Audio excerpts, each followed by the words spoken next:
These days, I am the strongest and most popular guy in school, and all the girls want to go out with me, but it didn't start out that way. It was the exact opposite, and in a weird way. I was a weak guy. Everyone looked down on me and treated me like the classroom trash. They called me a gamer nerd, but they forced me to play on their phones to level up their characters. The girl I've always had a crush on sat right next to me, but I never had the guts to talk to her, until the day she actually came up to talk to me on her own. I almost had a heart attack, but she just wanted a gaming tip. When she walked away, she turned around and said my name. That was it. I just stood there looking like an idiot. At that exact second, my character died on the screen, and I lost the class bully's sword. Cholwoo Min, white hair, total psycho face. He slammed my head into the desk and gave me a week to get an even rarer sword, or he was going to humiliate me in front of everyone. In front of her. I kept playing non-stop. No sleep, no food, just energy drinks. 40 hours, 100 hours, 144 hours in the exact same chair. I finally got the sword on the last day. I stood up to get some rest and dropped dead on my bedroom floor. My body just gave out. I passed away thinking I was the most pathetic loser in history, dying as a gaming slave because of a bully, leaving absolutely nothing behind. Then I opened my eyes and I was back in the classroom. Same day, same phones on the desk, except now there was a system window right in front of me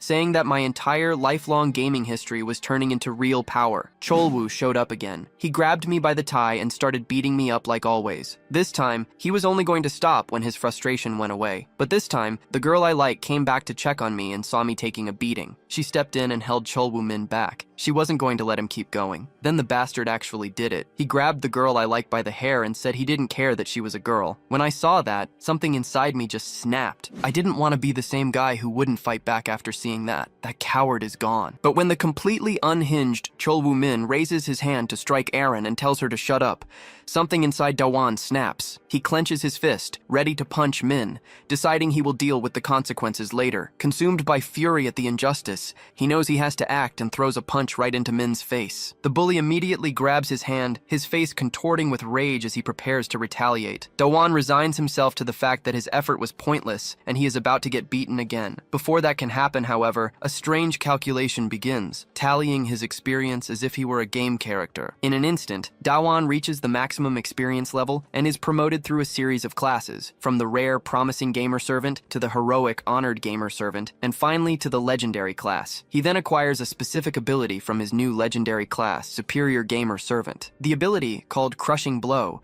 allows him to unleash a flurry of hundreds of punches on Cholwoo Min. The bully is left completely beaten, his face swollen as he spits out what looks like tomato sauce. Nearby, Ju watches in shock, her hand covering her mouth, completely stunned by Dawan's sudden display of power. Our protagonist immediately notices that the ability is identical to one his characters used in a virtual game. A message from an administrator appears, explaining that this is a reward for a favor Dawan once did for him. He quickly connects the dots and realizes the message must be from Chun the patient, and the favor in question was when Dawan handed over a god-tier item in the game. Following this realization, another notification appears, declaring that he has defeated the monster Cholwoo. He receives 200 experience points, pushing his total to an indescribable number. Since our gamer servant hero had already reached the maximum experience level, he is promoted to the final class, Secret Gamer Servant. Back in the real world, Dawan Ha is shocked by his own absurd and terrifying strength. He had always wanted to live life like a game, and now that wish had suddenly become a reality. As his stats begin to max out, he can only wonder what is happening to him. He recalls that ever since returning from death, he has been able to use abilities just like in the virtual games he played.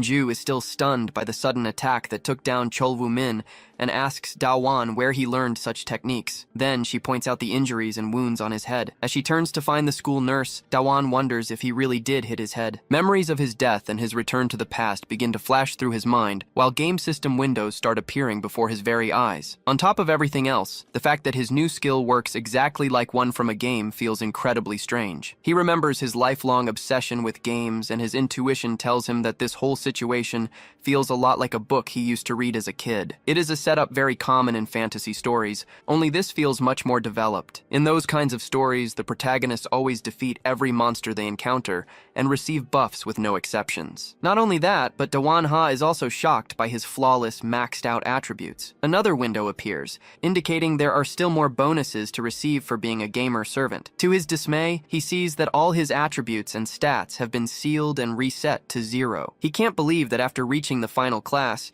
he's become a weakling again and feels it's completely unfair. He then remembers he completed an event mission after unleashing his rage and defeating the monster, which means he will now get a reward. He realizes this was the same event mission he accepted the moment he died that day. Suddenly, the golden key listed as the reward in the mission window materializes before him. After he completes the mission, the system officially notifies him that he has received the golden key prize. Meanwhile, in the classroom, other students are commenting on Dawan Ha's injured appearance. They whisper that it was Cho Woo Nen's doing, mentioning that they saw him looking very upset as he went home the previous day. They guess that Cho Woo couldn't vent his anger during the fight, and had even yelled at the nurse. However, they don't know who hurt Cho Woo Nen so badly, since everyone was on their lunch break at the time. Since no one saw the fight firsthand, they are just spreading rumors and wishing someone had filmed it to post online. Dawan Ha ignores them and looks at the golden key several times, but it just seems like an ordinary object. According to its description, however, it's a legendary item that opens a specific place when used. Our hero is in disbelief that it functions just like a regular key. He puts the item in his pocket and decides to set it aside for now. After all, his curiosity has shifted to something else entirely. He now wants to uncover the administrator's identity. When he saw the way the administrator spoke, he immediately thought of the mysterious player from the game. The fact that the administrator called himself the one who brings the end and Your Highness makes Dawan wonder if he is the same person. He is eager to get home and contact the mysterious player to ask if it's really him. Suddenly, another mission appears, with a panel stating that he will receive an invitation and must accept it. Dawan doesn't understand what kind of invitation he'll receive that night or how he is supposed to get there. At that moment, someone rushes past him and knocks him to the ground. After the initial shock of the crash, he feels the pain and wonders what just happened. The boy who knocked him down quickly apologizes,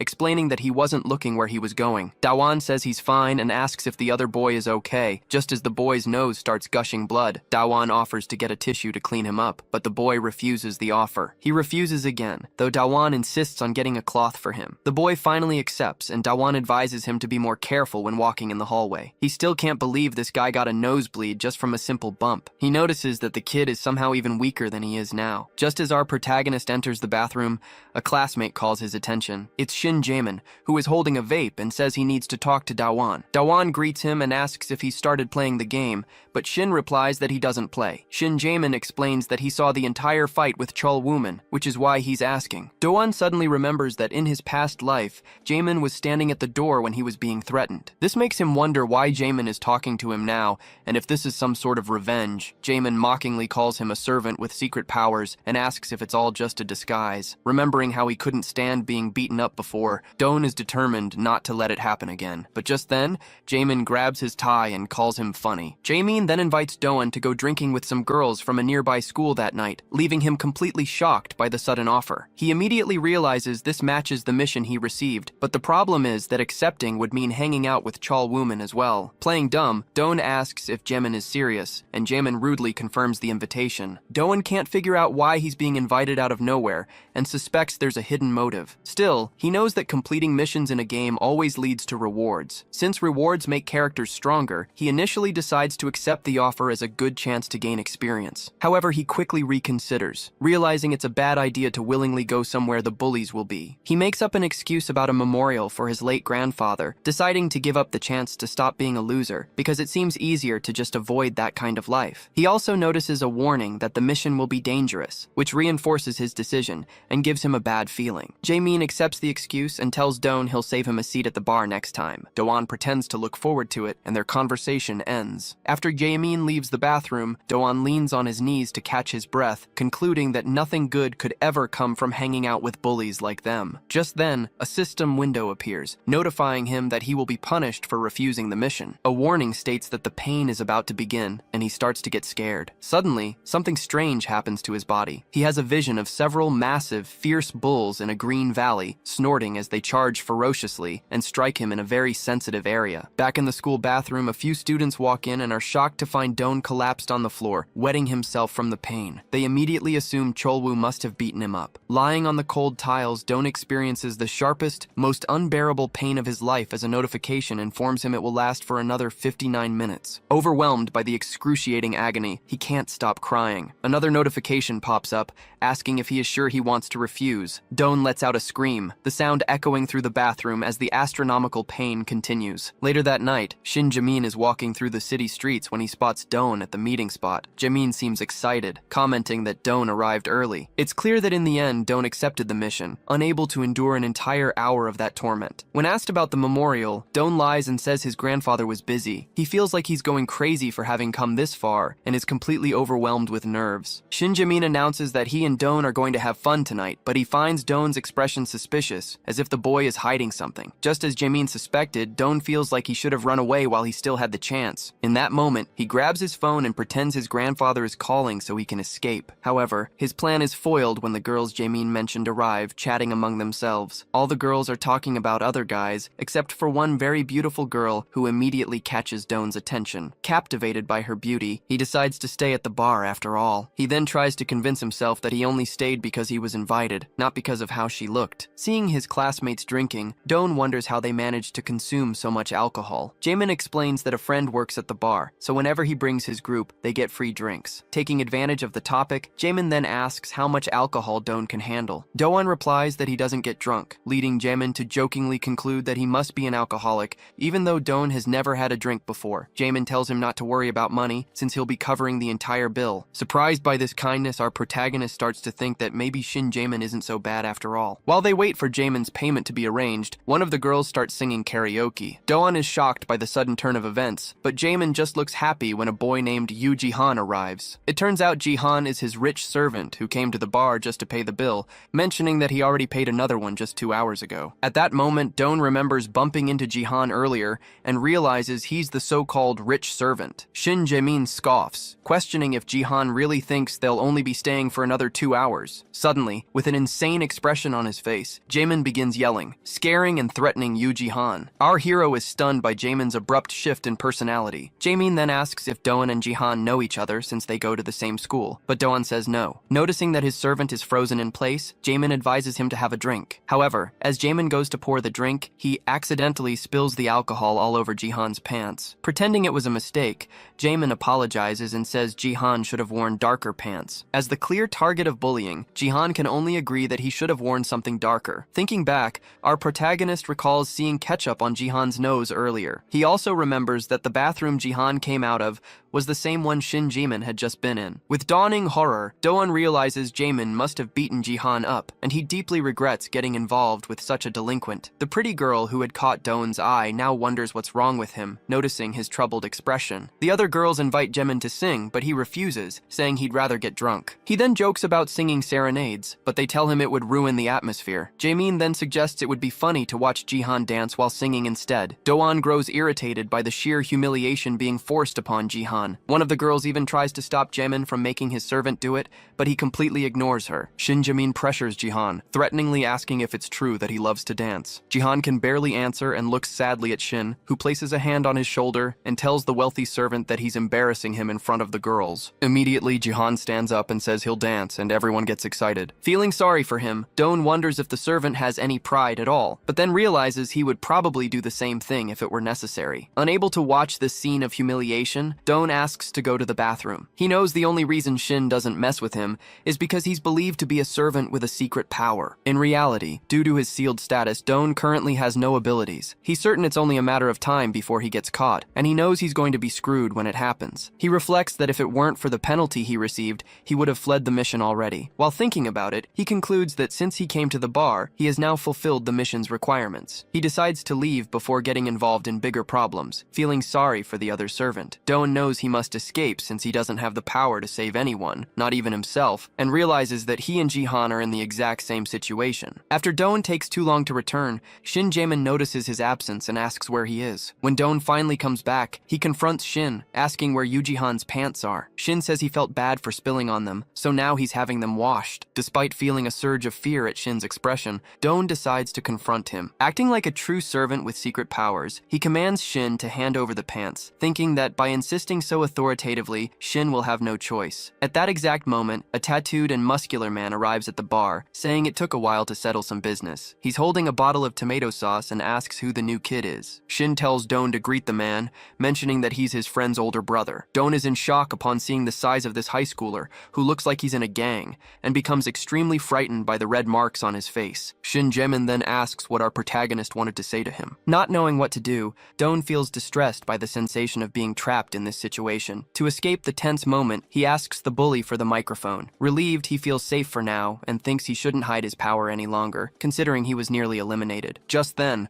a notification announces that the dangerous invitation mission is completed and a chain mission is beginning. A virtual window appears, explaining that he must strike Shin with the microphone within 30 minutes. If he does it within the required time, he'll receive a copper key as a reward. Our protagonist, however, refuses to do it, feeling a paralyzing fear. However, a new message appears, warning that if he doesn't complete the mission, he will suffer a penalty. The moment he reads the word penalty, he immediately remembers the bull torture and is overcome with fear. Meanwhile, Shin comments that his friend Man-chun now looks like a killer, and the nearby girls remark on his menacing expression. Man-chun casually claims the blood must have splashed on him while he was beating people up along the way. Another boy, 18-year-old Man-chun Yuk, is sitting on top of Doan and complains about his trembling. He threatens Doan not to let him fall, a humiliating scene that makes Shin Jaemin laugh hysterically. For Doan, this situation feels even worse than the mission to hit Shin in the head with a bottle. The muscular guy then asks with a threatening tone, "What's so funny?" reminding everyone that Doan beat up Cha Woo-min. While Shin acknowledges that Doan is strong, Man-chun disagrees, seeing neither potential nor strength in him. Doan feels stuck at a crossroads. He believes they'll eliminate him if he completes the mission, but he also fears being eliminated if he refuses and suffers the penalty. If only he could still use his skills like he did that day, he would have the courage to act. Looking at his skill tree, he sees that his crushing blow ability is sealed and inactive. Realizing this, our protagonist feels doomed and begins to panic. As his anxiety mounts, the mission notification window shows that only 15 minutes remain. At that moment, Shin Jaemin decides to ask Doan Ha a question out of curiosity. He wants to know why Doan lets bullies treat him so badly when he clearly has the strength to take them all down. Unsure how to explain, our hero simply answers that he gained his strength from a game. Shin tells him he doesn't need to answer, assuming he must have his reasons. He then reveals that he called Doan there for a specific purpose. Doan expects something big, like a threat to stop messing with Shin's friends, but instead, an excited Shin asks him to join his group, saying they should stick together. Our protagonist completely misinterprets the comment and wonders if Shin is interested in boys. Shin quickly clarifies that he needs Doan's strength to help him take over the Gwanak district. Doan is confused, unable to understand why a bully like Shin would want his help to dominate an entire area. To convince him, Shin explains the benefits, which include free drinks and cigarettes. He adds that Doan will also earn money, property, and even get attention from women. Placing a hand on his shoulder, Jaemin promises that Doan Ha can have anything he wants if he agrees to help. Doan has no intention of accepting the offer in exchange for such shallow rewards and states that he doesn't want anything in particular. He simply doesn't want to team up with a group of delinquents. In response, Shin Jaemin asks if he really wants to remain a mere gamer vassal for the rest of his life. Shin then presses further, asking if Doan wants revenge against the bullies who have always intimidated him, pointing out that he now has the power to do so. Doan ponders the idea of overpowering his tormentors and completely swapping places with them. He realizes that if he teams up with Jaemin, he will never be treated in such a humiliating way again. As Shin heads to the bathroom, he tells Doan Ha to think about the offer while he's gone. Left alone with his thoughts, Doan starts to believe that it was divine will that granted him this power, giving him a chance to change his life. He concludes that he can live a second life among popular people and finally stop being a gamer servant. Lost in his delusions, Doan was startled when Yu Jihan got his attention. Jihan asked if the golden key on the floor belonged to him, and Doan realized with a jolt that he had dropped the mission reward without noticing. After Doan thanked him, Jihan offered some strange advice, warning him not to hang around Shin Jaemin. However, Doan was determined not to miss this chance to stop living like a loser. Yu Jihan apologized, explaining that he only gave the warning because he felt Doan was not a bad person. At that moment, a notification window appeared, showing only 3 minutes remained to attack Shin. Panicked, Doan realized how much time had passed and began to fear the extreme punishment for failing. He stood up, thinking that if he could just endure this 1 hour, it would be the highlight of his life. Still, not wanting to be embarrassed in front of the girls, he decided to leave the room to wait it out. An image of a green hill with a herd of elephants came to mind. According to a story, when elephants sense their own death, they leave the herd to face their fate alone. Doan felt just like one of those elephants as he isolated himself in a distant room. He covered his mouth with a cloth, bracing himself with fear and anguish for the coming punishment. The notification window updated, alerting him that only 30 seconds remained. Doan decided he would rather fail the mission than stay close to Shin Jaemin. With only 20 seconds left, he resolved that this was the best way to escape his life as a gamer servant. Knowing it was his only option, he prepared for the immense pain that was about to strike him. Back in the karaoke room, the drunken bully, Yuk, asked to sing a song. The girls made fun of his choices, calling them too old and dramatic, but then they suddenly noticed that the microphone had disappeared from the table. At the same time, Shin Mei returned from the bathroom with a stomachache, blaming it on a bad school snack. While he was distracted by the pain, Doan appeared silently behind him, holding a bottle. In a swift and sudden motion, Doan smashed the bottle over the bully's head. The surprise blow was too much for Shin Mei, who was struck and passed out instantly. With that, the mission judge of injustice was finally complete. Doan came to a firm conclusion. He would rather live as a loser than become a bully like them. Thrilled that he had knocked Shin Mei out with just one hit, he decided to dump the body in a deserted spot. Before leaving, however, he worried about Jihan being left in the same room as the tattooed guy. As he was about to go, he looked down and was surprised to see Shin Jamin's phone on the ground. He picked it up, realizing he could use it as a bonus move while Shin was unconscious. Meanwhile, the tattooed guy was in the bathroom, drunkenly singing karaoke. In the middle of his emotional performance, his attention was grabbed by an incoming message. It was from Jamin's phone, calling him a pig and saying he sang horribly. Reading the text, the tattooed guy became enraged. In the message, Doan had challenged the tattooed guy to stay and wait for a fight. But just as he was planning his escape, a huge presence appeared directly behind him. Looking up, Doan saw the tattooed gangster, Yuk, glaring down at him with a furious expression. Doan was in shock, wondering how the brute had found him. At that moment, a new mission window appeared, informing him that Yuk was enraged by the provocation and was about to start a fight. Immediately after the notification vanished, the brute kicked Doan hard in the back, sending him flying across the floor. The force of the impact sent the gamer sprawling, and he hit his head hard on the ground. Yuk then crouched in front of Doan, stating that the messages could not possibly be real. He explained that Jamin never texts him when he is drunk. After saying this, the massive figure grabbed Doan by the collar and punched him hard in the face. While continuing the assault, the gangster claimed that Jamin had actually liked him. He then grabbed Doan's head and slapped him viciously, calling it disgraceful to repay someone who had reached out to him in such a way. Before Doan could even finish a sentence, the gangster slapped him again, calling him a loser and questioning why Jamin ever wanted him in their group. The brute then demanded to know why Shin Jamin was passed out on the floor, but as he looked, he noticed something strange and said he already suspected what had happened. Reaching into Doan's pocket, Yuk pulled out the crumpled microphone and called him a coward. Doan retorted that the real cowards were people like Yuk, who intimidate and steal from the weak. However, before he could finish his speech, the giant threw him across the room. Doan crashed hard into a wall stacked with bags of flour. Yuk declared that it was not his fault Jihan was weak, and that Doan would be their next servant. Lying motionless on the pile of flour sacks, our hero was in immense pain. Just then, he noticed the golden key lying right next to him. Picking it up, he wondered where he was supposed to use it. A tip from the administrator appeared, explaining that the key should be inserted into a lock, but Doan was confused since he had not seen any locks in the area. Suddenly, his skill window opened, revealing a new hidden technique. He then saw the shape of a keyhole appear within the window, and quickly inserted the golden key into it. As he turned the key to unlock the skill, a bright light shone before his eyes. Meanwhile, the brute checked on Shin Jamin, asking if he was alive and okay. Shin replied that he was hurt, prompting Yuk to mock him for getting beaten up by a weakling. At that moment, Doan got back on his feet and declared that if he did not face Yuk now, he would not be an honorable man. Yuk Man-chun found it interesting that Doan had pride. Our hero, however, was hiding the fact that the system had ordered him to face Yuk or be punished. Man-chun grew excited by his opponent's apparent courage and charged forward. Just as Yuk rushed toward him, Doan was suddenly surrounded by a strange and powerful aura. He wondered why the game system had given him these powers,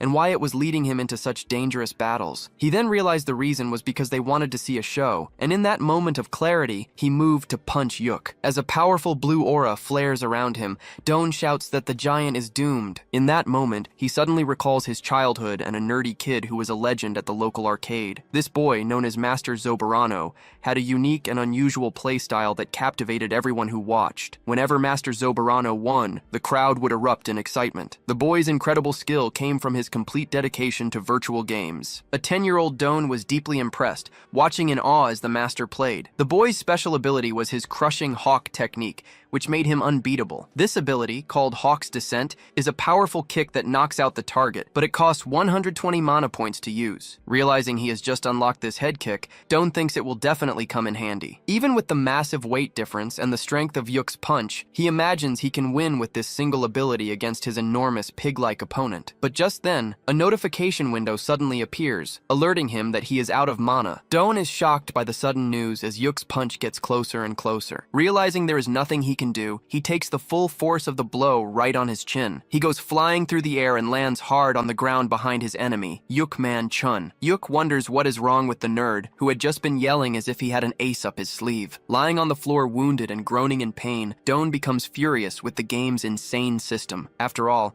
he only has 100 mana, yet Hawk's Descent costs 120 points. He cannot understand the logic. He wonders if the golden key was some kind of reward for getting beaten up by Cho Min. As he thinks about the golden key, he reaches a conclusion. He remembers the reward for the mission where he hit Shin Jaemin with the microphone was a bronze key. Looking around the room, he wonders where that key is, since it is not visible anywhere. Doan recalls that the key from the Jaemin mission fell right beneath the window. Since he completed that mission in the bathroom, he figures the key might still be there. With no other choice, he decides to take the risk and go find it. But before he can reach the door, Yuk grabs him. The brute punches our hero hard in the ribs and asks where he thinks he is going. Looking at Doan again, Yuk senses that maybe he is not such a weakling after all. Doan collapses to the floor as Yuk calls him a rat. Feeling his body at its limit, he can barely stand up after being knocked down again. He decides he has to retreat and escape the situation to go look for the key. Still unsure of what to do, he sees the enemy place a hand in front of him, blocking his path. Just as Doan starts to run, the giant puts a hand on his face, stopping him in his tracks. Yukman Chun knocked Doan down again, telling him he should stop getting back up. Instead of giving up, Doan started laughing, prompting the giant to place a foot on his head and ask if he had gone insane. Our protagonist then asked if Yuk really believed he had caused all this chaos alone and without a plan. The brute claimed Doan was just bluffing to stay alive, but Doan insisted he was just buying time as an elevator opened behind Yuk. Doan then shouted for whoever was inside the elevator to attack the bully with everything they had. Shocked and momentarily afraid, Yuk turned to look, only to find the elevator completely empty, which left him frozen in disbelief. This confusion quickly filled him with rage toward Doan Ha. He spun back around, ready to eliminate the boy, but discovered that Doan was already gone. Meanwhile, Doan ran through the hallways with all the strength he could muster, amazed that his simple elevator strategy had actually worked on someone as dumb as Yuk. Now that he had managed to escape, he was in a panic, desperately looking for the bronze key. However, in the middle of his run, he collapsed to the ground from exhaustion. He soon forced himself up with great effort, fighting against the weakness in his legs to keep moving. At the end of the hallway, the hulking figure of Yuk appeared. Cracking his knuckles with a manic expression, the tattooed gangster ordered Doan to stay still. Our hero thought this was the end, since he no longer had the strength to run or escape. Just when he felt it was all over, he glanced to the side and finally found the bronze key. As soon as he grabbed the item, a description appeared, explaining that it unlocks sealed attributes. Outraged that the game hadn't done this from the beginning, he opened his character info and noticed a key symbol in the middle of the status window. At that same moment, the big guy started charging at him, filled with rage. Quickly, just before being caught by Yuk, Doan inserted the key into the lock, urging the system to hurry as adrenaline rushed through his body. A choice appeared, offering to permanently boost one of his stats. Knowing that he needed more mana to use his abilities, he made his decision and shouted for the system to increase his mana points. As the gangster got dangerously close to landing a powerful punch, Doan's mana points were unlocked and increased by 100. Just before being hit by Yukman Chun, he dodged to the side, avoiding the attack. Our protagonist then placed his foot on Yuk's thigh and prepared to unleash the falcon drop. He jumped over the man, soaring above him as lightning circled his leg, activating the secret class skill. An aerial kick charged with electricity struck the enemy directly on the head. The skill-powered attack landed perfectly, smashing the brute on top of his massive skull. Blood gushed from his nose and his eyes rolled back in pain. At that moment, a message appeared for Doan, confirming he had defeated the monster Yukman Chun. His enemy fell to his knees before collapsing unconscious on the ground. Feeling incredibly cool, our hero landed lightly on his feet. His reward for winning the battle was the missing silver key. Though completely exhausted, Doan Ha grabbed the key he had received. As reality set in, the gamer servant couldn't believe he had actually won the fight. Just as he thought he could finally go home, Shin Jaemin woke up and appeared in the hallway. Furious with Doan Ha, the delinquent demanded to know what had happened. Our hero was in shock and stammered when he saw that Shin had recovered from the knockout. Then, someone else appeared. A giant man from the karaoke bar stepped forward, asking why his brother Yuki was lying on the ground. This was Yuk Manak, a 19-year-old who worked at the bar and was Yuk's older brother. He immediately became furious with Doan, who suddenly remembered Shin mentioning that Yukman Chun had an older brother. Face to face with the giant muscular man, Doan felt like this was truly his end. Other delinquents began to show up, asking about the loud crash from a moment ago. The tattooed boys boys quickly noticed the brute, Man Chun, unconscious on the floor. Again, our protagonist recalled Shin saying he used to drink at this bar with his friends. Realizing he only had 80 mana points and 12 health left, Dawen knew he lacked the strength to run, let alone the mana to activate any special abilities. Exhausted and injured, he muttered that he was totally screwed now that he was cornered by dozens of Shin Jamin's delinquent friends. Meanwhile, Yuji Han was out on the street alone that night, wondering if it was really okay for him to be wandering around. He knew the message sent from Shin Jamin to Yuke Man-chun was a fake. The bullies had dismissed Yuji Han, saying they had another matter to deal with, but he knew the only one who would be foolish enough to dig his own grave in a place full of gangsters was Dawen, especially since it was his first time there, and he didn't know the rules. The last message telling everyone to go home seemed like it was meant to save Ji-han, and he worriedly hoped Dawen would be okay and get out of the situation safely. Back in the hallway, Shin Jamin asked why Dawen did it, insisting he never wanted to be his enemy. In our protagonist's mind, however, he could see no way out. The gangsters threatened him, saying he wouldn't escape, and he was certain he was going to be eliminated today. Just then, a karaoke staff member ran in, announcing that the police had arrived and that everything had gone wrong. A man announced that someone had called the police from the first floor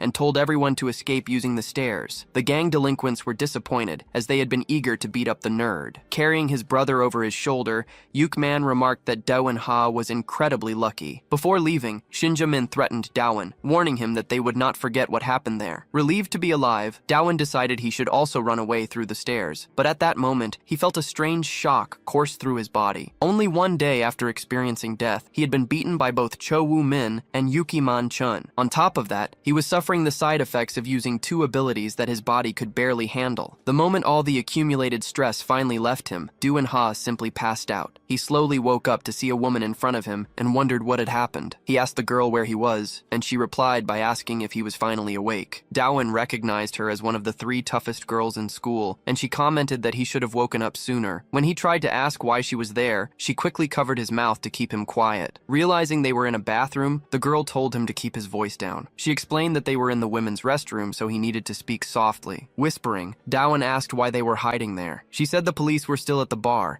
and figured they would not come into the women's bathroom. When Dawen asked who made the report, she admitted that she was the one who reported the underage drinking. Dawen was confused, pointing out that she had been drinking too, and asked if she did it to save him. The girl explained that she saw him when he was fighting Yukman. She had always thought he was just a loser, but it seemed he did not care about collateral damage. Thinking she might have fallen for his charm, Dawen asked how he could repay the favor. She initially refused, but after he insisted, she asked him to grant her a wish. As she got very close to tell him, Dawen turned red from embarrassment and was left speechless. The next day came at dawn, with Dawen waking up to a call from his mom. As soon as he picked up, she started scolding him and yelling loudly. He asked why she was so mad, explaining that he had not talked to her for just one day because he was tired. However, his mom corrected him, saying it had actually been 3 days since they last spoke. Now that she knew he was okay, she said she had to get back to work, leaving Dawen shocked by the information that he had slept for 3 whole days. After the karaoke night, Dawen really had gone straight home to sleep. This was understandable, considering it was the first time he'd ever been in a fight in his life. Another reason for his exhaustion was that he had dealt with 3 delinquent bullies in one day, even if Shin did not fight him directly. Now that some time had passed, Dawen felt like the victory had been easy and was no big deal. He felt very strong and extremely hungry. With his body and mind finally recovered, the first thing he wanted to do was log into the game and contact the administrator. But when he searched for the mysterious player, the one who brings the end, there were no results. Dawen hadn't expected things to be easy, but he was still surprised to find that the administrator's account had been deleted. He figured the mysterious man didn't want to communicate with him, especially since he had never responded directly. The admin only ever communicated through the system, so if that was how it was going to be, Dawen decided he would have to learn everything on his own. He already knew 3 key things about how it all worked. First, the system was similar to an RPG, complete with levels, stats, and classes, which meant he was essentially a game character. Second, the system treated delinquents like monsters, granting him rewards for defeating them. This was just like hunting monsters in a game and receiving items in return. The third and final point was that using keys made him stronger, so he began searching searching for the item he had. When he picked up the silver key, its description stated that it unlocked a passive ability. He learned that the 3 types of keys unlocked different things, and once an ability was unlocked, it would not be sealed again. The Crushing Strike ability, for example, had been sealed after he first used it because it was unlocked through a class effect. Later, it was unlocked permanently using a specific key. He also knew about the penalty system, but his biggest problem was something else entirely. The real issue was that he had become the target of Shin Ja-min's gang of delinquents. Now that things had turned out this way, he decided to meditate deeply on the problem for the rest of spring break. His thoughts were interrupted when the doorbell rang, and just as he went to get his food, a new system notification appeared. It said that a girl wanted to go out with him and that he should accept and satisfy her. The nerdy, introverted gamer was shocked, thinking it was just his takeout delivery. He slowly opened the door, only to find the woman he had met earlier standing on the other side. Dawan asked why she was there, and she reminded him of his promise to grant her wish. The woman then took off her coat, saying she was going to explain what she wanted, and told Dawan to take something off. This left our hero in shock, especially since the mission title was Become a Man. As he stood there wondering if this was really what he thought it was, she told him to hurry up. The girl insisted again that he take his clothes off, leaving the embarrassed nerd flustered since he had never done anything like this before. A system notification then appeared in front of him, asking if he would accept or not. Completely stunned, he asked the tough girl to repeat herself, and she did. He couldn't believe people could just do this out of nowhere without even talking first. As he started taking off his clothes, Dawan got excited that his first time had finally arrived. But then, the girl quickly asked if his other clothes were in the room, and he didn't understand. He got embarrassed when he realized she didn't want to do anything intimate, and she then told him to turn off the heater. When Dawan asked why she didn't just turn it off herself and how she found his place, she simply explained that she didn't have his number. She explained that she had found his address while dragging him across the ground 3 days ago, having discovered it by looking at the apartment card in his phone case. She then asked if his nerdy clothes were the only ones he owned, to which Dawan replied that his mom had bought them for him. Dawan couldn't help but feel that the day to finally do something intimate had arrived. But when she announced they needed to go shopping, the mission title changed, and he understood the situation. Even so, he found himself getting excited about the prospect of going shopping with a girl for the very first time. Sometime later, inside a clothing store, Dawan felt completely confused. He didn't understand why people would wear clothes like this or use fake tattoos. The girl explained that he couldn't afford to look weak, especially since they would be spending the day together and going somewhere else afterward. Although he was uncomfortable with this fashion style, she insisted it was what she wanted, so he obeyed. While he was in the changing room trying on another outfit, she looked through the racks for more options. Dawan eventually came out looking very different, dressed in black pants, a black jacket, and black boots. He felt strange, as it was the first time he had ever dressed in a cooler, more stylish way. In his excitement, he momentarily forgot about the mission until he saw the objective had updated to taking her out to eat. The system made everything feel like a game, and Dawan started to think that asking a girl out wasn't so hard after all. Feeling confident, he mentioned he was hungry and invited her to get something to eat, and she agreed. But at that moment, our protagonist felt a surge of frustration and wanted to punch himself. They had been sitting in silence for 30 minutes, and he began to wonder if she didn't like the food. When he stopped to think, he realized he didn't even know her name, so he asked. She replied that her name was Cyan. With that, the conversation died again, and he found himself missing his mom because things always used to be easier when she was around. Cyan then asked if there was anything else he was curious about. Admitting he knew nothing about her,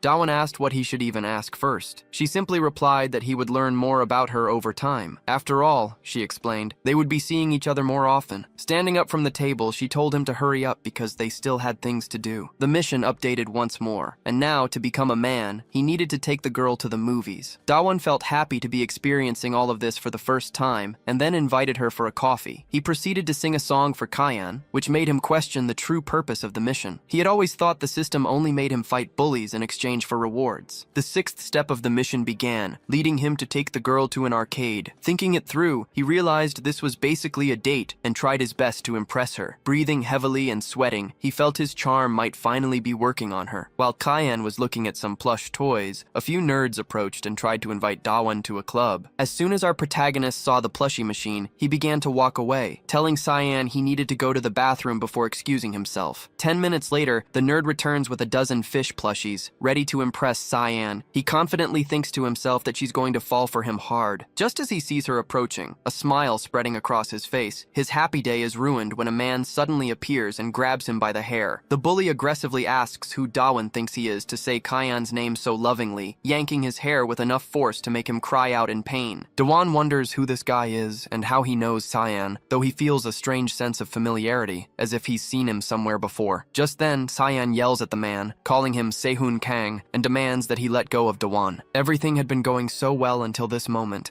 and Dawon can only wait for the system to issue a notification that he must defeat this new bully. In a move that shocks everyone, Cyan declares that the shy nerd is her boyfriend. The statement stuns both Dawon and Sehun, and Dawon can't help but blush as she tells the bully to leave. Cyan helps him to his feet, telling him to ignore Sehun as she leads him away. Before they go, however, Dawon wants to retrieve the fish plushies he dropped. Left behind, Sehun is still processing the news, unable to believe that Dawon is actually Cyan's boyfriend. As afternoon settles over the city, Dawon can't stop thinking about what Cyan said back at the arcade. He walks through the streets completely distracted, lost in thought about her calling him her boyfriend. His daze is broken when Cyan announces they've arrived and tells him to follow her no matter what. She reminds him of their promise to spend the whole day together, and at that moment, the system prompts him to enter the nearby building. Once they're inside, Cyan presses the elevator button for the 7th floor. Dawon immediately feels certain that she's taking him somewhere to get intimate. Seeing their destination, he nervously asks if they can slow things down so he can prepare himself. Cyan simply tells him that the only thing he needs to do is stay still, assuring him that she'll handle the rest. Worried this will cause him to fail his mission, Dawon desperately tries to think of a way to convince her to change her mind. When they arrive on the 7th floor, Dawon notices all the rooms are closed and asks why they're there. As they walk further down the hallway, he realizes with dawning horror that he's at some kind of gathering for bullies. He peeks into a room full of people with a microphone in the center, which only adds to his confusion. A man who looks like a judge strikes a gavel and calls for silence, announcing that the regular meeting of the Guanaku City bullies will now begin. He then states that their first agenda item is to discuss the Karakwar incident, and more specifically, how to deal with Dawon Ha. The delinquents in the room murmur amongst themselves, thinking the kid looks far too normal to have beaten 3 gangsters. Dawon stands there in complete shock, listening as the men openly talk about eliminating him. When a vote is held to see who wants to defeat Dawon, every single person in the room raises their hand. He is completely stunned to see that they all agreed to take him out. In that moment, it is officially decided that Dawon Ha is now the target of all 497 members of the Guanaku bullies. The mission ends, and a system message appears, stating that a man thrives on the thrill of risking his life. It explains that bullies is a term teenagers use for school-based groups involved in criminal activities. These individuals are loyal to their instincts, love to show off, and live a carefree lifestyle. The main reason they can enjoy this life without worry is because they always move in groups. There are many ways to control and lead these crews, and in the Guanaku district, they use intense and mature methods to manage their members. Dawon wonders what is wrong with these delinquents, who do not seem to think about anything at all. In shock, he reads the system message and tries to understand the process of becoming a man. The message also includes a warning that for chain missions, the reward is only obtained after completing the final mission in the series. Noticing how strangely Cyan has been acting, Dawon asks if she set him up in an ambush. Before she can answer, the man in a suit holding a hammer declares the matter closed. As Dawon tries to figure out who this man is, Cyan tells him to wait, explaining that they need to move on to the next item on the agenda. The other bullies make rude comments toward her and ask who the guy standing by her side is. With his back to the delinquents, Dawon is terrified of them and the possibility of being eliminated right there. Cyan and the leader announce their intention to discuss a second topic, which is a vacant seat on the Council of Delinquents. When the man in the suit mentions a representative election, Dawon briefly thinks they are actual politicians. Cyan then declares that she has found the perfect person for the role, even as the nerd beside her is trying to run away. Speaking with the confidence of a congresswoman, she nominates Dawon for the position of representative of Boro Maidan. Without any hesitation, Cyan says Dawon's name out loud in front of all of them. Our hero is shocked by her risky move to throw him directly into this dangerous world. All the bullies think it is madness to nominate the very person they were just discussing how to eliminate. The judge of the group asks if it would not be risky to promote a guy who attacked their members. However, Cyan argues that if Dawon defeated 3 of their guys in a single day, he is more than qualified to be part of the group. One of the delinquents mocks Unsung after she agrees that defeating members of the group counts as a qualification. Unsung Ha, the 18-year-old representative of Silim Dong, simply confirms her agreement with Cyan. Terrified, Dawon insists that he has no intention of joining their gang of delinquents. Cyan tells him to consider how dangerous dangerous his situation is, being just an 18-year-old boy. She reminds him that he just saw all those criminals raise their hands to approve eliminating him on sight. She argues that if he joins the council, the other delinquents will not be able to punish him. Dawan thanks her for the concern, but Cyan clarifies that she is not doing it for him. She explains that some other jerk wants the position, and she would much rather it be Dawan than that guy. Just then, the elevator doors open, revealing the same man who had attacked Dawan earlier at the meeting with Cyan. Dawan immediately recognized the man from the arcade. Kang Se-hoon stepped forward, demanding to know why Cyan hadn't told him about the assembly. The Boramai Dong associate quickly realized she must have invented the boyfriend story just to hide from him. Kang Se-hoon told Cyan that even though she was against him becoming a representative, her actions were excessive. Suddenly, he wrapped his hand around Dawan's neck and began to choke him, demanding to know what they were doing there. Dawan felt like he couldn't breathe, as if he were being crushed under a boulder. The judge ordered them to stop, declaring that this was a formal meeting before announcing Dawan as the new leader of Boramai Dong. Kang Se-hoon immediately tried to argue that he was supposed to become the area's representative, but Cyan fought back verbally. Meanwhile, the other delinquents whispered among themselves, with some thinking Dawan looked like a weakling and others checking out Cyan. Seeing that there were now 2 people nominated for the position, the judge noted that things had reached another level. Kang Se-hoon finally released Dawan, stating that they would be forced to settle the matter. As all the bullies started to stand up, Dawan tried to say that he didn't even care about the position. Taking advantage of the moment his enemy's back was turned, Dawan quickly used his Falcon Drop ability and delivered a powerful aerial kick. The other delinquents were impressed to see his special ability up close. However, Kang Se-hoon was known as the Granite of Boramai and possessed extremely high endurance, allowing him to block the attack easily. Dawan was shocked, wondering if his attack was too weak. Kang Se-hoon, however, complimented the special technique, admitting the move had startled him. Still, he found it strange, pointing out that even the brute Yukman Chun was knocked out with a single strike from that same move. Dawan then realized the truth. With his insufficient mana, he could only use his abilities once, meaning he couldn't win without them. He was in serious trouble. Just then, Kang Se-hoon caught him in a chokehold, lifting the terrified gamer completely off the ground. Dawan automatically patted Se-hoon's arm, signaling for him to let go, but it was no use. Se-hoon sneered that he would only release Dawan once he had knocked him unconscious. In that terrifying moment, Dawan finally understood why this bully felt so familiar. The man had changed so much that he was almost unrecognizable. Dawan's mind flashed back to an especially hot summer 5 years ago. During that season, he had been strangled in the exact same way by an extremely chubby boy. Back then, they were both 13, but that overweight bully was none other than Kang Se-hoon. Fainting games were common at the time, and Se-hoon subjected him to them constantly. He would choke Dawan even while they were eating, forcing him to finish all his food under duress. The abuse continued even when they were in the bathroom, where Se-hoon wouldn't release his grip until Dawan was finished. Because of this torment, Dawan passed out multiple times and lived in constant fear of blacking out again. But even more than the physical act, he feared the situation he would wake up to afterward. Thanks to Kang Se-hoon, he had suffered countless humiliations in front of the entire class, including the girls he knew. Because of his past trauma, Dawan had become incredibly nervous around women, turning into a complete loser. Now, in the present, he collapses to the ground, nearly unconscious, wishing that people like Kang would suffer for what they do. He couldn't understand how Kang Se-hoon had managed to lose weight,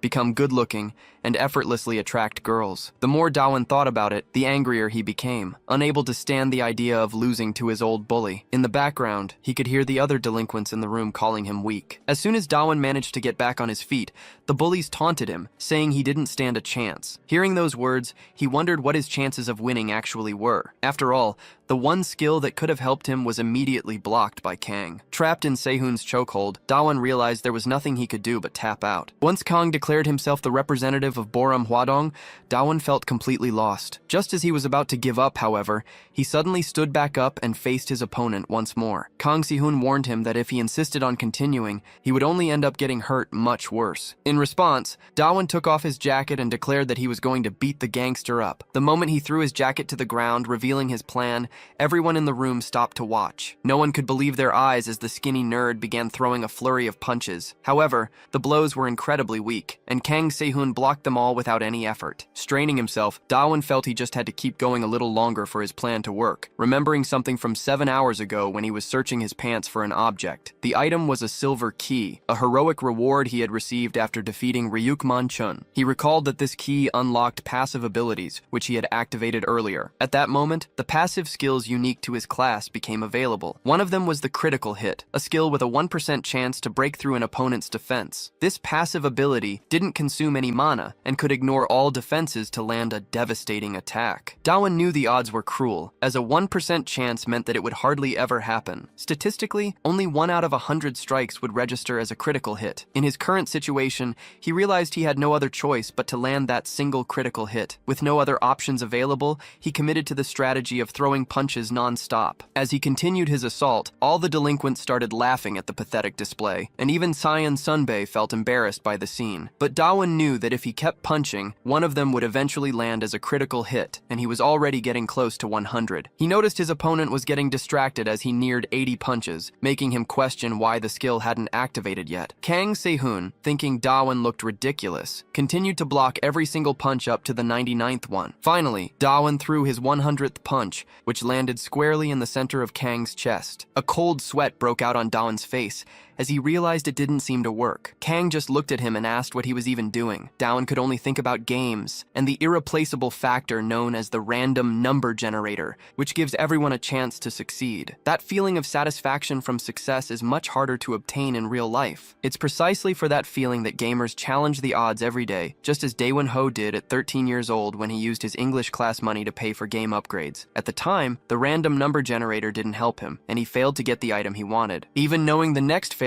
could be the end, the younger Daewon Ho decided to take the risk, because RNG brings an equal chance of despair. Back in the present, that same despair hits him as his final punch lands on the bully's chest. He wonders why it didn't work, since he was sure he had landed all 100 punches. In theory, one of them should have been a critical hit that knocked his opponent out, but the plan failed and he was caught. His rival, Kang Se-hoon, grabs him by the neck and throws his body upward, intending to slam him down. Kang explains that a truly destructive blow is needed to win, and then demonstrates it on Daewon. Daewon's head hits a pile of bricks with a massive impact, leaving him badly hurt. Kang scoffs, saying he knew the punch combo was just a bluff. He points out that even with a real strategy, it wouldn't have mattered, since Kang had cut 130 kilos and toned every part of his body. As he boasts that the nerd couldn't even scratch him, Daewon tries to say something from the floor. Lying injured, Daewon reveals that back in middle school, Kang Se-hoon was a fat, stupid jerk. When Kang doesn't remember him, Daewon says it's typical for bullies to forget their victims. He explains that victims carry that pain for life, while the bullies just forget it ever happened. His words make Kang stop and think for a moment, but Daewon immediately regrets talking so much. He asks what he's supposed to do now that Kang doesn't even remember him, and tells him to back off. Growing desperate, Daewon starts delivering several instinctive, irrational kicks, shouting for Kang to stay away. Completely ignoring the request, Kang grabs his foot and throws him far away, sending him crashing into a pile of tables and chairs. Looking down at the weakling on the ground, Kang asks if Daewon is still the same person he was back then. He questions if Daewon remembers every single toy he played with as a child, seeming genuinely upset to see him in such a miserable state. Suddenly, a man in a suit steps forward and tells the nerd to give up the fight. The man, Han Sung, the representative of Seoleong-dong, declares the match a waste of time, stating that one side has already lost all will to keep going. Daewon feels incredibly guilty for relying on a 1% chance to win. He's certain he has no chance at all against this monster, but he knows that if he gives up, the other delinquents will attack him. He doesn't know what to do as Han Sung coldly says the fight is already over. Despite this, Daewon Ha slams his hand against the floor and yells that the fight isn't over yet. He starts getting up with great effort and declares that he hasn't given up. His opponent finds him annoyingly persistent and asks if he's not tired of getting beaten up. Se-hoon couldn't believe that even without a chance to win,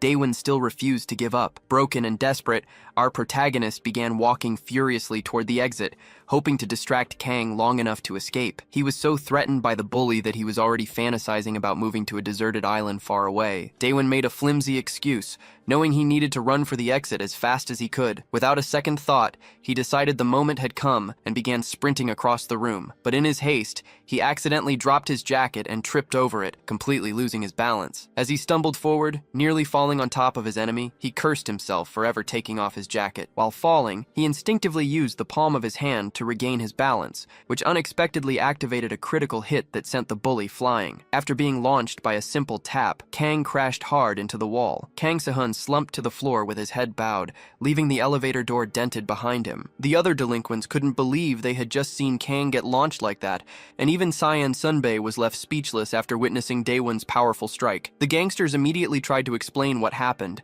suggesting that Daewon had focused energy into his palm. They called it the Flame Dragon Emperor's Iron Palm, a technique that could destroy skeletons and organs. In reality, the system simply notified our hero that he had landed a critical hit. Daewon was proud of hitting him in the chest, especially since he hadn't expected much from a passive ability. Just as he thought he had finally won the fight, Kang Se-hun coughed and began to get up. Severely injured, Kang was in disbelief that Daewon had been hiding so much strength while pretending to be weak. Rising to his feet after such a powerful blow, Kang became furious and declared that he was going to eliminate Daewon. Everyone in the room noticed the nerdy boy begin to tremble from head to toe in fear. But then, Daewon gave a small, strange smile that confused all the delinquents. Our protagonist didn't think the feeling of despair was fair. He reasoned that most gamers experience it, but they never stopped trying. To him, it was better to try everything and get no results than to simply give up without a fight. He remembered a user who had succeeded by relying on a random number generator. Seeing another player's success had inspired Daewon to win in the game as well, and he recalled how he kept trying to get an item using the money his literature tutor had given him. Despair can turn into hope, which is why players around the world put their faith in RNG. Daewon decided to do the same, preparing to land a full-force punch on Kang Se-hun's face. He ran forward, yelling that he would hit his enemy again right in the middle of his chest. Kang declared that he wouldn't fall for the same trick twice in a row and protected his chest with his arms. However, the bully didn't notice that the punch was changing direction, now aimed straight for his face. The scene then shifts abruptly. Deep at the bottom of the sea, a species lives at a maximum depth of 6 meters and weighs nearly 2,000 kilograms. Approximately 85% of its body is made of muscle. This is the ocean's top predator, the feared and mighty great white shark. In the water, two boys are seen playing far from the safety of the beach. The text explains that if you ever encounter a great white shark, you should kick its nose, as it's the creature's weak spot no matter how strong it is. The same principle applies to humans, because even highly trained individuals don't train their noses, leaving it as a vulnerability. Therefore, even a grazing attack aimed at the nose can be incredibly effective. Dawn's punch lands squarely in the center of Kang Soo-hyun's face, and he knows it was a critical hit. After taking such a powerful blow, the bully stumbles back a few steps. Dawn realizes he needs to risk more decisive strikes and stop relying on his 1% critical chance. A stream of blood pours from Kang Soo-hyun's nose as he screams, though he is not yet defeated. Consumed by rage, he vows to wipe Dawn off the face of the earth, repeating the threat over and over. Just then, our protagonist appears behind him, wrapping an arm around his neck and shouting insults. Dawn yells that Kang will be the one eliminated, then grabs his nose and begins to choke him. Our nerdy hero shouts that he'll only let go if Kang begs to be released, warning that otherwise he'll pass out. All the while, he pulls the bully's nose upward with all his strength and fury. The other criminals in the room are stunned by the scene, finally acknowledging Daewon's strength. Cyan Sunbae watches in disbelief, witnessing this bizarre display of the nerdy boy's power. As Daewon continues to choke the bully, he makes him cry until Kang eventually begs to surrender. As soon as his enemy finishes saying he gives up, Daewon Han releases the chokehold. The bully collapses to the floor, defeated, trying to catch his breath and regain his strength. Daewon, also injured and exhausted, comments that he finally managed to win this time. However, behind him, an electronic component is just about to touch a puddle of water. Before Daewon can finish his sentence, the exposed wire makes contact with the puddle, sending sparks flying. Just as he yells that he won, the short circuit causes a massive explosion right behind him. Hearing the blast and seeing the flash of flames, our protagonist is startled. The other bullies are shocked by the sudden and very real explosion. They immediately begin scrambling to escape, desperately trying to get into the elevator before the fire can spread. They remember that the police raided the karaoke bar last time, and now they face the very real risk of a fire. Outside, everyone who was in the room manages to escape the blaze. Dawn, who had thought he was going to die in the flames, feels an immense sense of relief to have made it out alive. But then, one of the gang members asks where Cyan Sunbae is. Realizing she is nowhere to be seen, the other bullies begin to wonder if she's still trapped upstairs with Kang Se-hun. Nearby, District Chief Han Yun-sun remains silent, staring at a fire hydrant on the ground. Feeling a surge of outrage, Dawn heads back toward the stairs, thinking that Cyan should have have run as soon as she saw the fire. Even though he doesn't really know Cyan, he decides to rush up the stairs to find her. He reflects that while he only knows her name and she isn't particularly important to him,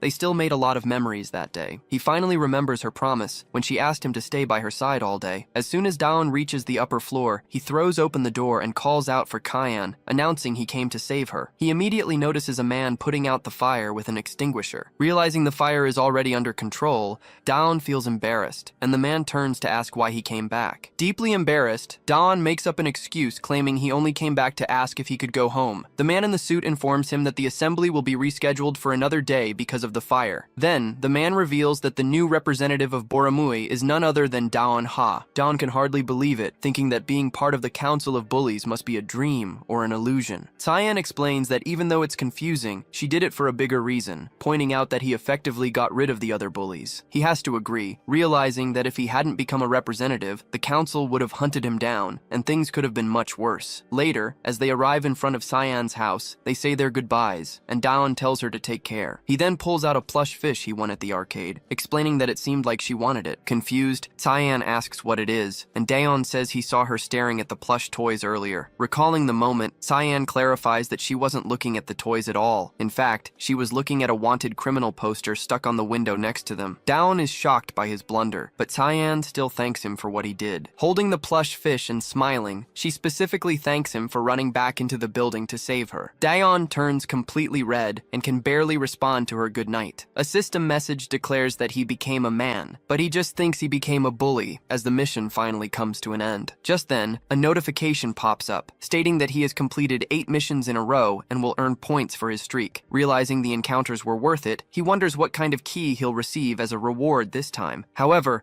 upon seeing the actual mission system reward, he is completely shocked and does not react well. The next morning, Dawn gets ready to go to school after being away for a long time. He decides to arrive before anyone else to complete an important in-game task. Once he gets to the school, he grabs several wires and screens to build what he calls his gamer slave station. He knows he needs to install the components in his new classroom, so he starts looking for his assigned spot. When he enters the room, he sees someone already there sleeping at a desk and is surprised that another student arrived even earlier than him. With all the tech in hand, he resolves to build the best gaming setup in the entire school. As soon as he spreads the components across his desk, he worries that he made too much noise and woke up the other student. Glancing at the sleeping student's ID card, he sees the name Han Yun-sung. The name sounds vaguely familiar, triggering a memory from the day before. He suddenly remembers Cyan telling him that Han Yun-sung is the representative of the Seollyeong-dong district. She had warned him that Han Yun-sung was the most dangerous bully of all the districts in Gwanak. Just then, Han Yun-sung speaks, telling Dawn he doesn't need to be scared since he's part of the Council of Bullies now. But then, the dangerous bully suddenly sweeps all of Daon's tech components onto the floor. Han threatens him, saying it would be easy to take care of him right then and there. Daon immediately remembers Tyan's advice not to confront him, and he can't help but wonder why he's already facing a boss so soon. Daon tries to de-escalate the situation, pointing out that as members of the Council of Bullies,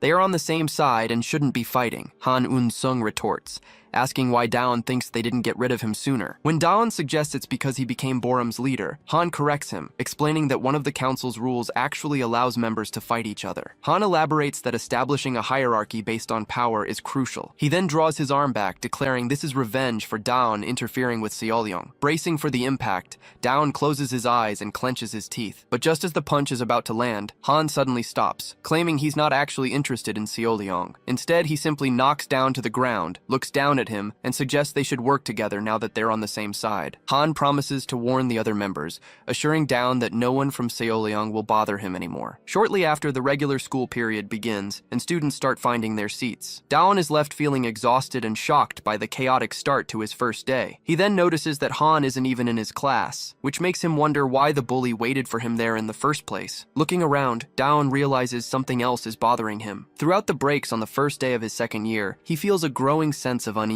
During the third period break, he observes other students engaged in various activities, but notices that, for the first time ever, no one is forcing him to play games. The strangest part is how peaceful his class is. Usually, the start of a new semester is marked by noise and widespread bullying. The bullies would typically gather to pick an easy target to harass for the rest of the year, threatening everyone to establish their dominance. The school becomes a lawless jungle, where only the strongest survive, with some students trying to rise to the top while others just aim for personal personal gain. But just as Dawn is contemplating this unusual piece, a window suddenly shatters as a student is thrown right through it. Annoyed by the bullies acting like wild animals, Dawn heads to the bathroom to clear his head. The moment he enters, he comes face to face with Jamin, and the two stare at each other. Dawn had completely forgotten they went to the same school and instantly assumes Jamin is still angry about the karaoke incident. Fearing an attack, Dawn nervously raises his hands in a defensive gesture. To his surprise, Jamin doesn't attack. Instead, he congratulates Dawn for becoming the representative of Borum. The bully seems strangely excited, especially about Dawn being friends with Yunsun. Dawn immediately notices how weird Jamin is acting, and when he questions him about it, Jamin makes up a poor excuse and quickly tries to leave. As he flees, he asks Dawn to put in a good word for him with Yunsun. Back in the classroom, Dawn continues to find it odd that no one is bothering him. He finally realizes that Han Eun-sung wasn't lying and must have actually warned the other bullies. His distant dream of living a normal school life is finally coming true. He knows he should be overjoyed, but instead he just feels uncomfortable. He had initially thought the missions were designed to force him into confrontations with the bully bosses, but his recent and sudden induction into the bully council makes him question the system's true purpose. He starts to wonder if it's using him in some larger scheme. As Daeon considers whether he's just overthinking things, a girl comes over and asks if he's gaming. Dawn assumes she's offering him a gift out of pity for his previously miserable life, but Arenju explains it's a thank you for what he did for her earlier. Completely shocked, Dawn takes the gift and wonders if he's dreaming. When he opens the gift box, he's confused to find a small octopus inside. Aaron explains that octopus is good for recovery and energy,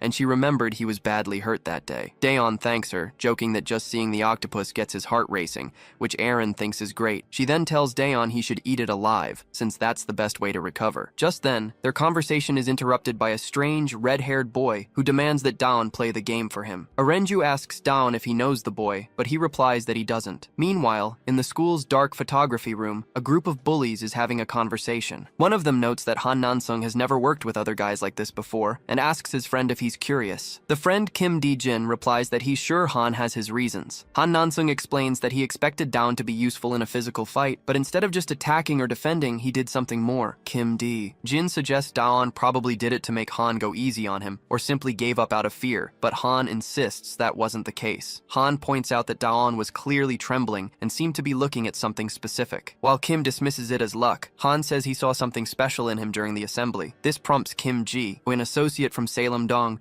to ask if that's the reason Han is working with him. Han denies this and declares the questioning is over, adding that it's much more fun to get to know Daon Ha in person. Back in the classroom, an annoyed Daon walks toward the strange boy, and Arenju notices his odd behavior. He stands in front of the weirdo and tells him to get up for interrupting his time with her. Elsewhere, a strong tattooed man wonders aloud why Class 3 of the second year has been so quiet lately. His colleague shows him a card, explaining it's all because of one particular person. The tattooed man finds it amusing that So Sung-woo is in the same class as Daon. He agrees with Han's assessment, thinking they might get to witness something interesting since So Sung is a bloodthirsty guy. At that moment, Daon introduces himself to the red-haired boy and asks if he has spoken to Han Eun-sung. Trying to sound brave, Daon tells So Sung to play the game himself if he wants to survive. Daon knows that no one from Salem Dong can harm him, but he realizes So is from the Bongqian Dong district. Enraged by the threat, So Sung stands up and questions Daon's audacity. Daon keeps his composure and replies that if So has hands and eyes, he can play the game on his own. So Sung mockingly asks if he should talk to Eun-sung about this. However, Daon stops when he notices the boy's eyes filling with pure hatred. He's momentarily scared by So Sung's dark gaze,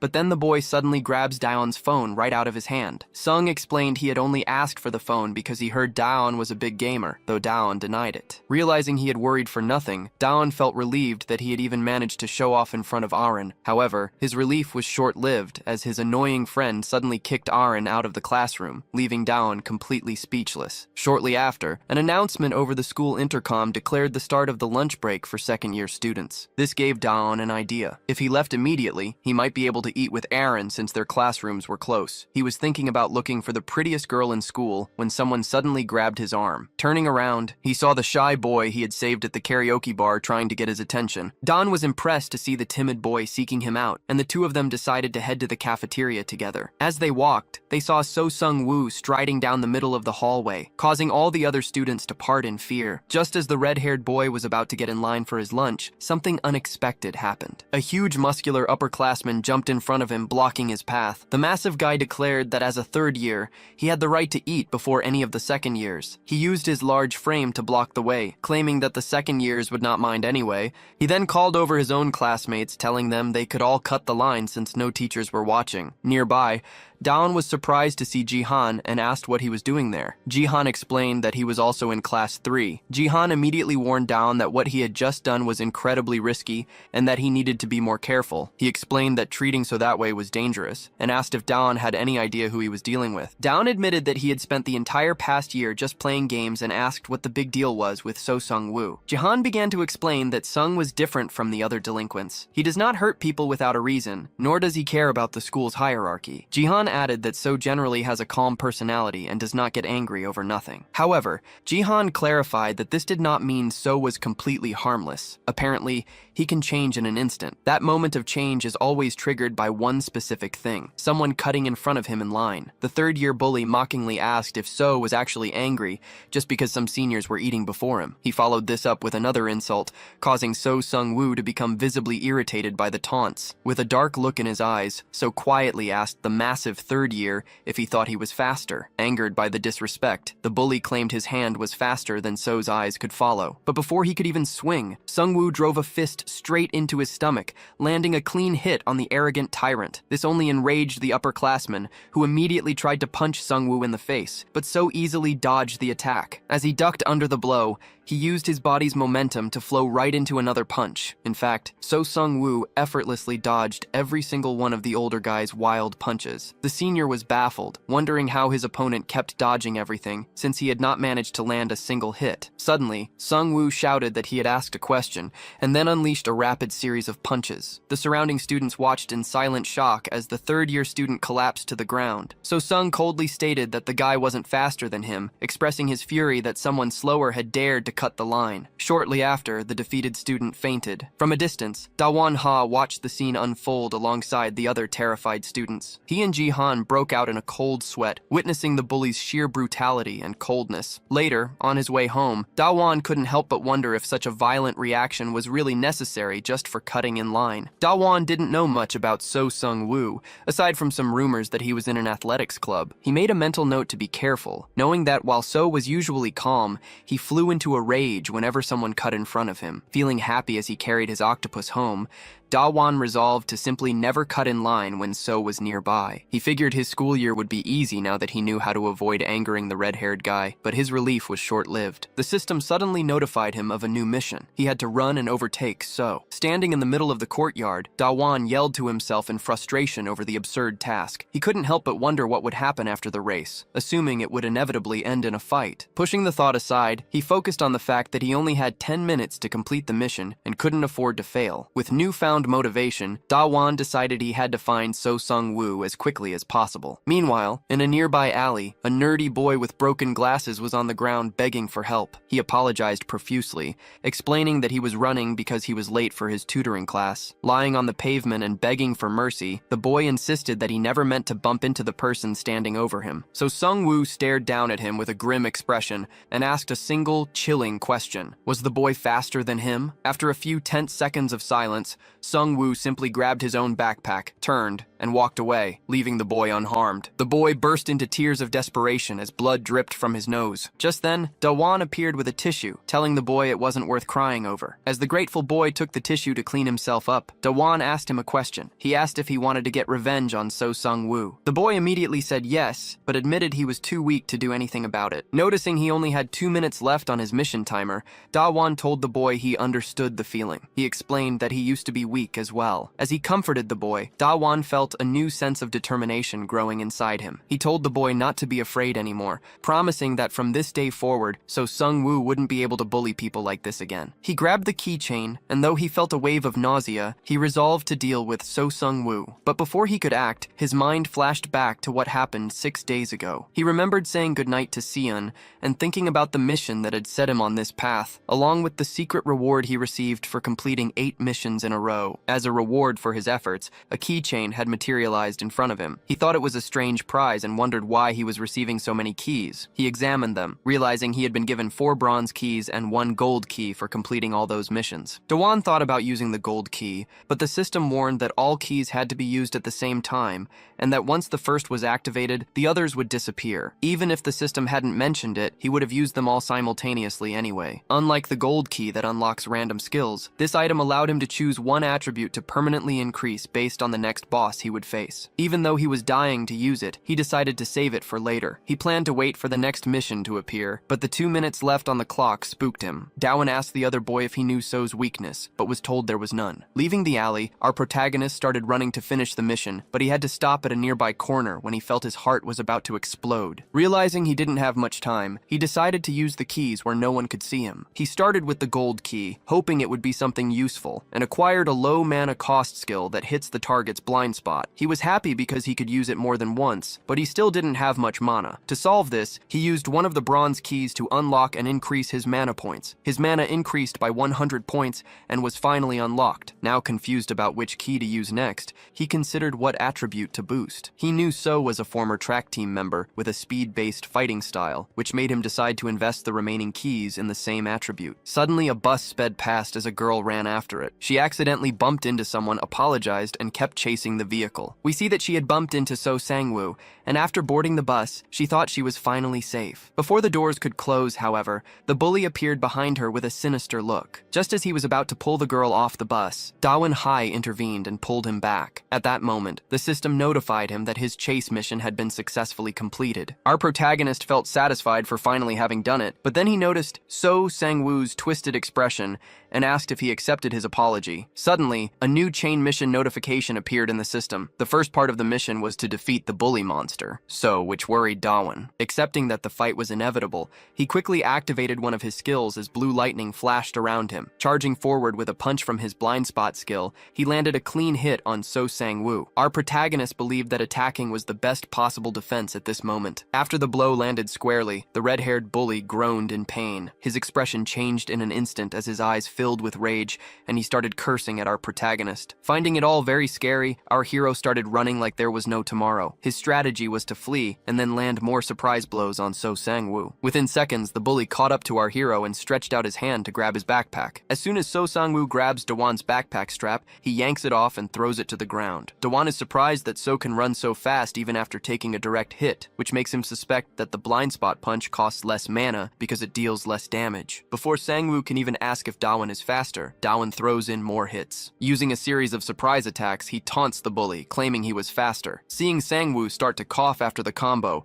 Dawan briefly wonders if his opponent just doesn't like to fight. Taking off his own backpack, Sangwoo says the boy has actually managed to really piss him off. Our hero notices that the backpack is so heavy it sinks into the ground when it lands, and he suspects it's full of rocks. Shocked by the backpack's weight, Dawan watches as So charges at him. He quickly prepares another blind spot skill, but this time he's surprised by a well-timed dodge from the bully. So demands Dawan repeat what he said, while landing several punches directly to his face. The sudden assault leaves our protagonist in shock as blood starts coming out of his nose. He tries to use his skill again, but the man dodges and Dawan realizes he's much faster than before. At that moment, the gamer understands the heavy backpack was limiting his enemy's speed and agility. With a dark and evil glare, the bully dares Dawan to repeat his taunt if he has the guts. A second later, Dawan takes a full punch to the chest and is sent flying away, unable to land properly as he bounces across the ground. After getting badly beaten, our hero realizes So Sangwoo has gotten much faster. He wonders how many times So has used his skill and considers using the Falcon's drop. He knows that dodging such a powerful technique is hard, but he's afraid he'll run out of mana. Dawan then wonders how he'll deal with someone so fast without any basic fighting knowledge. The shadowy bully interrupts his thoughts, asking if our nerdy hero would rather end up in a coma or paralyzed. Hearing this, Dawan immediately grits his teeth, realizing his enemy is far too dangerous. Even without knowing if it will work, he decides to take the risk and chooses neither option. Once again, our hero uses a combo of 3 blind spot strikes,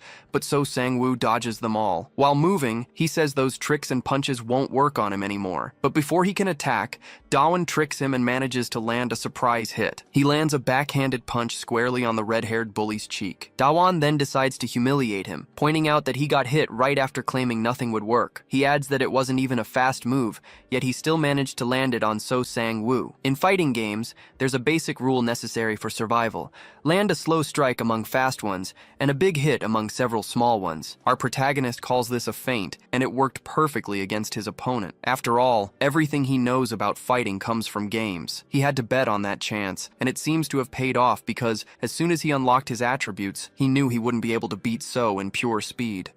This is why he had invested all his points into attack rather than speed, effectively turning his hands into heavy blunt weapons with an attack power of 31. By thinking of the fight like a game, Dawan felt that victory was finally within his grasp. After all, while he might struggle in other areas of his life, he never lost when it came to games. Approaching this fight with that same mindset, he knew the first step was to analyze his enemy's attack and movement patterns. Based on So Sang-woo's fighting style, Dawan attempted another blind spot strike, but it missed. However, the attempt wasn't a total failure, as he had already figured out that So Sang-woo typically threw a fast punch immediately after dodging. His first priority was to defend himself and avoid taking a fist to the face. He planned to look for an opening to counterattack, but So Sang-woo threw a kick instead. The unexpected move caught Dawan completely off guard, and the kick connected squarely with his face, sending him flying. He hit the ground hard and slid across the floor before managing to steady himself. So Sang-woo declared with conviction that Dawan Ha would never beat him. At that moment, Dawan remembered he had been on the track team and knew how to kick as well. He realized that if the blow had landed on his head instead of his forehead, he would have been knocked out. Dawan decided he had to end this fight quickly, knowing that dragging it out would only lead to more injuries. He launched a swift and relentless assault,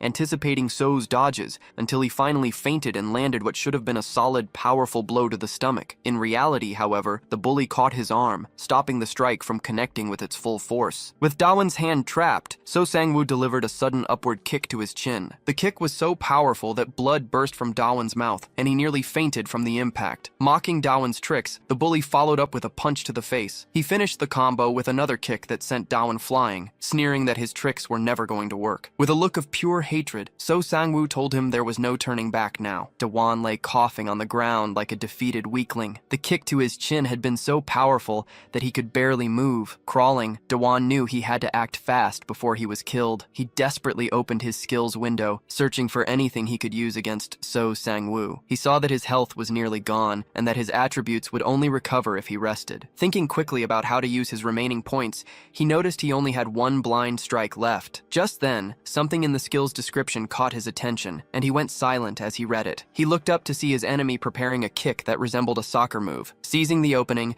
Dawan used his blind spot skill and swept So Sang-woo's leg. The attack connected directly with So's heel, causing him intense pain. The moment his attack landed, Dawan smiled, happy that he had pulled it off. He realized that unlike the hawk strike, which had to hit the head, the blind spot attack was effective anywhere on the body. Based on the skill's description, Dawan had been trying to attack Sungwoo using only his fingertips. He finally realized, however, that the skill wasn't limited to just his hand. Understanding this was his only chance to use the ability effectively. He knew it was also his best shot at winning the fight. Dawan came up with a specific strategy to carry it out. He lunged forward and blocked Sungwoo's vision by yanking his hood down over his face, and the moment his opponent's eyes were covered, Dawan threw the first punch. Unfortunately, Sungwoo predicted the attack and pulled Dawan to the side. Spinning around, he landed a powerful kick that sent Dawan falling to the ground in a humiliating heap. Injured, Dawan watched as the bully picked up a heavy object, dragging it across the ground before getting a firm grip on it. Wielding the object, So Sungwoo remarked that he should have used it earlier. His mind drifted back to his time in school track competitions, where he felt immense pressure to be the fastest. For Sungwoo, it never mattered how he reached his goal, only that he came in first place. He remembered the devastating feeling of coming in second place. Whenever he failed to win, he would return home only to endure beatings from his father. The man was a narcissist who had never lost during his own school years and couldn't accept having a son who was a loser. After an accident, however, his father lost the use of his legs and was confined to a wheelchair. From then on, he told Sungwoo to remember that he was responsible for finishing what his father had started but could no longer complete. Desperate to meet his father's expectations, Sungwoo fought hard every single single day. He ran until he puked, his backpack always filled with sand to make it harder. But despite all that grueling effort, nothing changed. He kept finishing in second place, making the glory of first place feel impossibly far away. Whenever he thought about giving up, he would remember his father's harsh, disappointed words. In a moment of total defeat, Sungwoo saw a new solution. In the middle of the night, he called the track team's #1 runner, asking to talk. When the unsuspecting boy showed up, Sungwoo struck him in the face with a tournament trophy. He decided then and there that anyone better or faster than him would be destroyed. By eliminating his opponents through violence, he would finally become the fastest of all. Back in the present, Sungwoo held the heavy object and told Daewon that he had already put someone in a coma before. Because of that incident, he was expelled from the track team and abandoned by his father, claiming that all the bad things in his life were his father's fault. He explained that he got away without punishment thanks to the adolescent protection law. He then raised the brick, ready to strike Daewon down, but in that exact moment, the sound of a flask opening could be heard. Daewon calmly stated that the most essential thing for winning a fight is the use of items. And right then, Daewon throws the octopus at Sungwoo's head. He was surprised the octopus was still there, having hidden it in his hood when he grabbed it on the bus. He had thought it had fallen out somewhere, but he managed to pull the live animal out with his hands. Sungwoo, who had no idea Daewon would do something so crazy, threw the octopus far away. In that moment, however, the octopus's black ink started dripping down the bully's head. The ink sent Sungwoo into a panic, making him drop the brick as he desperately tried to wipe his face. Daewon explained that an octopus releases ink when it's squeezed, and now Sungwoo's vision was finally blocked. With only enough mana left for a single blind strike, Daewon knew he needed to deal more damage to win this fight. Thinking quickly, our hero formed a plan and charged at the blinded Sungwoo, preparing to attack. The enraged bully screamed that he couldn't see anything. Taking advantage of the situation, Daewon threw a powerful downward punch, hitting him squarely on the head. In his mind, he thanked Eren for the gift that had just saved his life. As he landed a headbutt with a special skill, he dedicated his victory to Eren. The blow sent the red-haired bully flying through the air. He crashed hard to the ground with his vision still blocked by the ink, and blood trickled from his mouth. Bragging about his victory, Daewon remarked that he was stronger than he looked. At that moment, a notification confirmed that the running mission was completed and Sungwoo was defeated. As a reward, our protagonist obtained another set of keys. He was surprised to receive more of them and felt that this had been his hardest battle so far. But just as he was about to say that, he felt a strange sensation go through his entire body. Suddenly, his legs felt weak, and he realized he couldn't stand upright anymore, guessing it was because of his low health. He checked his status and noticed that his health points were slowly decreasing. The memory of collapsing in the karaoke bar from weakened health flashed through his mind, and he became afraid of passing out in front of Sungwoo, who could wake up at any moment. Looking for a way out of this suffocating situation, he opened his game attribute screen. He quickly used a golden key to unlock more health points, and his HP increased by 500. Seeing his health rise, he let out a relieved sigh and fell to the ground, finally safe. After using one of the keys, Daewon decided to use all of them at once, including another golden key. Upon using the second golden key, the system notified him that a new class and skill had been unlocked. The new skill, which cost 200 mana points, could deliver multiple massive and powerful attacks. He had finally regained the multi-punch skill that he had lost earlier, but he noticed that the mana cost was a bit too high. In the end, he decided to use his other keys to increase his mana points. After using the keys, he turned his attention to the octopus and thanked it. After all, if it were not for the small creature, he would have been eliminated. Daewon decided to take care of it since it was a gift from Aren, and named it Fufucho. Just then, however, a stray cat snatches the small sea creature in its mouth. The sight leaves Daewon completely shocked,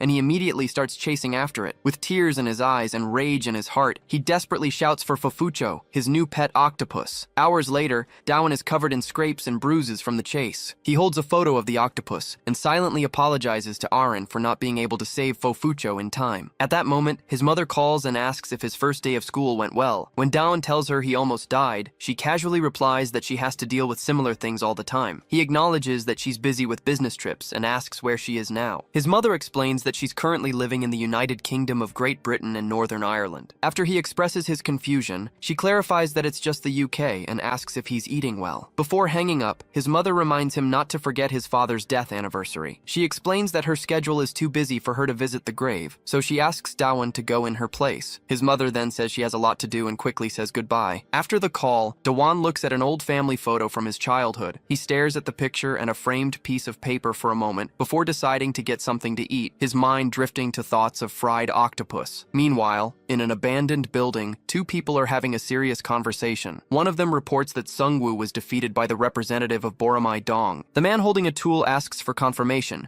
and his underling affirms that the report is true, adding that Ji-Baek Chang, the second-year representative of Bangshan Dong, had ordered them to keep things discreet. Nearby, Sungwoo is tied to a chair, forced to listen as his superior states that if the Bangshan representative finds out they lost to Boromai, he will be furious. Baek Chang then kicks Sungwoo's chair, sending it sliding across the room, and yells that he gets pissed off when a weakling ruins everything. He reminds Sungwoo that they agreed to take care of him after his father's death, but he repaid them by acting like a fool. Noticing an open backpack filled with sandbags, Baek Chang mockingly asks if Sungwoo still has not moved on from track or his father's death, declaring that he hates all this obsession. Turning to his subordinate, Il Seok, Ji-Baek Chang announces that he will handle the situation himself and orders him to bring Daewon Ha, the representative of Boromai Dong. The next morning at school, Daewon's friend Jahan comments that the red-haired bully did not show up for class. Jahan finds this strange, noting that he usually never misses a day, which makes Daewon wonder if the bully's absence is because of their fight. As he considers the reason,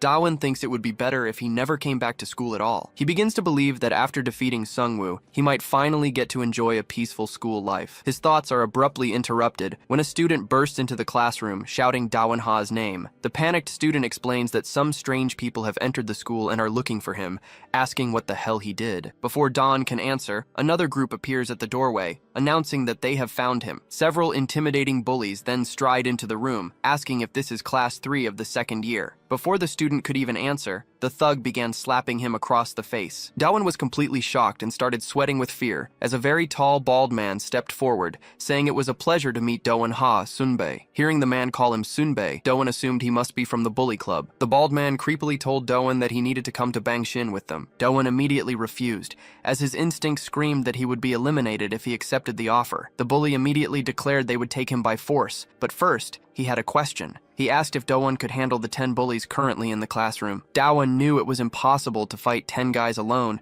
and desperately wondered if there was any way to escape. Suddenly, someone else entered the room and told the idiots to come to him instead. It was Han Eun-sung, who demanded to know what the Bangshin thugs were doing in his district and his school. The bald man seemed to find Han Eun-sung's presence at the scene unusual. One of the student council members angrily approached and began to mock Han Eun-sung. Before the council member could even finish saying they had united to beat up the nerd, Han kicked him squarely in the face. The kid was left with broken legs, screaming in agony, while Daewon could only watch in shock. Han declared that they couldn't take the nerd, and if they wanted to try, they would need to answer a question first. He then asked if the 10 bullies thought they could handle him alone. Daewon Ha was stunned, wondering if it was even possible to hurt someone that badly with a single strike. Enraged, another council member charged at the white-haired man, but before he could even get close, Han swiftly punched him in the face. The underling was left with a bruised face, while Han Eun-sung maintained a serious expression. A chubby guy then tried to attack from behind, lifting a chair to hit Han by surprise. He screamed as he slammed the chair down,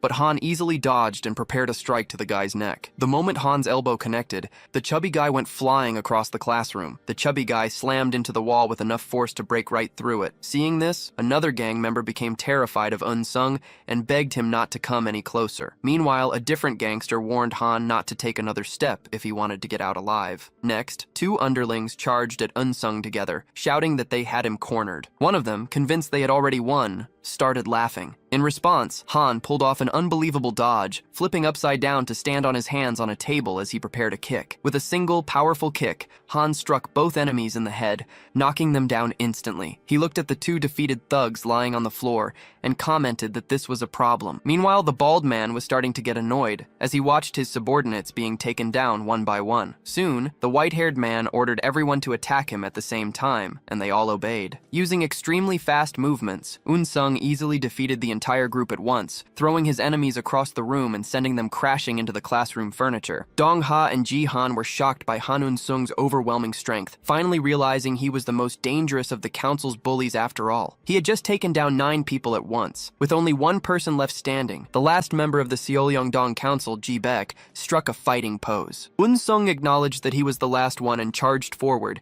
aiming a punch directly at his chin. However, just before the punch landed, Eun-sung stopped stopped his fist. He then ordered the Seollyeongdong council members to clean up the entire mess. Turning his back on his enemy, Eun-sung began to walk away, telling Ji-baek to make sure the chaotic scene was cleaned up properly. Furious, the bald man asked if Eun-sung really thought he would get away unscathed, warning that the Bongshin district wouldn't let this slide. Before leaving, Eun-sung ignored the threat and called out to Dong-ha. He invited the protagonist to join him in the cafeteria during their break. As they walked together, Dong-ha thanked Eun-sung for his help back in the classroom, feeling happy and relieved to be on the same side as him. But his relief was cut short when Eun-sung suddenly startled him by whispering in his ear, asking what his true intentions were as a member of the Bully Council. He was also curious about why Do-won had fought So Sung-woo from Bongshin. Thinking carefully before speaking, Do-won knew that if he gave a good reason, Han wouldn't ask again. He decided to pretend he had a wicked personality he didn't actually possess, claiming to be a bully hunter. A moment later, he realized his mistake, remembering that Eun-sung was also a bully, and hoped he hadn't caused any offense. Noticing a strange reaction from the white-haired man, Do-won briefly wondered if he should kneel. Instead, Eun-sung let out an unexpected laugh and said his comment was funny. As the elite council member walked away, he simply wished Do-won good luck. From that day on, the protagonist was afraid that Bongshin-dong's goons would come after him, but luckily, that never happened. Since he didn't have any schoolwork, he spent his days at an internet cafe playing games. There, he overheard some gamers talking about taking games seriously and spending money on them, which made him think of himself. He used to spend money to improve his own gaming skills too. Feeling nostalgic and a bit emotional, he watched as the boys left the cafe. Suddenly, a beautiful girl arrived with a tray carrying the noodles he had ordered. He was surprised to see that the waitress was actually Rin-ju. Do-won asked if she worked there, and she explained that she just helped her father out sometimes. The realization that the girl he liked was the owner's daughter made our protagonist incredibly excited. Seeing his reaction, however, Rin misunderstood and thought he was just after free stuff. Meanwhile, a crowd of people gathers around the computer of a particularly skilled gamer. The other nerds are talking about punishing some kid in-game, which Do-won finds strange. Shortly after, a few younger kids arrive asking to use someone else's avatars, only to be laughed at by the older players. While working her shift at the cafe, Rin-ju thanks some customers and wishes them a good day. As she arrives with a tray, she notices a sad-looking boy who explains that someone stole all of his character's items. Rin asks what happened, and the kids tell her everything was taken while they were in the bathroom. Seeing the concerned look on the girl's face, our protagonist speaks up, saying he saw the older guys do it. Rin asks if Do-won witnessed the whole thing, and he admits that he did, but didn't understand what was happening at the time. Hearing this, the desperate young gamer turns and begs our hero for help. Crying and sobbing,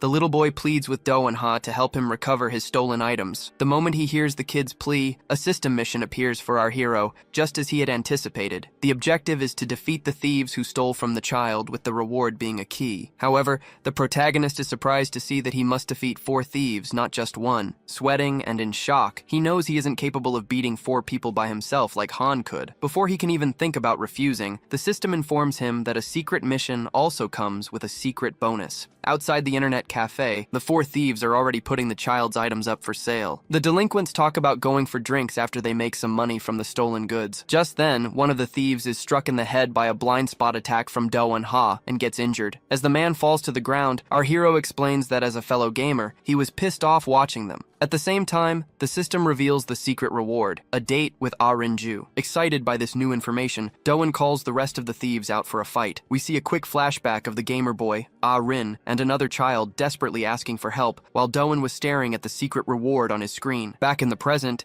he places a hand on the kid's head to calm him down, telling him to keep playing and wait. In a heroic pose, our protagonist declares he will return from his mission before the kid's food even gets cold. Seeing that his surprise attack on the first thief was successful, he challenges the rest of them to a fight. He threatens them, saying that if they don't come at him, he'll go after them himself. Inwardly, however, Do-won-ha is completely confused about what to do next now that one of them is down. He is even more surprised when he sees the delinquent he hit getting back up. The angry thief asks what just happened, and Do-won wonders if the strike even made him dizzy. The thieves notice he's just a student and comment that they've never seen a kid get involved in their business like this before. Realizing that his sneak attack and his threats have failed, Do-won immediately starts running away. The delinquents chase after him, yelling that he isn't getting away that easily. They watch as the high school student runs into a dead-end alley and begin to laugh, thinking they have him trapped. When one of the criminals reaches the alley, however, he doesn't see our protagonist anywhere. The others arrive and find it strange as well. They are all certain it's a dead end, yet Do-won is nowhere in sight. The delinquents soon notice a trash can nearby and start laughing, certain he's hiding inside. They mock him, pretending not to know where he went and saying they can't see him anywhere. One of them threatens Dallin, announcing that dinner is going to be roast chicken and he'll be the one getting served. But he isn't in the trash can. Instead, he's perched on a ledge above them, ready to launch a surprise attack. Just as one of the delinquents looks up, Dallin drops down and delivers a falcon kick right to his face. The criminal who took the kick falls to the ground defeated, crushing the trash can beneath him. At that moment, a system notification informs Dallin that the first thief has been taken care of. He feels a wave of relief, glad to have finally taken one of the criminals down. The other thugs are in shock, scared, and wondering if he's really just a student. They demand to know who he is, but Dallin simply strikes a cocky pose, assuming they're afraid of his kick. Trying to intimidate them further, he warns that if they knew who he was, they'd regret ever crossing him. He then plays his trump card, declaring himself the bully representative of Boromondong. However, his tactic doesn't work, as they don't believe a bully council even exists. Before one of the delinquents can attack, Dallin uses his blind spot strike, hitting the guy squarely on the neck. The blow knocks the air out of him, and he starts coughing uncontrollably. Dallin thinks to himself that compared to Sungwoo, this criminal is as slow as a turtle. Noticing the fear in their eyes, he knows he just needs to approach them slowly to keep them on edge. The remaining thugs try to hype each other up, saying there's no reason to be afraid since the nerd is all alone. Two of them then start running to flank and trap Dallin from the sides. He scoffs, remarking that in games, numbers don't matter, and attacks both of them at once. Confident in his victory, our hero thinks that hitting both of them was extremely easy. He also notices that the four delinquents are terrible at fighting, which is making things much simpler for him. Despite his success, Dallin knows that he's very weak without his skills, so he remains cautious. He understands that he can't afford to mess up and has to keep scaring the delinquents a bit longer. One of the remaining thieves gets an idea, suggesting that all three of them should rush at the same time to surround their target. Just as their countdown ends, Dallin interrupts and asks if they know the best way to deal with weak enemies. The criminals don't understand the question. That's when our hero explains that it's simple. You gather them together and attack all at once. After baiting them into surrounding him, Dallin Haas uses his multi-strike destruction. With a sequence of strong, consecutive punches, he manages to defeat each target one by one. As his enemies fall to the ground at the same time, he remains standing, only slightly tired. The sensation in his body is similar to when he defeated Seo Sungwoo. After taking someone down, Dallin feels the same rush he gets in a game when defeating a target. He feels a dangerous shiver, and begins to fear that he might be losing his humanity because of that feeling. One of the criminals on the ground, now toothless and injured, begs Dallin for mercy. He promises to return everything he stole and swears he'll stop committing crimes. Seeing him ask for forgiveness makes Dallin feel like a villain, so he tells the thief to return every single stolen item. Our protagonist decides not to throw away his humanity, reminding himself that he's not a bully like the others. Taking his jacket back, he says he can't spare the last thief because his mission isn't complete yet. Realizing one enemy still needed to be defeated, Dallin runs and attacks him with a flying kick to complete the mission and get his reward. After he hits the delinquent with a double-footed kick, something that looks like ketchup comes out of the thief's nose. As the final enemy hits the ground, the system notifies Dallin that all thieves have been taken down. The mission to eliminate all four thieves is finally complete, and when the black key reward appears, our hero gets really excited. However, he gets even more hyped about receiving his secret reward, Rinju. Sometime later, the four thieves return to the internet cafe and, on their knees, promise the kid they robbed that they will never steal again. The victim forgives them, and the delinquents promise to change their ways. Dallin warns them that if he ever catches them stealing again, he'll crush them, and they quickly agree. At that moment, a man named Mingyu Kyung starts calling one of the thieves, who doesn't answer. Rin thanks Dallin, explaining that they were having problems with thieves, and he commits to always helping her. She then asks him to wait while she goes to get more food for him, promising to be as fast as possible, which makes our hero overly excited. As he thinks about his moment with Rin, he remembers her making a comment about her tight clothes, which excites him. Suddenly, the scene shifts to a memory of a little girl falling on a classroom floor while two older girls bully her, calling her a loser and blaming everything on her. At that moment, another child stepped in to defend the girl. It was Dallin Haas in his first year of kindergarten, and that was the day he met Rin. In a surprising twist, it turns out that Rin Ju was the first girl to ever punch Dallin in the stomach. She was the leader of the girls in kindergarten and asked Dallin if he wanted to be their next target. Afraid of the popular and mean girl, our protagonist avoided making eye contact with her. After that dark period period of bullying, they were separated and went to different schools. After 3 years passed, our hero didn't expect to ever see her again. That changed on a day she kindly picked up something Dallin had dropped on the floor. The Arin he met in high school was completely different from before and didn't seem to remember him at all. She kindly picked up his electronics and gave them back. Then, he once again got a punch in the stomach from Arin Ju, but this time it was different. This time, he got praise. In the present, Arin announced she would come back to talk after changing out of her tight outfit. As she left, Dallin grew excited about the secret reward, throwing himself into a chair to think about what he had earned. He looked at the silver key in his hand and decided to use it before she returned, hoping it would not grant him another weak, random skill like the last one. Upon using it, he unlocked the Weapon Master skill, which boosted his proficiency with all weapons. This new ability scared Dallin, as he was afraid of fighting with weapons and accidentally killing someone. However, after reading the skill description more closely, he realized he could only use it if his enemy was also harmed. Just as he was reading the system's message, Arinju returned and asked what he was doing. His expression immediately changed as he was dazzled by how beautiful she looked in her dress. Dallin complimented her, saying the outfit suited her really well, and a relieved Arin thanked him. She then asked what he wanted to eat, and he suggested a steakhouse. Arin mentioned that she loved eating spicy rice cakes, and Dallin quickly agreed, saying he loved them too. She clarified that she was thinking of a different kind of food, and he went along with it, thinking it would probably go well with the spice. To his surprise, he was presented with a strange dish of noodles mixed with chocolate and mint. Dallin wondered how he was supposed to eat it, but Arin immediately made a sad face and asked if he did not like her choice. He quickly pretended to enjoy it, stuffing his mouth and claiming he could not stop eating. Her expression brightened instantly, and she asked if he really liked it, to which Dallin confirmed he did. Although she noticed he was not actually chewing, Dallin Ha felt happy just to be on a date with Arin. He realized this was only his second date ever, and the last one had been forced on him by a mission. This made him question if a date offered as a secret reward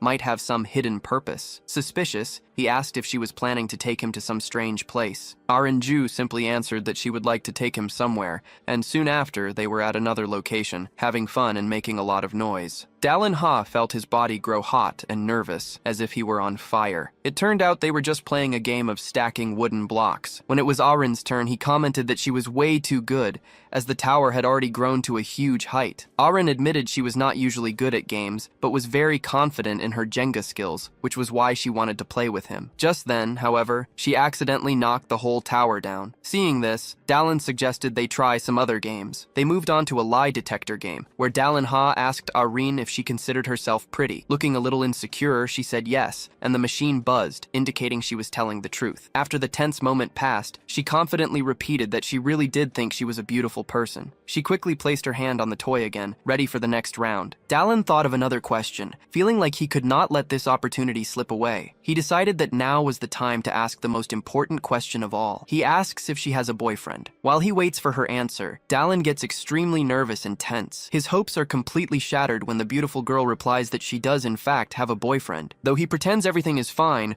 our protagonist is dying inside, figuring it was impossible for a gorgeous girl like her to be single. However, she suddenly says the toy doesn't work, admitting she had been lying the entire time. Dallin Ha is incredibly relieved to hear this, and they both laugh about the machine being broken. The two then begin deciding what game to play next and quickly pick one. Meanwhile, the thieves are still looking for him and the girl, having heard that the two were seen together. One of the delinquents starts mocking Dallin Ha for being on a date with Arinju. His friend, however, is trembling with rage and tells him to calm down while they continue their search. The injured thief vows that he'll destroy the guy who left him in this state. His friend tries to calm him down, awkwardly patting his head in a strange and irritating way. Back at the arcade, Arinju and Dallin Ha are still having fun and haven't noticed how much time has passed. Our hero feels much closer to the girl and is happy to see everything going so well with Arin. She points to a claw machine and asks if he wants to play it with her. Nearby, a vendor calls out to customers, advertising a hammer and nail game with teddy bears as prizes. Arinju tries to win the bear but fails, so Dallin says he'll give it a shot. Although the vendor claims he's weaker than her, Dallin is confident because he knows the trick to winning. He just needs to stretch his arm, align the hammer and nail perfectly, and then strike vertically. The gamer nerd is inspired to win the stuffed bear for Arin, thinking it would make their date perfect. But just before he can swing, Dallin Ha stops and begins to to coldly observe something in front of him. Arin doesn't understand what's happening as he stares, stunned, at a message that has just popped up from the system. The task demands that he strike Arin-ju on the head with the hammer as hard as he can, all within 5 minutes. As the girl asks what's wrong, Dallin can't believe the impossible situation he's been put in. This mission requires him to slam the mallet into her head, and the reward is a dungeon map. After all the previous missions asked him to defeat bullies, he is in complete shock that the system is now asking him to hit Arin-ju. His body starts to tremble as he realizes that if he doesn't complete the mission, he'll be punished. But he can't bring himself to hit the girl with the mallet. Instead, he slams it on the table, pretending he failed the game. He would rather suffer the system's punishment than do something so horrible to her. While whining about his loss, he notices a booth behind him advertising a royal castle-style game, where players use a toy mallet to win a random prize. Seeing that the booth has a toy hammer, he gets an idea and immediately takes Arin there. As the vendors try to attract a crowd, Dallin volunteers to play right away. The vendors explain the rules. Whoever wins rock, paper, scissors gets to use the hammer while the other defends. In a rush to complete the mission, Arin notices Dallin looks anxious. She realizes it is because the task has a time limit,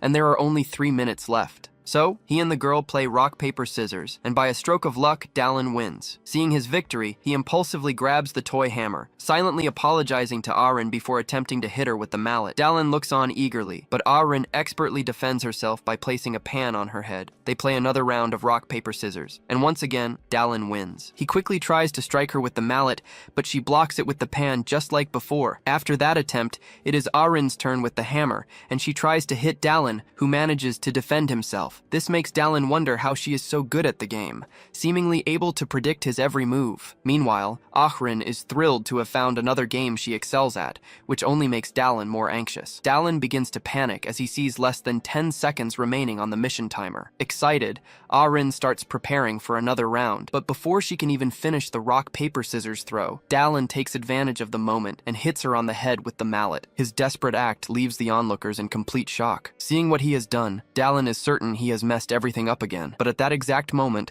a system notification announces that the mission is complete. Another message follows, indicating that he will receive the reward, and a bag appears. With the reward in hand, Dallin tells the vendor that the hammer broke, and the man tells him to just keep it. As night falls, the two friends walk down the darkening street. Dallin sweats nervously, filled with regret, and thinking he should have just failed the mission and accepted the penalty instead. He finally asks Arin if she is mad at him, but she just starts laughing uncontrollably. Seeing her laugh so loudly and without stopping, Dallin begins to wonder if he hit her too hard. Still laughing, she reassures him that it did not hurt, and says she had never taken such a loud, strong hit before. The lighthearted mood is broken when Arin says her dad is calling, and she has to return to the internet cafe. As she says goodbye, she tells Dallin she had a lot of fun thanks to him, and he says the same. Getting close to him, Arin promises they will play more games together next time. After turning to leave, she says she will see him at school later. Not knowing what else to say, Dallin simply nods. But just as she leaves, a strange man approaches and asks what kind of game the two of them were playing. Startled,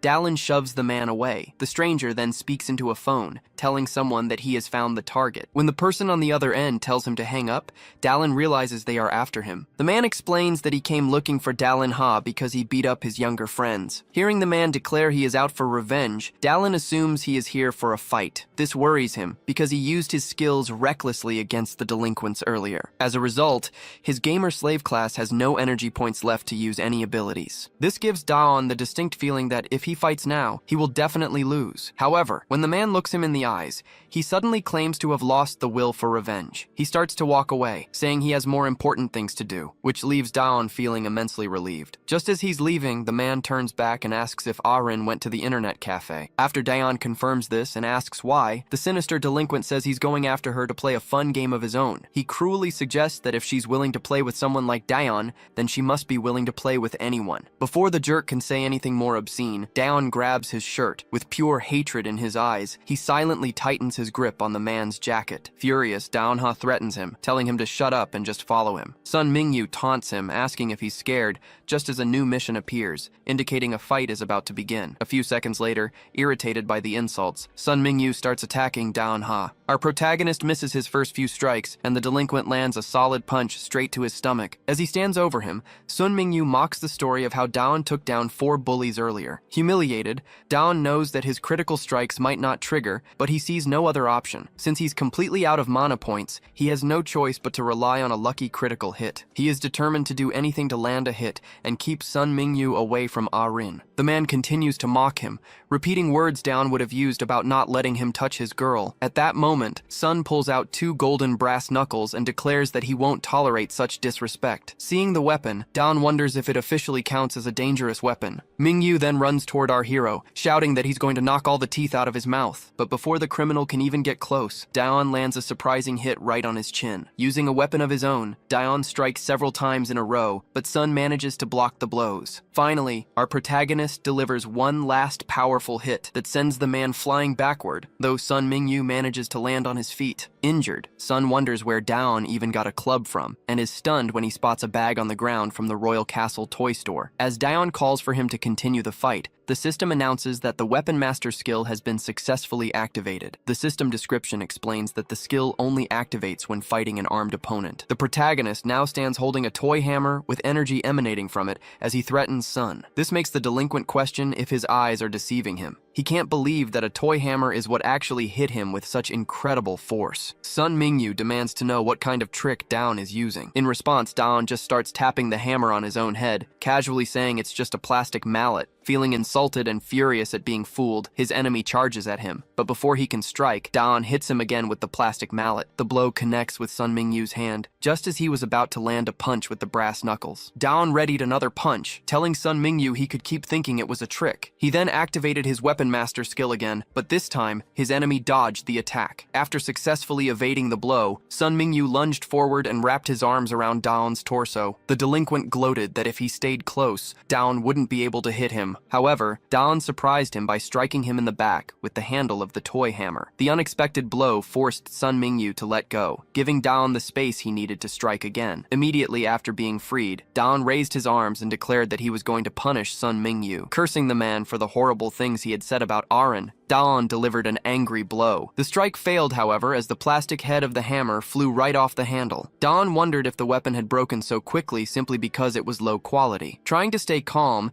he considered if it was still usable in some way. Just as the thought crossed his mind, a system message appeared, stating that damaged weapons do not trigger the skill effect. The notification left Daon in shock, as he saw no way to win without a weapon. Desperately, he scanned his surroundings, wondering if there was anything nearby he could use as a replacement, even something as simple as a trash can. Noticing that Daon was in trouble, Sun Mingyu moved in to land another punch. His fist, armed with the brass knuckles, slammed into Daon's face, sending a spray of ketchup flying. After the attack, he taunted Daon, asking if he could do anything without his little mallet. As he fell to the ground in great pain, Daon wondered what kind of power he had just been hit with. The golden brass knuckles made the pain feel completely different from a regular punch. Following that initial blow, Daon was hit with a flurry of hard punches. After landing a full-force punch to Daon's stomach, Sun Mingyu got an idea. He declared that he was going to beat Daon until he was nearly eliminated and then take him to Orinju. He finished by saying he would do obscene things to the girl right in front of Daon. Sun Mingyu boasted that he would avenge his protagonists and fulfill his own desires all at once. In response, Daon sarcastically asked if he got those villain lines from a movie or a video game. He then questioned why Sun Mingyu wanted so badly to be a villain and do evil things, but Sun Mingyu just scoffed, saying the answer was simple. As he prepared a downward punch,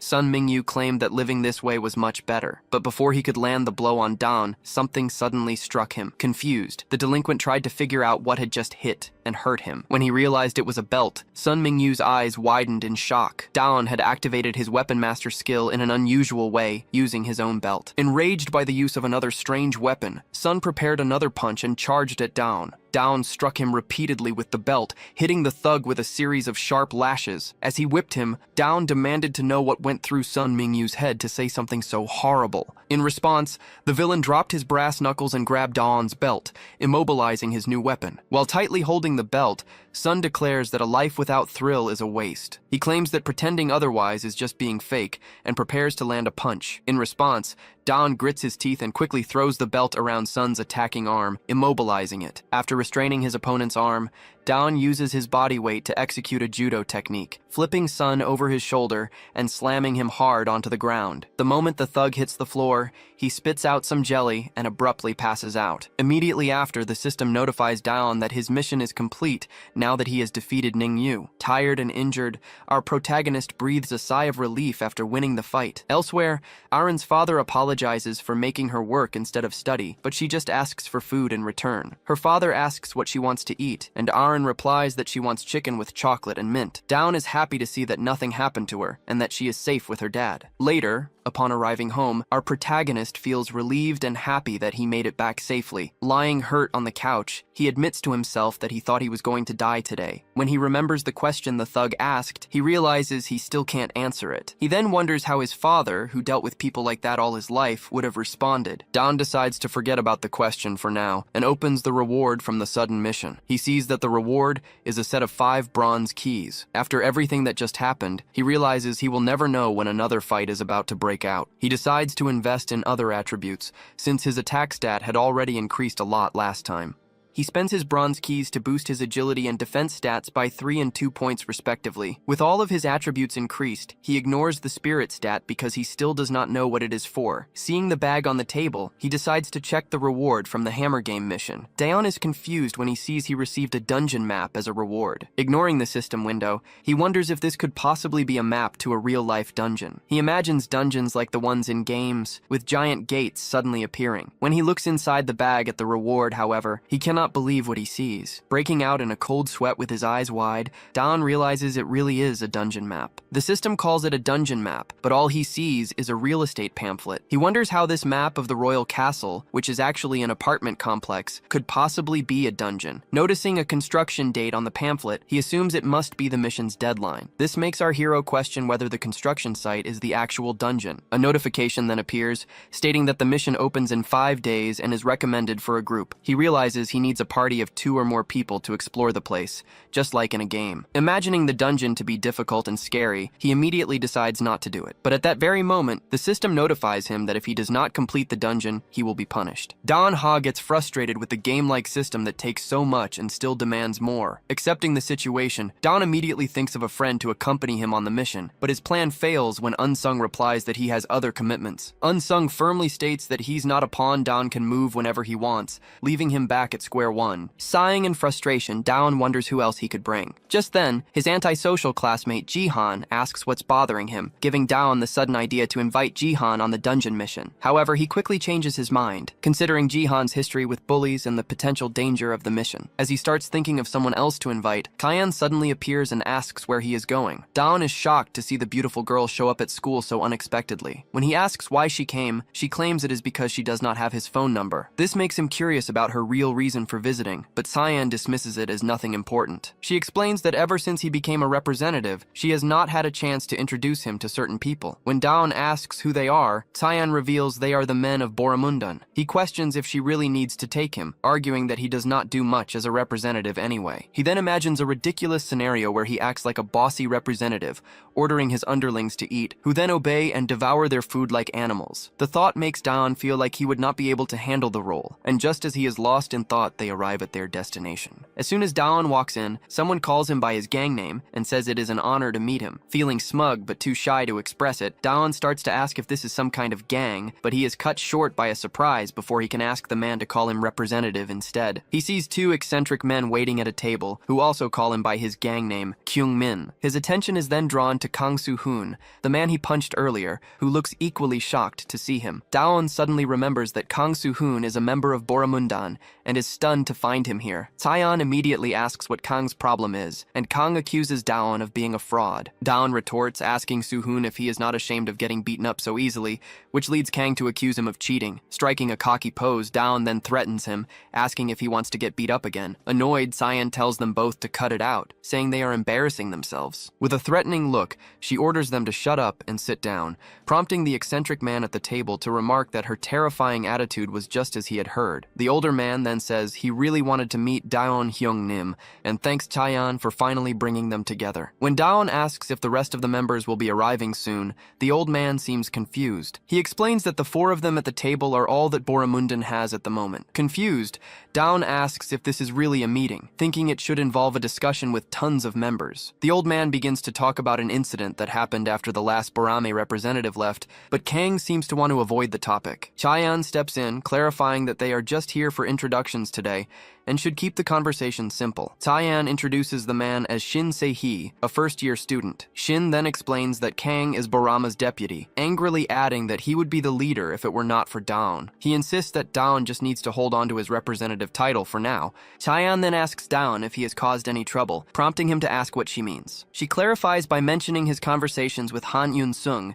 and his interference with the neighborhood bullies. According to her, all of his recent actions nearly caused much bigger problems for them. Daeon realizes that even after everything he did, nothing bad happened, which means Chaeyeon asked the question already knowing the answer. When she brings up the scars on his face, he quickly tries to change the subject. Seeing this, Kang Se-hoon notices that Daeon looks worried and seems to be trembling. Trying to calm everyone down, Chaeyeon reminds them that Borama is weak at the moment and no one wants to attack them. However, Kang immediately objects to her request, claiming he is strong enough to handle other gangs on his own. Daeon has to hold back a laugh at Kang Se-hoon's expression, which only makes Kang more furious when he notices. As Chaeyeon grows tired of their bickering, Shin Se-hee interrupts to ask if he can order some shrimp. 4 days later, a conversation about money is taking place inside a different building. 2 men are discussing how time and effort could have been spared for their underlings. An old man explains that the building's construction is delayed because of problems with hiring workers. He then tells a gangster not to take advantage of the people in the building and to leave. The gangster, a man in a green suit with tattoos, retorts that his actions were all for his client's benefit. Knowing the old man is wealthy, he suggests they should demand an allowance for working day and night. The old man complains that the brats have no respect for him, which only angers the gangster. He calls for his underling, Il-seok, and orders him to beat up the old man until he hands over the money. Il-seok rolls up his sleeves and confirms he understands the command. A short time later, the underling is seen wiping his hand, which is strangely covered in jelly. The gang leader laughs, confident that the old man will pay one way or another. He asks his underling if everyone is ready, and Il-seok confirms they are all gathered on the first floor. The leader then reveals he has a reason to attack Borami Dong, explaining that his men were previously beaten by Daewon. With a cold, evil gaze, he declares that they should start their attack with the weakest of Borama's members. In response, the men he summoned gather together, preparing to head to Borami Dong. Meanwhile, 2 other people arrive at the construction site. One of them asks the other for the position of leader, threatening him in case he changes his mind about handing over the role in exchange for help. The gangsters already there wonder who these newcomers are and how they found the location. Looking at a dungeon map, Daeon wonders why this place is in Bongshin-dong. Daewon declares that after having their school invaded, this time will be different. He points out that now, they are the ones invading the enemy's base. Just then, a system announcement declares that they have entered the royal castle. The scene then flashes back to the past, showing Kang on the phone asking why Daewon accepted his help. During the phone call with our protagonist, Kang had asked if he was being serious. Stressed, he demanded the address and said he would head there immediately. Back in the present, Kang insists that Daewon should hand over the leader position to him. After Daewon tells him to shut up and help, Se-hoon warns him not to get in his way. Suddenly, a rival gang member attacks Kang from behind with a baseball bat, but as soon as the wooden weapon makes contact with his back, it breaks completely in half. Kang scoffs, asking the delinquent if he thought that would be enough to hurt him. With extreme speed, he locks his hands around the enemy's neck and begins to choke him. Lifting the man into the air, Kang asks if he really thinks he can beat the grenade of Baramai with such a pathetic attack. Another Bongshin underling then runs towards Se-hoon, telling him to let his friend go. Before the man can get close, however, Kang throws the first delinquent at him, causing them to crash into each other. Kang Se-hoon then yells at the members of Bongshin Dong, telling them all to come at him. Daewon hadn't expected much from Kang since he had beaten him before, but now he was noticing his extreme strength. He realized Kang had easily stopped the Falcon's drop, and if it were not for a critical hit, Daewon would have lost their previous fight. He silently thanked Kang for bringing him to the dungeon, realizing that even trash like him had a purpose. Just then, the system notified him of a special event mission to defeat 5 normal people. As the other Bongshin gang members decided to act irrationally and charge in, the protagonist appeared behind them with a saber in hand. Even though he did not want to fight, he also did not want to waste a golden key reward, so he decided to attack. Using his weapon master skill, he quickly defeated one of the men, completing the first part of his mission. In response, a friend of the man Daewon defeated got angry and charged at him with a metal pipe. Avoiding the hit, our protagonist protagonist trapped the pipe with his foot. He commented that characters with iron pipes are always weak extras before striking the man with his saber. After being hit square in the face by Borame's representative, a stream of what looked like strawberry jelly came out of his nose. Finally, the protagonist struck his saber hard into the thug's stomach, slamming him into the ground. At that moment, the system announced that the second normal monster was defeated, with 3 more to go. Our hero felt great using the Weapon Master skill, which significantly enhanced his saber's power. Nearby, Kang Sehun was surprised by Daewon's techniques, realizing he really knew how to fight. As he glanced at his comrade's feet, 2 other men arrived to attack and surround Kang. He dodged the first one easily, ducking his torso without even moving his feet. Immediately after, he delivered a powerful upward punch straight to the enemy's chin. The other thug took advantage of the opening to attack him from behind with a pipe. Kang calmly absorbed the blow, his body toughened by experience, and retaliated with a punch to the man's face. In moments, the thug fell to the ground, badly injured, with a lot of what looked like ketchup pouring from his face. Noticing another enemy ahead, Kang decided to ask him a question. He asked if he was there too, referring to the Bongshin assemblyman, Ji Baek-chon. Sipping whiskey, the assemblyman of Bongshin Dong asks if his vassals have already left. His subordinate, Il-seok, tries to call them, but no one answers the phone. Since Ji doesn't want to go after his experienced men himself, Il-seok decides to go check on them. Meanwhile, our protagonist defeats 2 more enemies for his event mission. Tired and sweating, he celebrates that he is finally close to completing the task. Around the 2 members of Boramwon Dong, several enemies from the rival gang lie defeated on the ground. He notices that the man being held by Kang is the last one. While Kang is busy bragging that he took down 1 more enemy than Daomon, the man he is holding suddenly pulls out a knife. Realizing what is happening, Kang Soo-hoon's eyes widen in shock. Daomon Ha yells that he needs to defeat that man and throws his saber toward the target. His saber perfectly hits the enemy, who flies out of Kang's grip and drops the knife. As soon as the saber strikes the rival gang member, it knocks him out. That is when the system notifies our protagonist that the mission is complete and the reward is incoming. After defeating 5 regular enemies, Daomon obtains the golden key. Kang Soo-hoon stares at the blade on the ground and says he did not ask for Daomon's help. With his pride hurt, Soo-hoon turns his back and starts going up the stairs. Seeing that Daomon stayed behind, he asks if he is afraid to go up, but Daomon denies it. After climbing several flights of stairs, our protagonist says, "This is really exhausting." Suddenly, a voice from above remarks that this is an unexpected sight. The man, Il-seok, says he never expected the Sambas to come to their base in the royal castle. Daomon remembers this is one of the guys who invaded the school along with the others they fought. Kang assumes that if Seok is here, then Ji Baek-chang must be here too. Soo-hoon then walks right past the delinquent, heading straight for the Bongshin Dong assemblyman. Annoyed, the subordinate Il-seok asks how he dares to ignore his presence. Before he can hit Kang, Daomon Ha strikes Seok's blind spot from behind. Noticing that the final boss is on the top floor, Daomon decides to take on his subordinate. He tells the vassal to grab a paint roller as a weapon so they can fight fair. At the same time, Kang Soo-hoon reaches Ji Baek and says it has been a while since they last met. The Bongshin Dong assemblyman gets excited to see him there. He starts mocking Kang Soo-hoon for losing the class representative position to some random nerd. In response, Kang calls Ji a coward for doing everything from the shadows without his leader knowing. Bothered by this, Baek says he hates people who only bluff. As soon as Kang tells him to see if he is just bluffing, they start fighting. While all this is happening, our protagonist drops his red saber. Pinned down by Seok, Daomon realizes he is screwed, having mistaken his opponent for just a regular enemy. Jo Il-seok revealed himself to be an elite monster, boasting that he could defeat Daomon with just 1 hand. While Daomon tried to process what an elite monster even was,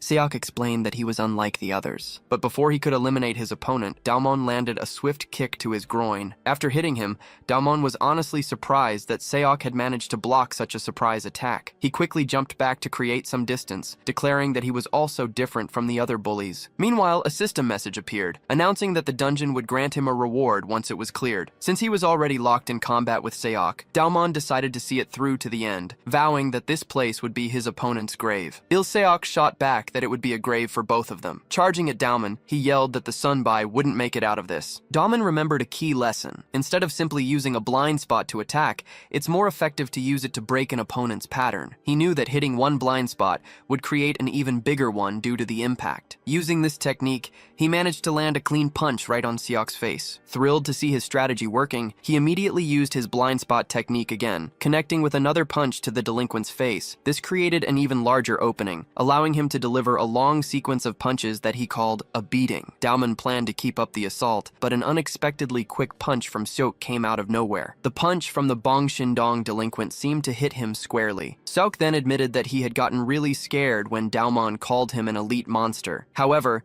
Daomon blocked the punch and realized it wasn't as powerful as he'd expected. His body was definitely stronger after the status boost. Happy to have deflected the blow with his arms, he declared that today, Seok was the one who was going to get pummeled. His opponent was stunned, wondering how he had managed to block the punch so quickly. Seok then said he had been observing his opponent and had some interesting information about him, mentioning something about him hiding from the sunlight. He continued, stating that anyone who walks among delinquents knows they are a non-profit institution. He explained that the organization only emerges with the ideal of guiding troublemakers to the right path and supporting them. He then revealed it was created by Haejin-oh, Daomon Ha's father. Il-seok cruelly corrected himself, adding that since his father was no longer alive, he should just call him a cold corpse. Extremely angry, Daomon rolled up his sleeves and warned him not to talk about his father that way. The scene then cut back to Ji Baek and Kang Soo-hoon, who were locked in a strength clash, both trying to overpower the other. Ji said he had planned to take down Barama today and asked how Kang had ended up there. In response, Soo-hoon simply said he was following their leader, Daomon. Hearing this, Ji Baek Chang concluded that the Barama representative must also be nearby. Feeling like it was his lucky day, Ji Baek Chang threw himself to the ground to set up a kick. As soon as his back hit the floor, he drove his foot right into Kang's solar plexus. Excited, Ji exclaimed that the mountain had come to Muhammad in the desert. Just as Ji Baek Chang lands his kick, Kang Soo-hoon grabs his leg, leaving Ji Baek's body completely exposed. Declaring that he is the mountain, Kang prepares to counterattack. He then uses his grip on Ji Baek's leg to throw him across the room, sending him crashing hard into the nearby furniture. Kang Soo-hoon announces that he already took care of all the underlings on the first floor, and that Daomon is currently dealing with Seok. Suddenly, Ji Baek Chang emerges from the dust and smoke, punching Kang directly in the face. Kang immediately strikes back, and after they both land blows at the same time, Ji Baek attempts to drive his knee into Soo-hoon's face. Ji Baek lands the knee and immediately tries to climb on top of Kang for a takedown. However, before he can hit the floor, Kang firmly plants his feet to avoid falling. Having managed to dodge a direct hit to his nose, Kang grows irritated at Ji Baek for using such cheap tricks. Ji Baek tells Kang that he was wrong to leave his representative behind, claiming this mistake has already cost him the fight. He adds that Daomon is not weak like Kang thinks, and that if Kang truly knew Seok, he would never have said such a thing. Meanwhile, in another part of the building, Daomon lands another punch to Seok's stomach by exploiting his blind spot. Daomon follows up with a punch to the face, but he's starting to realize something is wrong. No matter how many times he hits Il-seok, whether with kicks or even his falcon drop, none of his strongest moves seem to have any effect. It doesn't matter how long he fights, because Il-seok just keeps getting back up like a zombie. Back in the other room, Ji Baek boasts that to this day, he has never seen his bodyguard lose even once. Daomon, still fighting, wonders what is wrong with Seok and how he can be so resilient. He can't understand how Seok hasn't passed out or been defeated yet. Realizing he only has enough mana points left for multi-hit attacks, Daomon decides to end the fight with a single, powerful ability. However, just as he is about to use his strongest move, Seok cancels it with a swift punch to the face. As Seok prepares another strike, he comments that Daomon seems to have already grown tired of fighting. At that exact moment, Daomon lands an unexpected blow from Seok's blind spot. Seok dodges the attack and taunts that Daomon Ha is way too slow. He then lands a punch to Daomon's stomach, saying Daomon must have gotten excited because he mentioned his dad. Seok asks if Daomon understands why he brought his father into the conversation. Before explaining, Seok lands another powerful punch to Daomon's stomach and says it was because he felt bad for Hajin, Daomon's father. Seok claims that Hajin-oh must have died feeling like his mission was accomplished, believing he had helped change the lives of bullies. But instead of honoring that legacy, his son Daomon decided to side with the bully council, going against everything his father stood for. Seok then adds that he acts differently from other delinquents and shouldn't be called one. He continues, saying that Hajin-oh must be sad in heaven watching his son go down this path. Il-seok tells Daomon that if he looked closely, he would see he was throwing his life away. As he speaks, Seok prepares another punch and easily lands a direct hit on Daomon's face, or so he thinks. To his shock, Daomon takes the punch and barely moves. With Seok's hand still pressed against his cheek, Daomon stands unmoving as he remembers to grab the golden key, recalling that he had unlocked a unique skill class through the mission reward. Grabbing his enemy's clothes, our hero said he would say this one last time. Filled with rage, Daomon Ha told Il Il-seok to never speak of his father like that again. Suddenly, he was hit with a memory from his childhood, a time when he used to play video games with his dad. He recalled a special move from one of those games called the stunning blow. In the memory, a younger Daomon was having a great time playing alongside his father. The game's story involved a knight rescuing a princess who had been captured by the Demon King's army. The knight would knock out every enemy, using his stunning blow to fight his way to the top of the castle and save her. However, no matter how many times he hit the final boss with that move, the Demon King would never fall. The knight in the game had no choice but to get up and try again and again after each defeat. Little Daomon would cry and ask his dad if the game was impossible to win. But his father never gave up, always pressing continue after being completely annihilated. Back in the present, Daomon realized that after using his golden key, he had unlocked that very same skill. The stunning blow cost 90 points and was designed to knock a target down. Gripping Il-seok's clothes tightly, our protagonist repeated his earlier warning. He told Il-seok not to speak of his father again, and then threw him over his shoulder, activating the exclusive skill. With the stunning blow, Daomon slammed the man fiercely into the ground. A cloud of dust rose from the impact as Daomon told him to respect boundaries. But when he looked at the spot where the delinquent should have been, there was nothing there. Before he could react, Il-seok grabbed him from the side and threw him to the floor as well. The thug pulled our protagonist's leg hard, slamming him down with incredible force. As his head hit the ground, Daomon was in shock that Il-seok was still moving, wondering what the guy's body was made of. In a cold tone, Il-seok asked if he was done talking. Meanwhile, Kang faced off against Ji-baek Chang, who asked what he planned to do. Rushing at the Boromai assemblyman, Kang declared that the rep was screwed. Kang Si-hoon agreed, saying there was nothing he could do about it. He took Ji-baek Chang down with a high-speed charge, telling himself this was not the time to be thinking about Daomon. He added that he did not care whether the rep lied or got taken out in a duel. Laughing, Ji-baek used the fall to his advantage, placing his hands on the ground to land a kick. He said he hated to spoil people like Si-hoon and launched a two-footed kick from below. Ji-baek Chang taunted that Kang should at least pretend to care, since Daomon was his leader. In response, Kang asked if Ji-baek cared about his own leader. After sweeping Si-hoon off his feet, the Bongshin delinquent asked why he should care, stating that the Bongshin Dong rep was nothing like the leader of Boromai Dong. While receiving a series of strong punches from his enemy,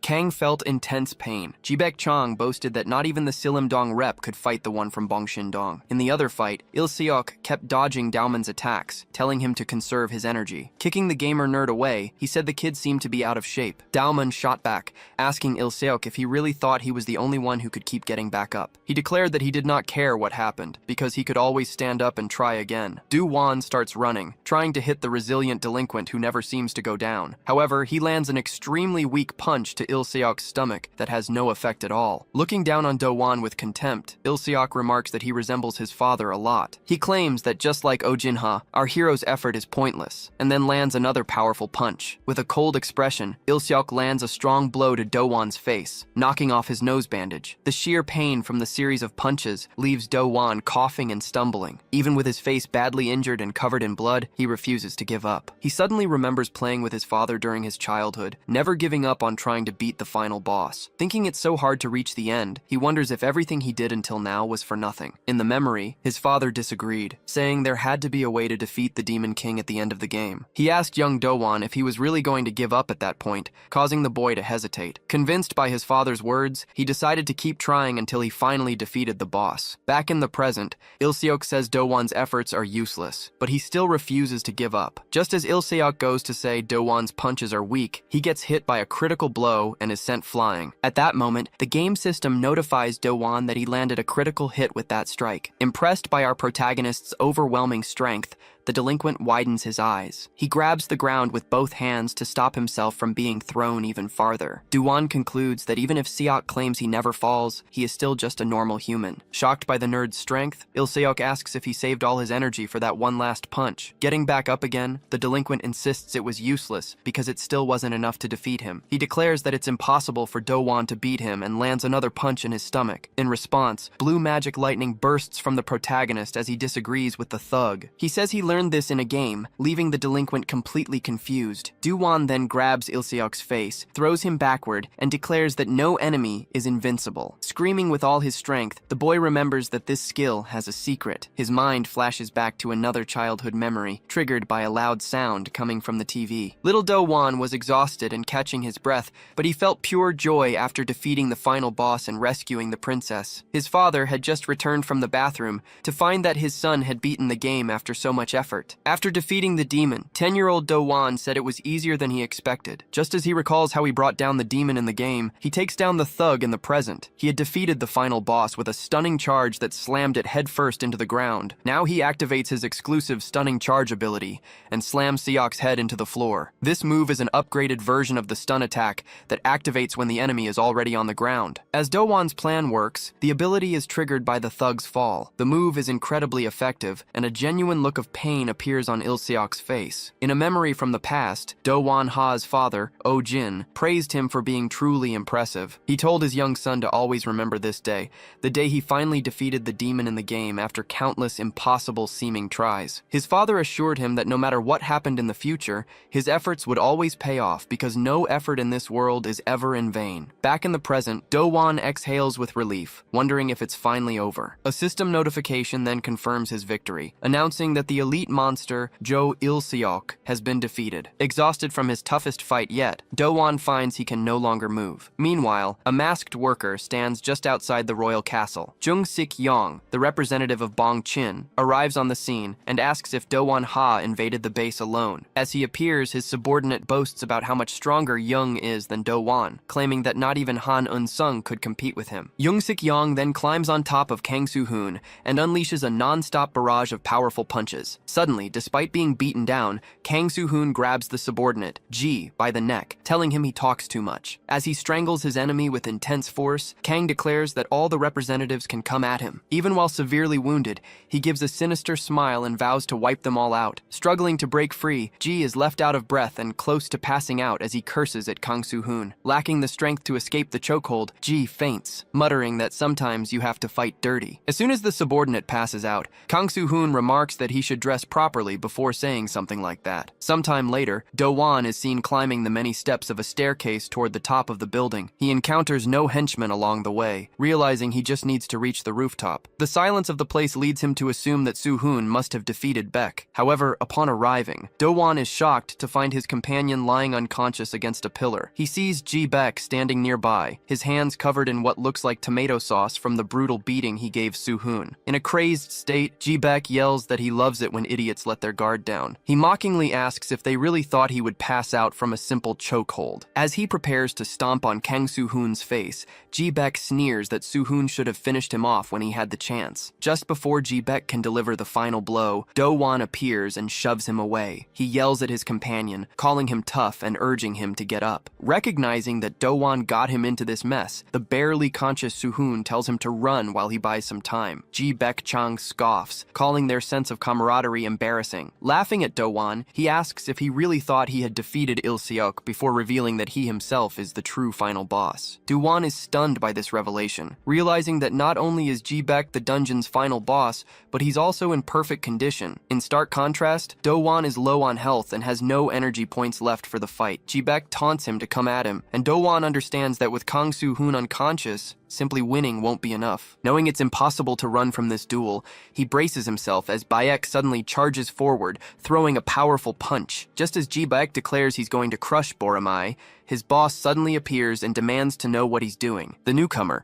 an 18-year-old named Jung Sup-young, claims to know nothing about Ji Baek's plan. Clearly frightened, Baek stammers and asks what his leader is doing there. Watching the scene unfold, Da-won Ha wonders who this man could be to make Ji Baek so terrified. He can't tell much about him other than the fact that he's very short. Ji Baek quickly tries to explain himself, claiming that the people from Boromai Dong had invaded their base. Young glares hatefully at his subordinate, refuting the claim by saying he heard they attacked first. Terrified, Ji Baek immediately agrees. The boss then asks if they also took money. Sweating nervously in the representative's presence, Ji Baek confirms that they did. Suddenly, the short man vanishes, declaring that Ji Baek made a mistake. Reappearing in the air, he delivers a powerful kick directly to Ji Baek-chang's face. The force of the blow sends teeth and blood flying as the thug is launched across the room, slamming his back hard against a distant wall. Da-won Ha is stunned, wondering if the short man really just defeated the final boss with a single hit. His thoughts are interrupted when the gang leader turns to stare at him, and Da-won realizes he is now in a very dangerous situation. Just as the short man is about to threaten Da-won, Han Yoon-sung appears on the stairs and tells him to stop. Da-won is shocked to see him there. Han casually remarks that the short guy's threatening lines aren't even funny. When Da-won asks why he's here, Jung asks if he really doesn't know. Jung explains that he was the one who asked Han to visit, even giving him the location. The comment jogs Dawon's memory, and he recalls the day at school when he invited Han Eun-sung to the dungeon. He had tried to convince the leader of Seollyeongdong to help, but Han had rejected him outright. Dawon is shocked that Han actually remembered the address and came all this way. Han Eun-sung then asks what Dawon wants, but the short man interrupts, asking if they're just going to forget about the school invasion. Threatening Han,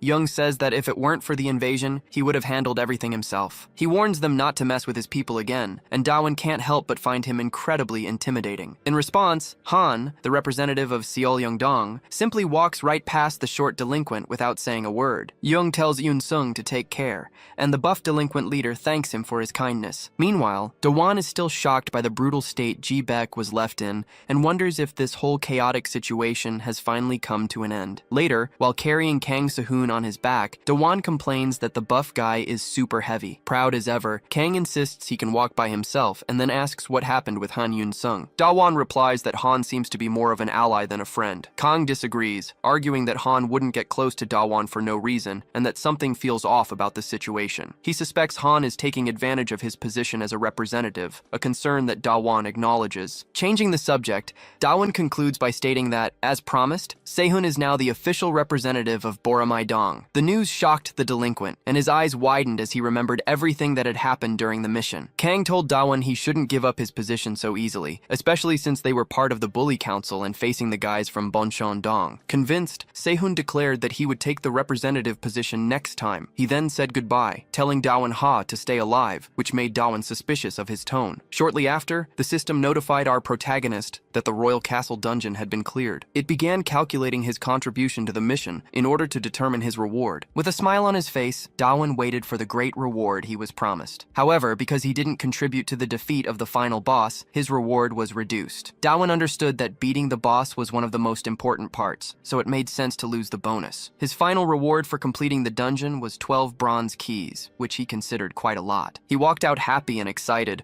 already wondering which attributes he should improve with his new keys. The next morning, our protagonist, now dressed in a suit, commented on the nice weather. He felt happy and satisfied that the spring season had finally arrived. Standing in front of a mausoleum, he remarked that the day would be even better if it weren't for this particular occasion. Upon entering, he saw photos of his father surrounded by flowers. Dawon looked sadly at a framed picture and began to speak to him. His mind drifted back to the day his father passed away, when a brake failure caused a terrible accident. His father had swerved to avoid hitting a pedestrian, but, unable to stop, crashed into a streetlight pole. Dawon remembered a doctor telling his mother there was nothing more that could be done and that they should prepare for the worst, all while a younger Dawon shed tears. Now, standing at his father's grave in the present, he didn't shed a single one. Seeing the fresh flowers placed right above the framed photo, he wondered if someone had visited before him. Just then, a voice from inside the mausoleum said that Dawon's father was a good man who chose to lose his own life to save someone else's. Our protagonist seemed to recognize the person who was speaking to him. The mysterious person then suggested that the incident might have been a planned crime and not an accident. Han Eun-sung speculated that the culprit could be someone close to him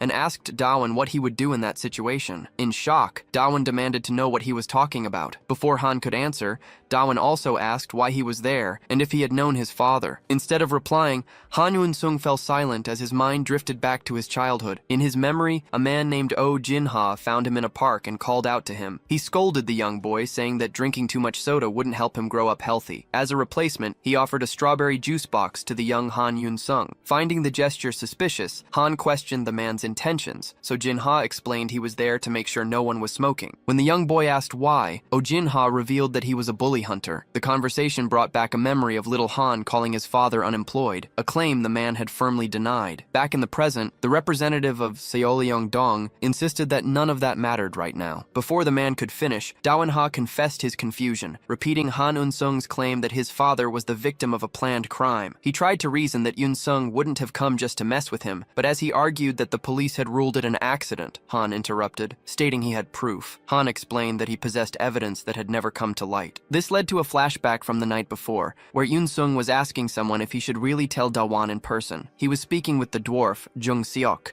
who confirmed that Dawon was indeed the son of Ha Jin-ho, also known as the Shelter from the Sun. Jung-seok then noted that Han Eun-sung was close to the nerdy gamer boy and questioned his motives for hanging around Dawon. Suddenly, Jung-seok slammed his drink on the table, announcing he had found something interesting, and grabbed his phone to show Han. The information about Dawon's father had left Han Yun-sung completely shocked. Returning to the present, Han revealed to Dawan that Jung-seok had shown him a video from the crime scene of Oh Jin-ha's death 3 years ago, which they had seen on the day they invaded the building. The news stunned Dawan Ha. The representative of Seolyung-dong then told him that whether he chose to believe it or not was a decision he had to make for himself. Left alone in the silent room, Dawan stared at a framed photograph, his gaze fixed on his father's smiling face with a quiet sadness. Later, he returned home and took a shower. As he looked out the window at the heavy downpour, the falling spring rain prompted him to reflect on Han Yun-sung's words. He replayed the claim in his mind, that Jung-seok had a video with proof from the crime scene 3 years ago. Dawan found the information impossible to believe, clutching his towel tightly as he struggled to accept that it could be true. Meanwhile, Han Yun-sung was also watching the rain fall from the window of his high-rise apartment. He pulled his phone from his pocket and saw several messages from Dawan Ha. In the messages,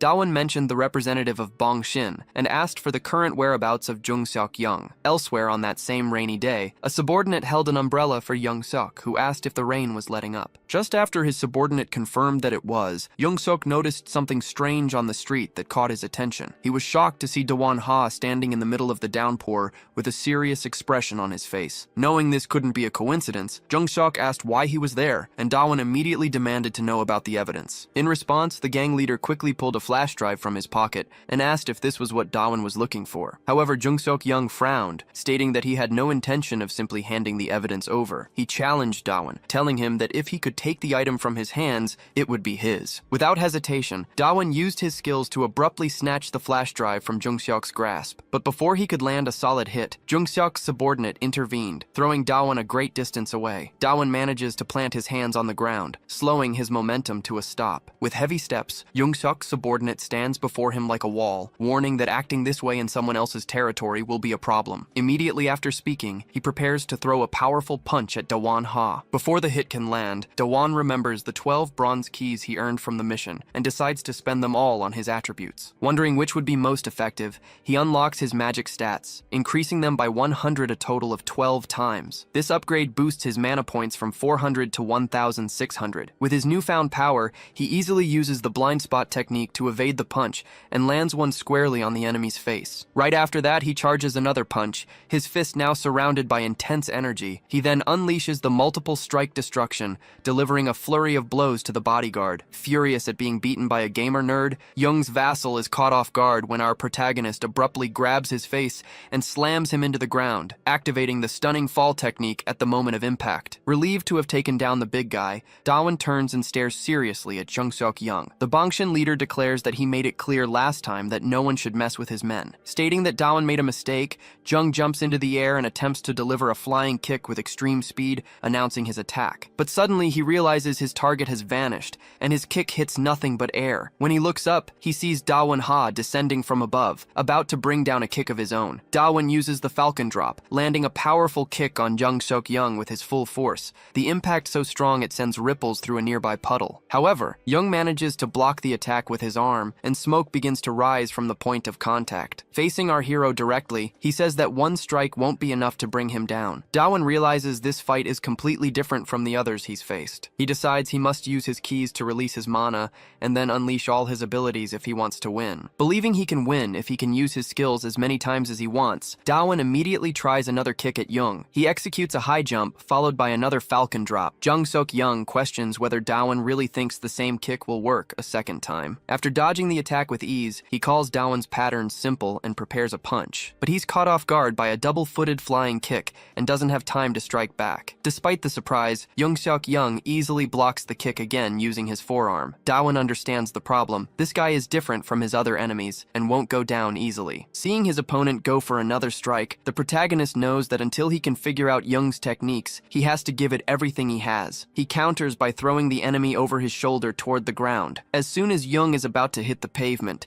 Dawan uses his stunning strike technique to try and finish the fight. But he is shocked to see that Jung-seok didn't fall, instead remaining standing without ever touching the ground. Turning his head toward Dawan, Dawan, Jung-seok remarks that this is a pleasant surprise. Startled that his opponent is still on his feet, Dawan instinctively steps back in fear. Jung continues, commenting that Dawan's movements are a bit surreal, but then declares he has already made up his mind. As he rushes toward the player, he announces that he will only land 2 more strikes and challenges Dawan to show him more before it is all over. Jung moves with such blinding speed that our hero is unable to react to the first strike. The blow is so powerful that Dawan's HP plummets from 1,500 to just 200 in a single hit, nearly making him pass out from the shock. Looking down on him, Jung criticizes his defense, saying it is weak compared to his offense. At that moment, Dawan realizes he cannot possibly win, as Jung is far too strong for his current abilities to handle. When Jung adds that he expected more, Dawan's frustration turns to anger, and he clenches his fist. With no other options, he uses his blind spot technique on Jung's foot. Jung grabs his foot and demands to know what Dawan is doing, mockingly asking if this is supposed to be an attack or just a lowly attempt to trip him. Dawan confirms that he is, in fact, trying to trip him, since the floor is wet. Using all his strength, Dawan successfully uses the puddle of water to bring the Bangshin representative crashing to the ground. Taking advantage of Jung landing headfirst, Dawan winds up a punch and yells that his opponent is going to eat his own teeth. With his enemy finally down, he activates the destructive multi-punch ability. He immediately uses it again to create a combo, and then a third time, unleashing a massive sequence of destructive blows as sweat flies from his body from the sheer effort. Completely exhausted, Dawan exhales heavily, his body feeling utterly drained from the assault. To his horror, his opponent does not look even slightly hurt and simply asks if he is finished attacking. Jung-seok notes that Dawan seems lost and offers him a piece of advice. He tells Dawan to look at his own hand, which is now completely ruined and covered in a bloody, jelly-like substance. Jung scoffs that he does not know what he expected from a boy like him, adding that Dawan clearly has nothing new left to show. Then, extending his hand, Jung tells him to take the flash drive he is holding. Confused but hopeful, Dawan reaches out with a trembling hand for the offered item. However, it is a feint, and Jung tricks him, sending him flying with an extremely powerful punch. The impact launches our protagonist across the room, where he crashes hard into some crates. Jung holds up the flash drive containing the evidence about his father's death, revealing he never had any intention of handing it over. As Dawan lies severely injured, Jung-seok calmly states that was the second strike. Jung-seok taunts Dawan, telling him that if he still wants the flash drive, he can visit the representative again. However, he adds that next time, he will beat Dawan until he is completely eliminated. As our protagonist's eyes begin to close on the verge of passing out, Jung remarks that he had hoped for more of a fight. Announcing that it was more boring than he expected, the Bangshin representative turns and walks away. Shortly after, rain begins to fall from the sky, hitting the face of the unconscious hero. Suddenly, Dawan's eyes fly open in shock. He struggles to his feet, badly wounded in the middle of the downpour. In disbelief, he wonders if he really lost the duel to a thug like Jung-seok. His mind flashes back to En-sung's words about the flash drive containing evidence of his father's murder, and then to the moment Jung tricked him by pretending to hand it over. Overwhelmed with sadness as he remembers his father, our protagonist wraps his arms around himself in a desperate attempt at comfort. Curling into a fetal position on the wet ground,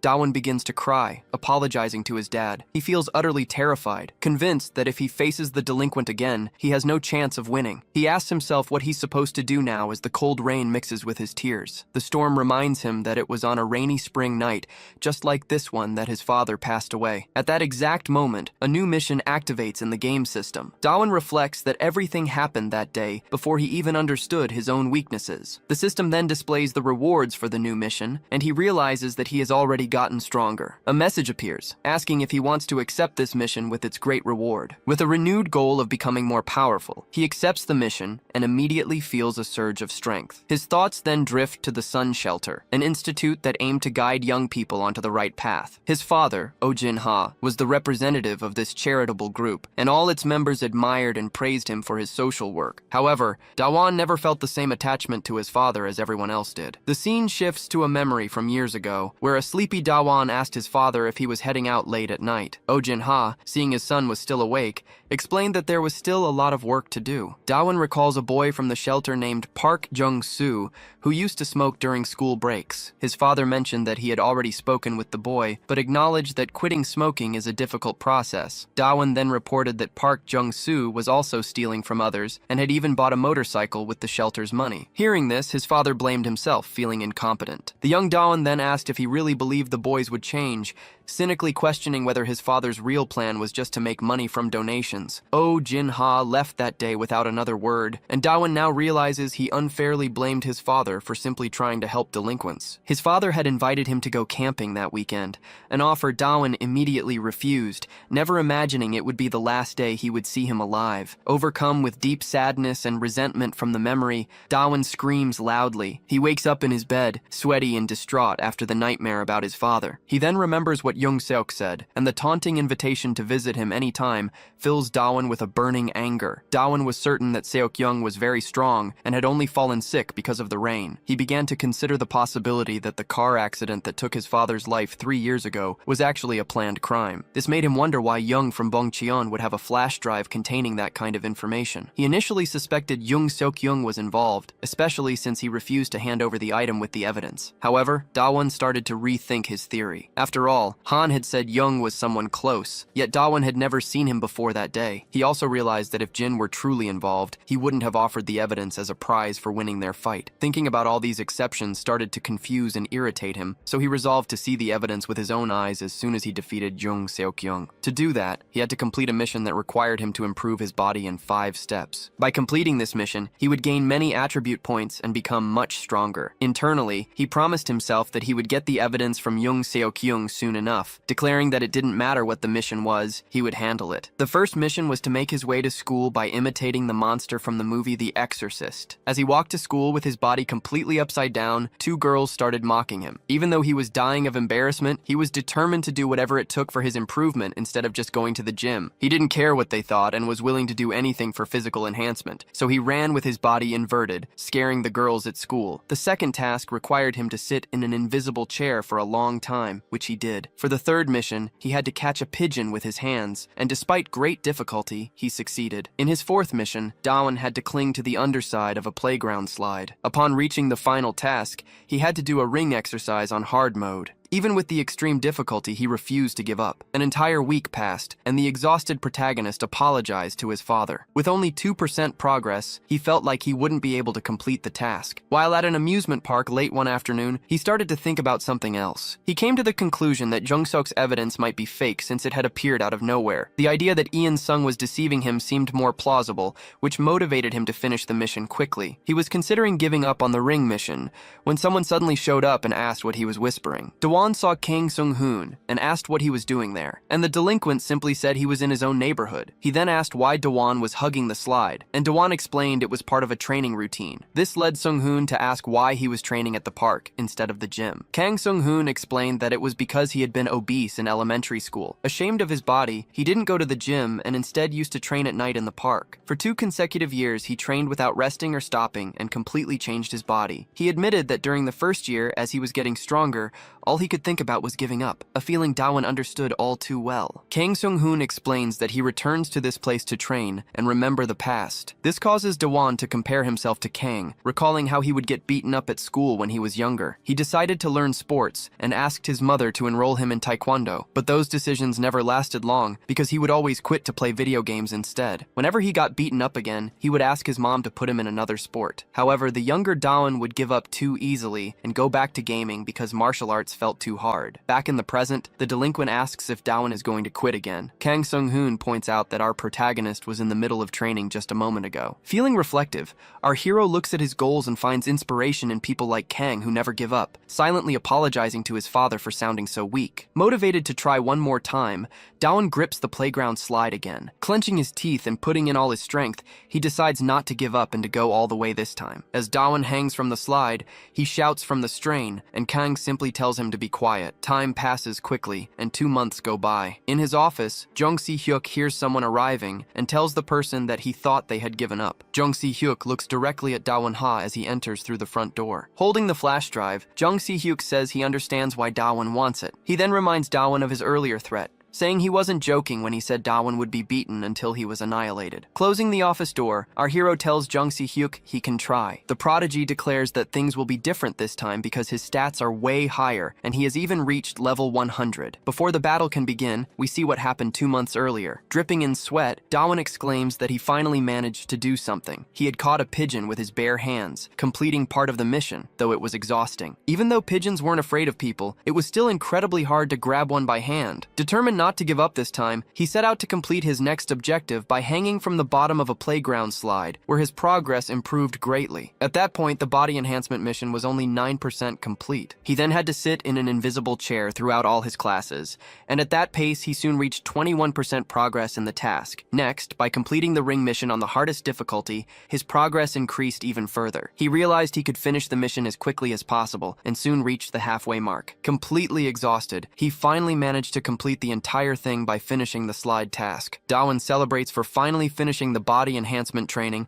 and meeting all the requirements. As a reward for completing the mission, he receives a general increase in his attributes. Right before his eyes, Dawan watches as all his stats increase one by one. Despite the stat increases, Dawan didn't feel any different and wondered if anything had truly changed. To understand the practical effects of his new attributes, he decided to test them, his focus still firmly on discovering the truth about his father's death. Jung Seok-young mocked Dawan, saying he had no idea what the gamer had been doing for the past 2 months, and questioning if he really thought he had a chance to win. When Dawan remained silent, Jung assumed it was because he was being reckless out of grief for his father. The delinquent from Bangjin then leaped over a desk, shouting that if Dawan wanted to die so badly, he would send him to where his father Ojinha was. He launched a kick at Dawan, but was shocked when the hero, before the fight even truly began, simply wanted to ask a question. Dawan easily blocked the strike and calmly asked where Jung had gotten the evidence. Stunned that the nerdy kid had deflected his attack, Jung Seok-young stepped back. He realized he had almost been countered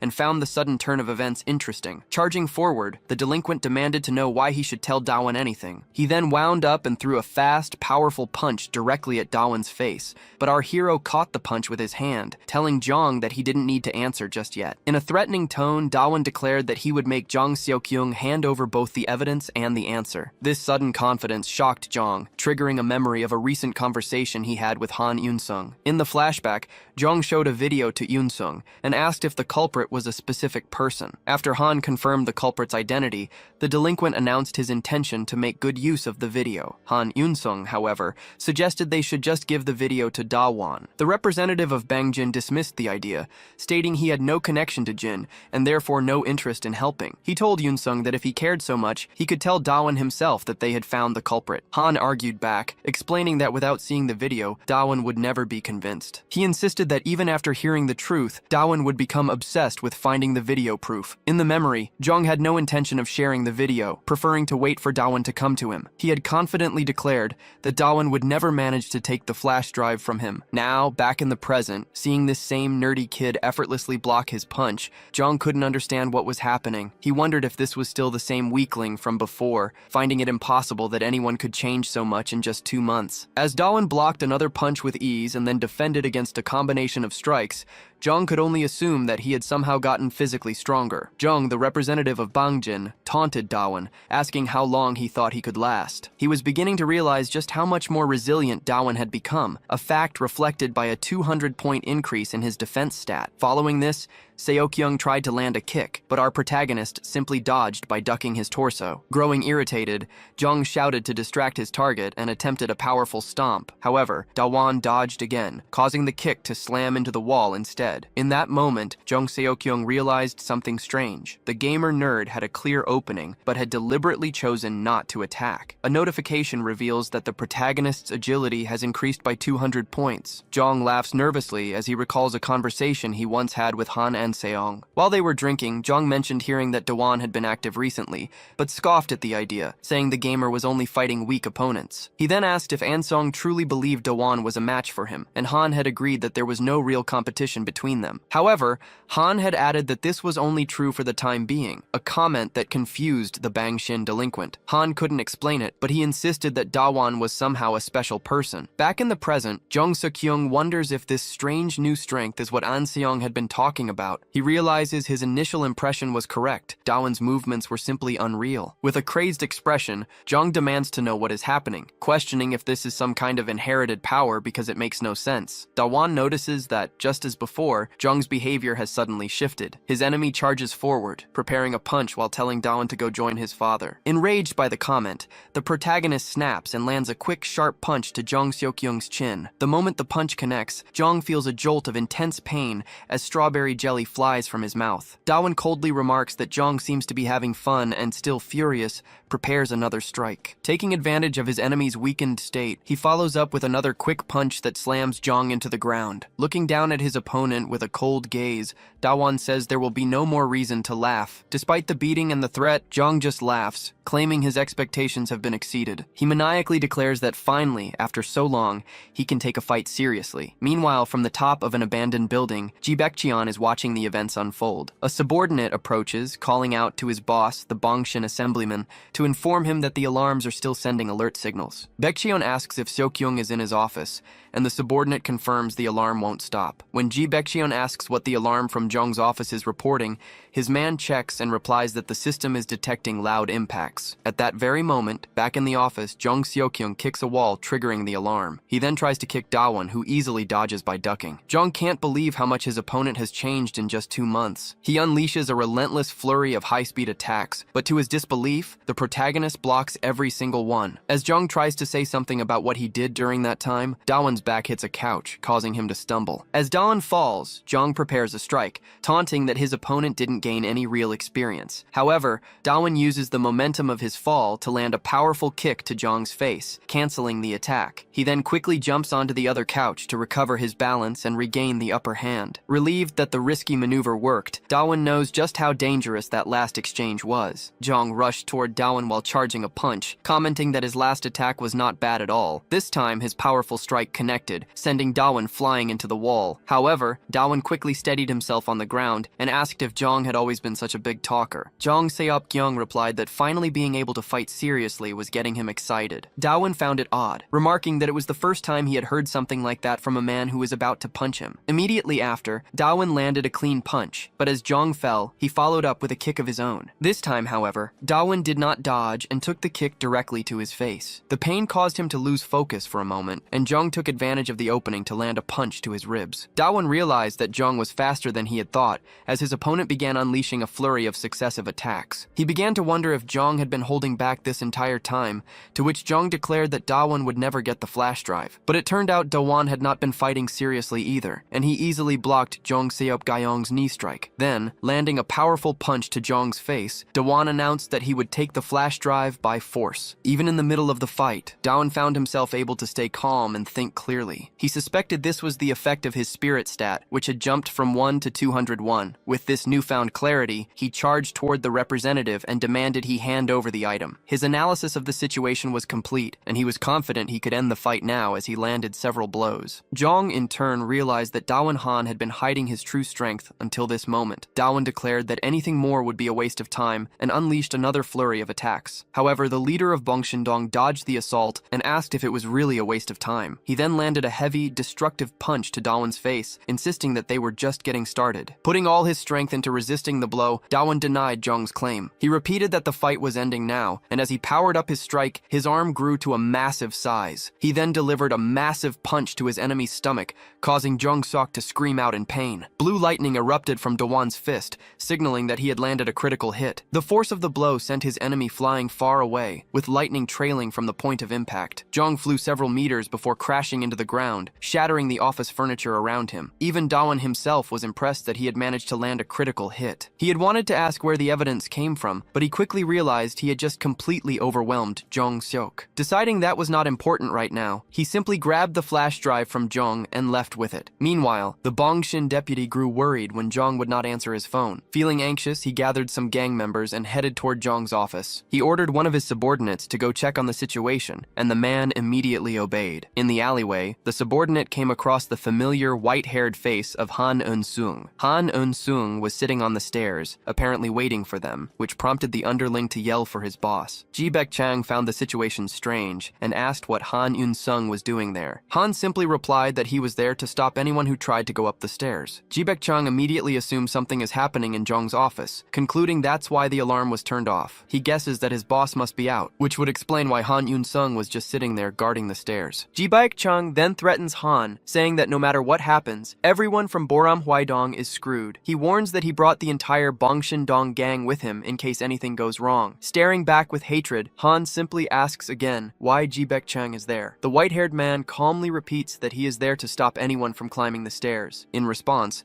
Ji-baek snaps his fingers, declaring he'll find out who the intruder is after he takes Han down. Han then rises to his feet, telling Ji-baek that it's fine if he wants to get past, but he should be absolutely sure about his decision. Standing face to face with Ji-baek Chang, Han says in a threatening tone that he will now have to stop him. A flashback reveals a past conversation where Do Won-hai expressed surprise that Han knew his father. Do Won-hai had stated his intention to recover the flash drive and defeat Jong the next time they met, believing it wouldn't take long. He wanted to see the evidence with his own eyes. Just before heading out, Do Won-hai had called Han to let him know he was on his way and to ask for the address of the Bongshin-dong headquarters. Back in the present, Han Yun-sung gives the gang two choices: retreat now or charge at him. He then corrects himself, inviting the entire Bongshin-dong gang to come at him at once, stating that he hates dragging things out. At this, Ji-baek Chung begins to sweat nervously. He knows Han isn't a normal person, but he still finds his words absurd, considering there are over 40 members in the gang. It seems impossible that they could lose to a single person. Despite this, Ji-baek Chang wonders why he feels so hesitant and afraid, sensing a powerful malicious intent from Han's eyes and posture. Just then, Do Won-hai comes down the stairs and finds the strange scene unfolding before him. Before he can even ask Han why he's there, he notices the massive crowd of gang members waiting outside and is shocked by their numbers. Ji-baek Chung angrily demands to know what Do Won-hai is doing at their headquarters. As the tension mounts,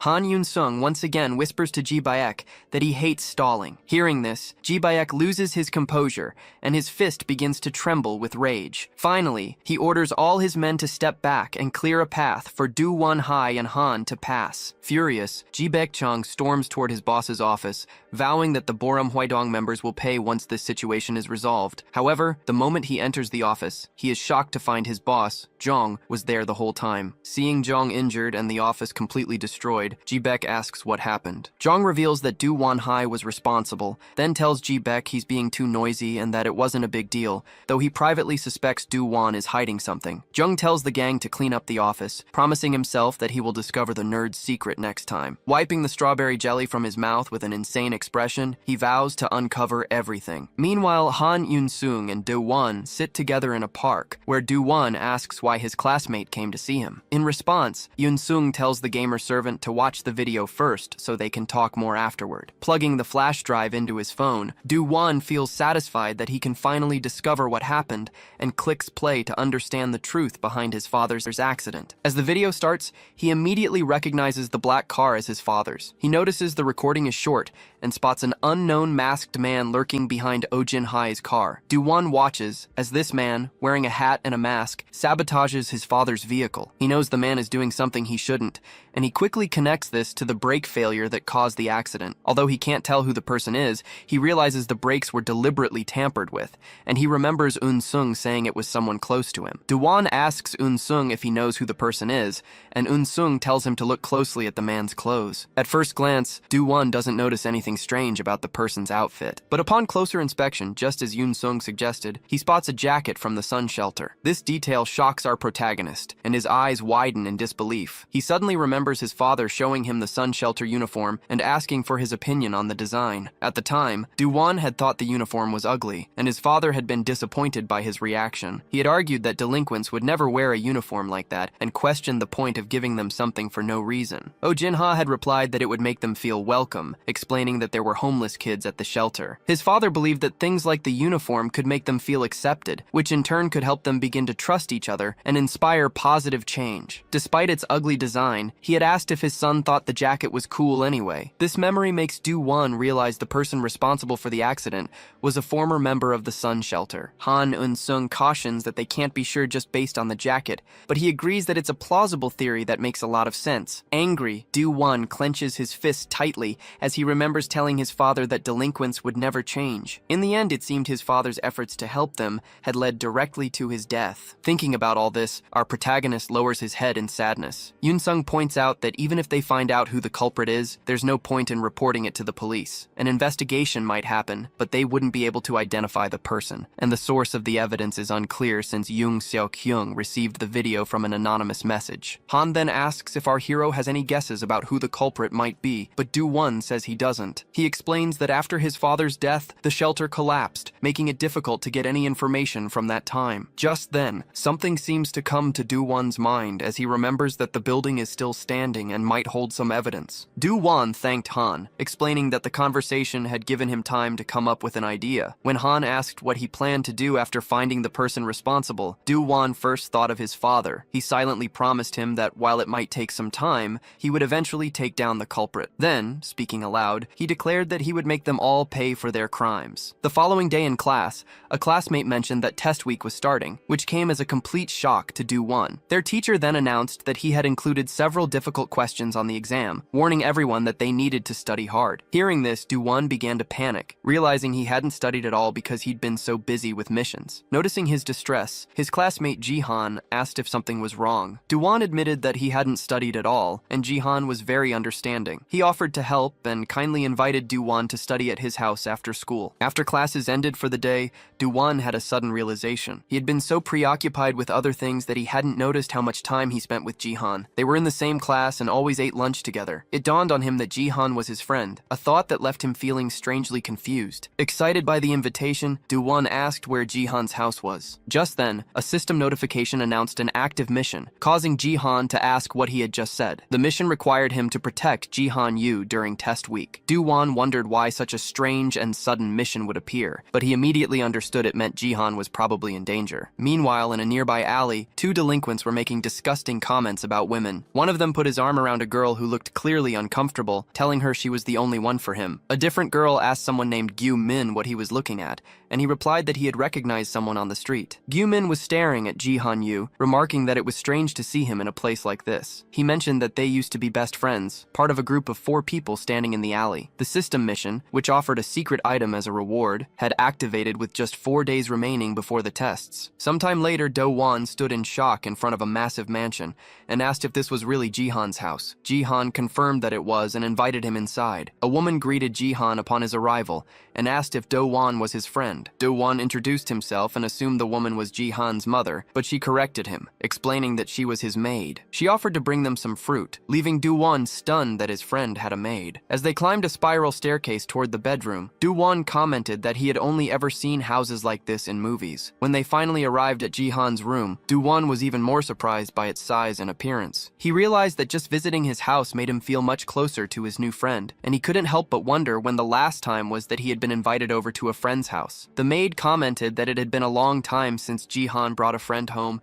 telling them not to worry about her and to just call if they needed anything. As she left, Do-won realized the only time he had ever seen Ji-han with other people was that one day at karaoke. Ji-han then asked if they could start studying, and Do-won instantly agreed. Later that afternoon, Do-won thanked him and suggested they should keep studying together during the week. As he said goodbye and told Ji-han he would see him at school tomorrow, he realized how quickly the day had passed. Do-won figured that with Ji-han safe at home, nothing dangerous was likely to happen. He continued reading the school mission that required him to protect his friend, but upon closer inspection, he noticed a detail he had missed before. He wondered what the secret item could be, since all the rewards up until now had just been keys. Do-won imagined that a secret item must be something really good, and the thought made him excited. A day passed, leaving only 3 days until the tests began. Ji-han was surprised to see that Do-won had already solved all the practice questions. Suddenly, he was startled to see his friend collapse onto the floor with his eyes rolled back. Do-won explained that his brain was overloaded with information and would crash if he tried to learn anything else. Smiling kindly, Ji-han suggested they take a break for a while. He then led Do-won into a strange and unfamiliar room, prompting Do-won to ask what it was. Ji-han explained that it was just a normal game room, but it was incredibly fancy and filled with expensive equipment. Do-won felt a pang of jealousy, since having a setup like this with all these items had always been his dream. To his surprise, Ji-han admitted that he did not even like to play games and that the room was just a gift from his parents. He mentioned that the entire second floor of the house belonged to him, which made Do-won feel a little down as he realized his friend was on a completely different level. His gaze then shifted to the side, where a white door caught his attention, and he asked what was inside. Ji-han smiled and said it was just a storage room, and Do-won pretended to believe him. His attention was then drawn to a virtual reality headset nearby, making him suspect the door was hiding something important. Another day passed, leaving only 2 days before the exams were set to begin. Dawon asked if he was taking up too much of his friend's time, but Jihan assured him that he still needed to review anyway. Realizing that nothing had happened with the mission, Dawon thought he had worried for nothing and found himself enjoying his time with Jihan. He then asked if Jihan used to attend special classes or have a tutor, and his friend replied that he had tutors in the past. When Jihan revealed he had had 20 tutors, Dawon was shocked by the number. Jihan explained that it was not just for studying, as they covered all sorts of subjects, which helped him learn a little bit of everything. Their conversation was suddenly interrupted by a man who approached Jihan, saying it had been a long time since they last saw each other. The man added that it was the first time they had met since elementary school, and Jihan seemed to recognize him. The tattooed man sitting on a motorcycle was Lee Gyu-min. Before Jihan could even ask how he found them, Lee Gyu-min explained that he had just seen him walking down the street. Gyu-min explained that with nothing better to do, he decided to stop by, adding that it was nice to see his old classmate again. When Gyu-min mentioned that he'd found out Jihan had moved to Gwanak-gu, Dawon noticed his friend begin to tremble. Seeing Jihan shaking with fear, Gyu-min casually asked if Dawon was his friend. Dawon bravely asked who the man was, but Jihan immediately pleaded with him not to start a confrontation. Jihan then turned to the delinquent and dryly told him that he hadn't missed him and didn't want him visiting. Saddened, he turned his back and asked Dawon to follow him so they could leave the area. Gyu-min said nothing in response. As they walked away, Dawon asked who that guy was, pointing out that they clearly didn't seem like friends. Jihan simply apologized, explaining that they couldn't study together that day, to which Dawon replied that he would just study alone. After Jihan said he would go on ahead, Dawon said goodbye and told him to be careful. Left alone, Dawon wondered what the strange encounter was all about and tried to figure out who the man really was. He questioned whether it had something to do with his mission and decided to open his system screen to check. Meanwhile, as Jihan walked home, a painful memory from his past began to surface. He remembered a time when Gyu-min had asked him if he licked yogurt lids. When a naive young Jihan said yes, the bully took the lid off a spoiled yogurt and tried to make him eat the rotten contents. With a wicked expression, Gyu-min kept taunting him, asking if he wasn't going to lick it. As the poor kid was forced to lick the moldy yogurt, the entire class, including Gyu-min, had laughed at him. Lost in this sad memory, Jihan continued on his way home. Seeing his friend's distress from a distance, Dawon decided to let him go home alone. He chose not to follow, mostly because Jihan had asked him not to. Dawon watched until he saw his friend get home safely, figuring everything would be fine for now. As soon as a tired Jihan entered his house, his maid asked about his friend Dawon. She then mentioned that another friend had stopped by and left a while ago, adding that the rest of them were upstairs waiting for him. When the maid specified they were the elementary school friends who used to visit, Jihan's face paled and he immediately ran up the stairs. He threw open the door to his game room and found his old classmates inside. A girl remarked on how nice his room was and commented that he must be living well. Other boys were lounging around, lazily asking him to give them his video game. Shocked, Jihan asked why they were all there, but they just asked why he took so long to get home. Another girl explained that since he wasn't there, they had sent Lee Gyu-min to go get him. Jihan broke out in a cold sweat as Gyu-min stepped forward, demanding to know how he could leave them all waiting for so long. Threatening the boy, Gyu-min said that their friends had come to visit after a long time. He declared that they were going to have a lot of fun today, just like in the old elementary school days. As the day began to fade, Dawon decided to head over to Jihan's house. Ignoring Jihan's request, Dawon decides he can't let the situation continue as it is. He rings the doorbell at Jihan's house, overcome with a bad feeling. When Jihan's maid answers the intercom and asks who it is, Dawon identifies himself. She seems surprised by his visit, and before he can explain why he's there, she tells him she has something to say. The maid informs him that Jihan isn't home, which shocks Dawon. She explains that he just left with some old elementary school classmates, but adds that she doesn't know where they went. She then offers to call Jihan for him. Dawon wonders why Jihan would leave so early, but he figures his friend must have already had plans. Accepting this, he turns to leave. Just then, however, the game system notifies him that he has lost the target he was supposed to be escorting. A red alert flashes, indicating that the mission difficulty has increased, an event that has never happened before. The objective immediately changes from escorting to rescuing his friend, Jihan Yu. Dawon is stunned by the sudden shift from protection to a rescue mission. This new objective means only one thing. Jihan didn't go out willingly with his friends. He was forced. The scene then shifts to a group of delinquents playing pool in a dimly lit hall. After After a girl misses a shot and gets mocked by her friend, the focus moves to Lee Gyu-min, who is watching nearby. He remarks that it's been a long time since they've all been to this particular hideout, reminiscing about how they used to come here for fun back in elementary school. Another bully chimes in, commenting on how Jihan hasn't changed at all and that losers are always the same. Two other thugs, who don't recognize Jihan, ask who the naive-looking kid is. Gyu-min explains that it's been 2 years since they last came here, so it makes sense that Jihan wouldn't know the new faces. Noticing that Jihan is shaking, the new delinquents tell him to relax. They then point out that Jihan isn't drinking, which bothers them. They question why Gyu-min even brought him along if he wasn't going to participate. Finding this equally annoying, Lee Gyu-min decides to put Jihan to a test. When the confused boy asks what he means, Lee explains they're going to do a friendship test. He loudly announces to everyone present that he is going to slap Jihan across the face. If anyone steps in to take the slap for him, Jihan will pass. Lee then grabs Jihan by the collar, telling him not to worry because someone will surely help him. As he prepares to deliver a powerful blow, a loud slap echoes through the room. Afterward, a girl mockingly asks if anyone is going to step in. One of the bullies dismissively commented that it was just a slap, and Lee Gyu-min agreed. As Jihan fell to the ground in pain, Lee told him he should have treated his friends better. The girl then asked what would happen if Jihan reported them to the police, pointing out how hard they had hit him. The arrogant thug cruelly explained that nothing would happen because Jihan wouldn't dare report them. He elaborated that not only were the police already aware of how Jihan was usually treated, but his mother would find out as well. Lee Gyu-min then asked Jihan if he realized how surprised he had been after a certain day, adding that if he had known Jihan was nearby, he would have visited more often. Filled with sadness and outrage, Jihan Yu demanded to know why the delinquent was doing all this to him. Just then, another bully interrupted, telling Gyu-min they were running out of drinks. He handed Lee a credit card and told him to buy more booze and cigarettes. Lee used the interruption to taunt Jihan further, asking why he hadn't accepted the drinks his so-called friends had offered him. Standing face to face with the defenseless boy, Lee growled that he was starting to get angry again. Meanwhile, out on the city streets, our protagonist was running frantically, trying to find his friend. He ducked into an internet cafe and other likely spots,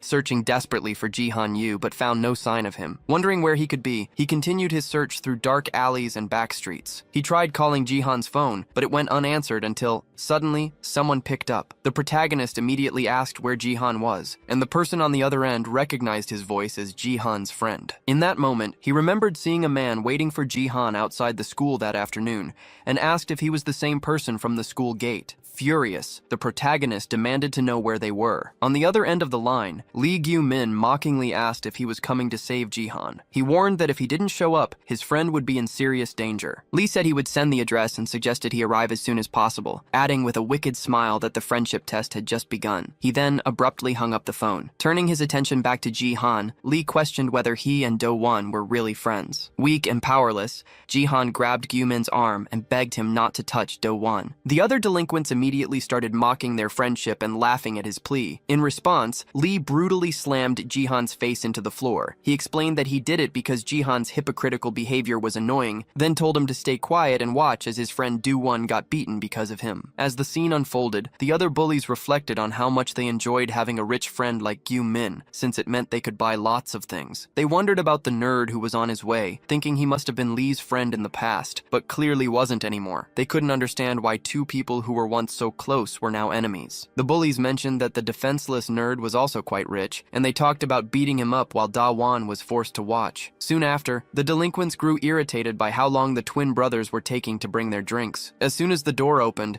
they started yelling at the two for taking so long, demanding to know what they were doing. Their questions were answered when the injured body of one of the twins was suddenly thrown into the room. The bullies stared in shock, their eyes fixed on the doorway as they tried to understand what had just happened. They watched as someone entered, holding the body of the other delinquent. Lee Gyu-min remarked that this dramatic entrance from Da-won, carrying the two bodies, was not what he had expected. As soon as Da-won arrived, he apologized to Jihan Yu for taking so long. He admitted he didn't know what was going on, but asked if all he needed to do was beat everyone up, and then prepared to fight. Suddenly, a memory flashed through Jihan's mind, transporting him to a VIP room in a hospital. His mother was complimenting his school uniform and asked if he had made any friends at school. He explained that it was only the first day after vacation. She then teased him, asking if he had gotten a girlfriend, which made him react with embarrassment. Jihan's mom smiled, telling him she just wanted to see her son surrounded by good friends. She added that he needed a strong friend to protect him, just as he took care of her in her fragile state. After he left his mother's room, a boy recognized recognized his school uniform and asked if he was a first-year student. That was the day Ji-han met Lee Gyu-min. The very next day,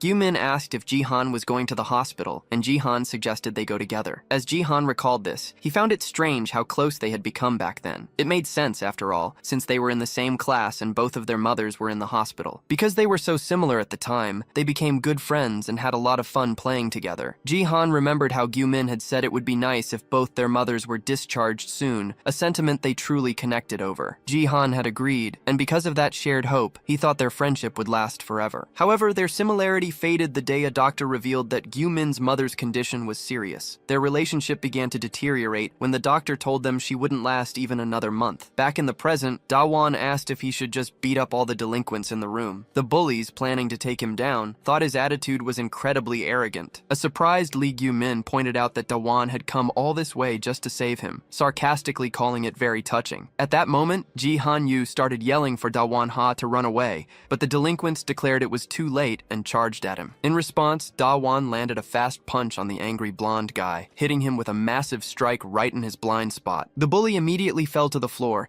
and Da-won realized he was facing more enemies than usual. The other delinquents were shocked to see their friend knocked out with just a single punch. Realizing this, Da-won knew he couldn't afford to be reckless. He had to conserve his energy and use the fewest strikes possible to win. Wasting no time, Da-won rushed toward another thug, startling the rest of the group. A chubby guy tried to throw a punch, but he was too slow, and our hero reached him first. Da-won landed another blind spot strike, this time on the chin, dropping a second enemy to the floor. As that one fell, he realized hitting the chin was the key and began searching for his next target. Behind him, a very angry delinquent charged forward, screaming that he was going to smash a glass bottle on Da-won-ha's skull. Da-won countered with a perfectly timed blind spot strike, again aimed at the chin. He shattered the bottle and dropped the thug with a single blow. As the man collapsed, Da-won remarked that the situation had been dangerous because of the glass. A nearby girl asked how he knocked the man down so easily, and the chubby guy noticed Da-won was targeting the chin. He jumped off the couch and charged at Da-won-ha, demanding to know where he planned to hit someone so big. Our protagonist simply replied that it would be on the face before landing a blind spot punch right on the man's cheek. However, the quick strike didn't work on the chubby guy, who was far more resistant. He grabbed Da-won by the collar, boasting that this resilience was why he never lost weight, and then threw him. Our hero managed to stop his momentum and avoid falling. The chubby guy complained that all the movement was making him dizzy, and asked Lee for food. When Lee asked what he wanted, the man said he would think about it while beating up Da-won. At that moment, Da-won grabbed the big guy by the shirt. The thug clenched his fist and asked if Da-won was trying to imitate him. In response, Da-won asked if he really thought he could be thrown around so easily. He then landed 3 consecutive blind spot punches, unleashing a massive combo of strikes. The powerful blows knocked out some of his opponent's teeth and left him badly injured before he collapsed to the ground, completely unconscious. While everyone watched in shock, Da-won commented that he would order a big bowl of rice for the guy. Gyu-min remained quiet, but his underlings remarked that this is why you can't leave important jobs to others. They got up, saying they should have attacked from the beginning since the others were so weak. The one with a bowl cut told Da-won that the real fight was starting now. Da-won faced them head-on, and just a moment later, both of them were on the ground, defeated. The nearby girls, frightened by the display, told Da-won not to come near them, but Da-won ignored all the defeated delinquents, which seemed to confuse and frustrate Lee Gyu-min. Instead, our protagonist walked over to Jae-han-yu, helped him up, and checked to see if he was okay. He then turned to face Gyu-min directly and asked if he was the one who had hurt Jae-han. Lee replied that Jae-han was lucky to have a good friend like Da-won-ha. Smiling, he added that he also had a friend like that by his side, a really good one. As he spoke, a strange, hairy man stood up from behind Da-won. Da-won turned around suddenly, wondering if there was yet another enemy to fight. The man threw a cloak into the air, complaining loudly about all the noise. Using the cloak as a distraction, he lunged forward and started punching Da-won, yelling that he just wanted to sleep in peace. Da-won also takes advantage of the distraction, aiming for a blind spot. However, his powerful punch is blocked by the man, who finds the counterattack interesting. Da-won is shocked not only that his punch was blocked, but also by the sheer force of the man's own blow. He concludes that Kim Gang-jae is on a whole other level, ranking #1 in fighting. Declaring that he will annihilate the man, Da-won decides it's fine to use a specific technique against him. In response, Kim says that Da-won will be the one annihilated, prompting Da-won to prepare his strongest skills. Meanwhile, at Ji-han-yu's house, his maid notices the vaporizer. She decides to put it in the storage room for now and heads toward the white door. Seeing the room is dark, she assumes Ji-han went out to eat. She feels happy that he is going out with friends during exam week and knows his mom will be pleased too. This makes her wonder what they are all doing at that exact moment. Back at the fight, Kim complains about everyone sleeping just as he woke up and unleashes a barrage of punches on Da-won. Da-won Ha blocks the blows but feels the damage stacking up as each punch is incredibly strong. He assumes the strength comes from Kim's muscles and realizes he's at a disadvantage in a direct punching exchange. Since Kim can block his attacks, Da-won knows he must use his strongest skills without hesitation. Kim doesn't understand how Da-won beat everyone with such weak attacks and asks if he has some kind of secret. He then grabs Da-won's hand to stop his attack, saying he'll take him out before he can do anything. However, even while immobilized, Da-won twists his entire body to land a powerful kick. Using a move called the Falcon's Fall, he strikes the big man in the head and breaks free from his grip. He then uses his energized body to strike the enemy again. The force of these blows tears through Kim Gang-jae's clothes, leaving him badly injured. Despite this, Da-won is disappointed because he had aimed for the head, intending to finish him off in one go. The girls watch in fear, worried that Da-won might actually defeat Kim, and tell each other to stay quiet. Announcing that he hasn't fully woken up yet, Kim starts to get irritated and charges at Da-won. Da-won quickly moves to Kim's side, saying he's going to wake him up with a crushing blow. He sees his enemy on the ground and wonders if it's not the other way around, since he's about to be knocked out. Nearby, a heavily injured Ji-han-yu watches on, impressed by his friend Da-won Ha's power. Very annoyed, Lee Gu-min wonders what the hell his idiot friend is doing in this fight. He looks to the side, and upon seeing some throwing darts, seems to get an idea. After taking a crushing slap that leaves him dizzy, Kim Gang-jae feels confused and hurt. Da-won says that being too strong is actually a problem, but his enemy doesn't understand what he means. Unleashing a series of destructive strikes, Da-won tells Kim it would be better if he just stayed on the ground. But before he can finish the fight with his final blow, someone tells him to stop. Lee Gu-min has taken Jae-han hostage with a sharp dart and warns Da-won not to attack anymore. He threatens to eliminate his friend with the lethal weapon if he makes a move. Da-won shouts his friend's name as Gu-min mutters in disappointment, feeling like he wasted his money on Kim. Gu-min threatened his subordinate, telling him to do his job properly and not get beaten up. This enraged our protagonist, but before he could react, Kim Gang easily landed a punch squarely on his face. Kim then asked if Da-won didn't see that this was all being done to completely crush him. In response, Da-won started blocking several of Kim's punches in a row. Kim taunted him to keep going if he didn't care what happened to his friend. As Jae-han yelled out in horror, he watched Da-won take a punch straight to the stomach. Jae-han got mad at Gu-min, who simply held up the dart and warned him not to try anything funny. Gu-min then revealed that he had video footage of the crime they had committed against Jae-han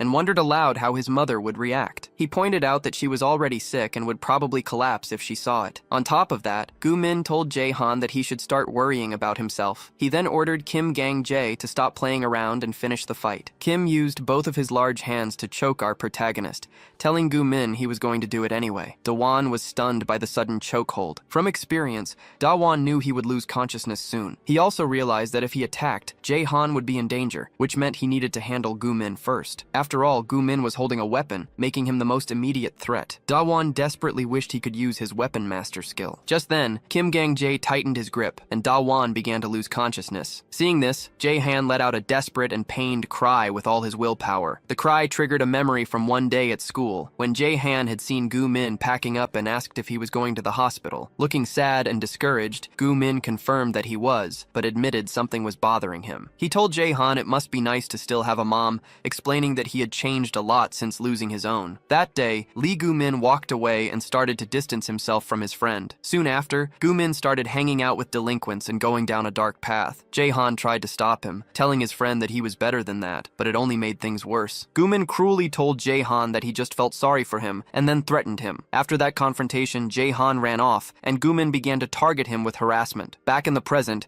Gu-min tightened his hold on his hostage and declared that Jae-han would be his next target after Da-won was finished. Laughing evilly, he asked if Jae-han thought he could run away again like he did last time. Jae-han admitted that he did run. He confessed that even though he saw Gu-min going down the wrong path, he had been too afraid to do anything. He now believed that Gu-min wouldn't be like this if he hadn't given up on him back then. At that moment, Jae-han began to squeeze Gu-min's arm, declaring that he wasn't running this time. Meanwhile, back at Dawon's house, the maid started coughing while in the storage room. Seeing how dusty it was, she made a mental note that she would have to clean it later. As the maid was leaving the room, she accidentally knocked something over, but managed to catch it just before it hit the ground. She recognized it as the first trophy Jae-han had ever received from his martial arts masters. She recalled how he used to attend every single class even when his mother was sick. Looking at all his trophies, the maid couldn't help but wonder what he would be like today if he had kept up with his training. Meanwhile, back at Lee's hideout, the girls and Kim Gang-jae stared in shock at the scene unfolding before them. They watched as Jae-han-yu expertly used a martial arts technique to take down Lee Gu-min. Despite the bully being taller and stronger,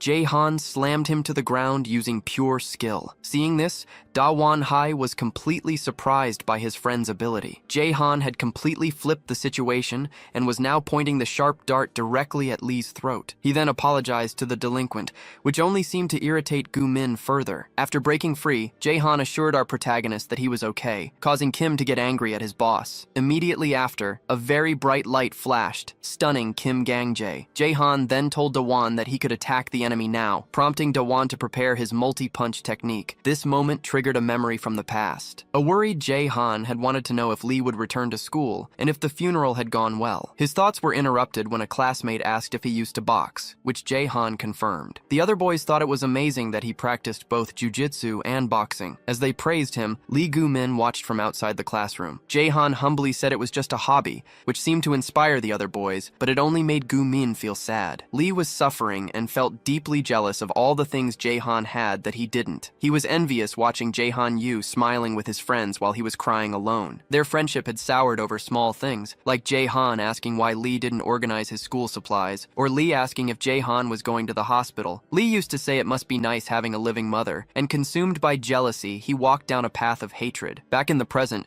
a completely shocked Lee Gu-min demanded to know what his underlings were doing just lying on the ground. He watched the scene with intense hatred, his eyes wide and bloodshot. He screamed and cursed at the delinquents, including Kim Gang-jae, ordering them to get up. He was filled with a deep rage, yelling that he had spent a lot of money on them only for them to lose so easily. He called them useless for not being able to defeat a single man. Furious, he then turned his attention to the girls, asking what they were doing. He ran toward them and began pulling their hair, ordering them to fight while hurling insults. The girls screamed for him to let go, but this only enraged him more. Our protagonist then asked if Lee wasn't going to fight himself, saying it looked like he didn't even know how. In response, Lee Gu-min threw the girls to the ground and demanded to know how much Jae-han had paid him to interfere. He then offered to pay triple that amount for Dawon to join his side, but Dawon just looked disappointed. He asked why he would ever want or accept money from a bully like Lee. Frustrated by how Jae-han-yu was treating him, Lee threatened to send videos to his mother, asking the boy if he was really okay with reliving what had happened that day. At that moment, Jae-han's mind flashed back to the day they parted ways, a day that became the biggest regret of his life. He remembered telling Lee Gu-min that he hadn't always been a delinquent, but Gu-min had angrily asked if Jae-han was pitying him. Trying to calm his friend down, Jae-han insisted he wasn't. He attempted to warn Gu-min that the people he was hanging out with were only after his money and weren't real friends. Jae-han then mentioned that he understood what had happened to Gu-min's mother, but the bully shot back that he didn't understand at all. Gu-min argued that Jae-han hadn't lived through it and told him to leave, saying he didn't want empty words of comfort. It was then that Gu-min decided to make Jae-han truly understand his anger. He said horrible things about Jae-han's mother, words so vile that Jae-han still hates to remember them. Hearing this, Jae-han completely lost control and beat Gu-min nearly to death. Later, in the principal's office, Lee Gu-min's furious father demanded to know how Jae-han could hit his son and think a simple apology was enough. The principal tried to explain that Jae-han's parents were busy and couldn't come, adding that his mother was sick. The news that her son had hurt someone was a massive shock to Jae-han's mother, and despite being ill, she rushed to the principal's office, apologizing for her delay. The principal tried to mention her poor physical condition, but she insisted on being there. She began to tell Lee Gu-min's father that her son had made a terrible mistake, but just as she was about to apologize, she lost her strength and collapsed, leaving everyone in the room shocked. Jae-han later found out that his mother had been in terrible condition that day, and to his dismay, this tragic event became a golden opportunity for Lee Gu-min. Days later, Gu-min forced Jae-han to eat spoiled yogurt in front of the entire class while they recorded the incident. He then used the people around him to systematically isolate Jae-han. Standing over a kneeling Jae-han, Gu-min mockingly asked if he had quit his extracurricular classes and if seeing his mother faint had scared him. Another delinquent taunted Jae-han, saying his mother would never be able to bear knowing knowing how he was being treated. Terrified that something bad might happen to his mom, Jae-han decided not to resist the bullying anymore. Soon, he was left all alone. Back in the present, Goo-min showed the video to Jae-han, asking why he was so quiet and threatening to send it to his mother. Before Goo-min could continue his blackmail, Da-won snatched the phone from his hand, remarking that the video seemed pretty mild. Realizing he couldn't delete the files one by one, Da-won decided to wipe the entire phone and even erase its data from the cloud. Lee Goo-min sneered, saying that deleting it from the phone wouldn't matter because the video might be stored somewhere else. Da-won declared that while he didn't know what happened before, he was on Jae-han's side now. He then threatened Goo-min, warning that if he or anyone else ever bothered Jae-han again, he would take them all down. Grabbing Goo-min's shirt with intense anger, Da-won added that he was tempted to do it right now. Dropping the man to the floor,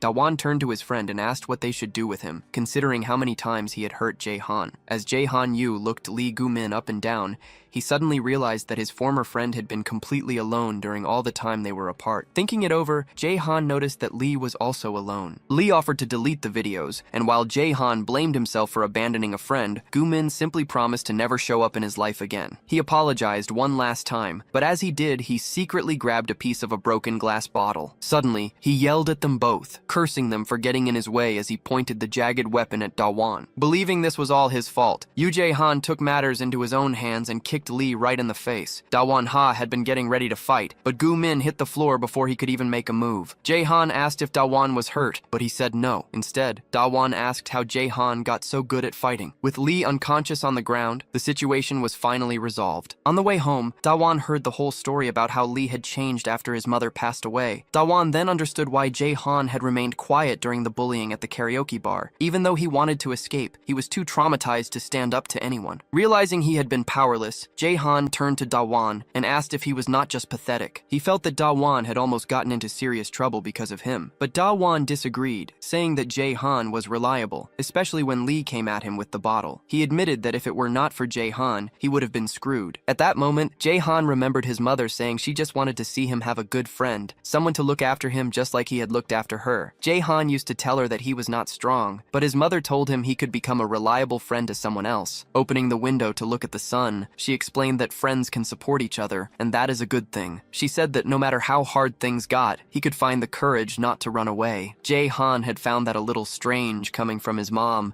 but she just said it was an old lady's way of thinking. Back in the present, Da-won asked what would happen if Lee sent the videos to Jae-han's mother out of revenge. Jae-han replied that he did not know how long it would take, but he was going to tell his mom the truth, little by little. He admitted that he could not keep running from the past forever, and said that he had courage now that Da-won was by his side. Hearing this, Da-won felt happy and smiled, though he then commented that it was kind of a cringe moment. Just then, the system notified Da-won that he had completed his mission to rescue Jae-han. He decided to claim the secret reward right away, wondering what it could be. His eyes widened when he received the item, as a black smoke immediately began to rise from it. Da-won held the secret, energy-radiating item in his hands, wondering what kind of ominous thing it was. As the smoke dissipated, he became even more confused, asking himself if it was some kind of black lock. He had first received keys, and now a lock, so he decided to check the item's information. The description confirmed the black lock was a secret item, and Da-won tried to understand its effect and function. He wondered if this was going to be a problem in real life, because if it was, it might be way too powerful. This realization made Da-won question whether the item might be a bit too dangerous. Exhausted, Da-won lay on the table, celebrating that the exams were finally over. He thanked Jae-han, admitting that everything his friend had taught him was on the test. Modestly, Jae-han replied that it was Da-won who put in the effort, which motivated Da-won to start studying earlier next time. When Da-won asked if Jae-han was going to the hospital, he confirmed that he was, explaining that he had a lot of appointments coming up. Jae-han mentioned he would be staying in the hospital over the weekend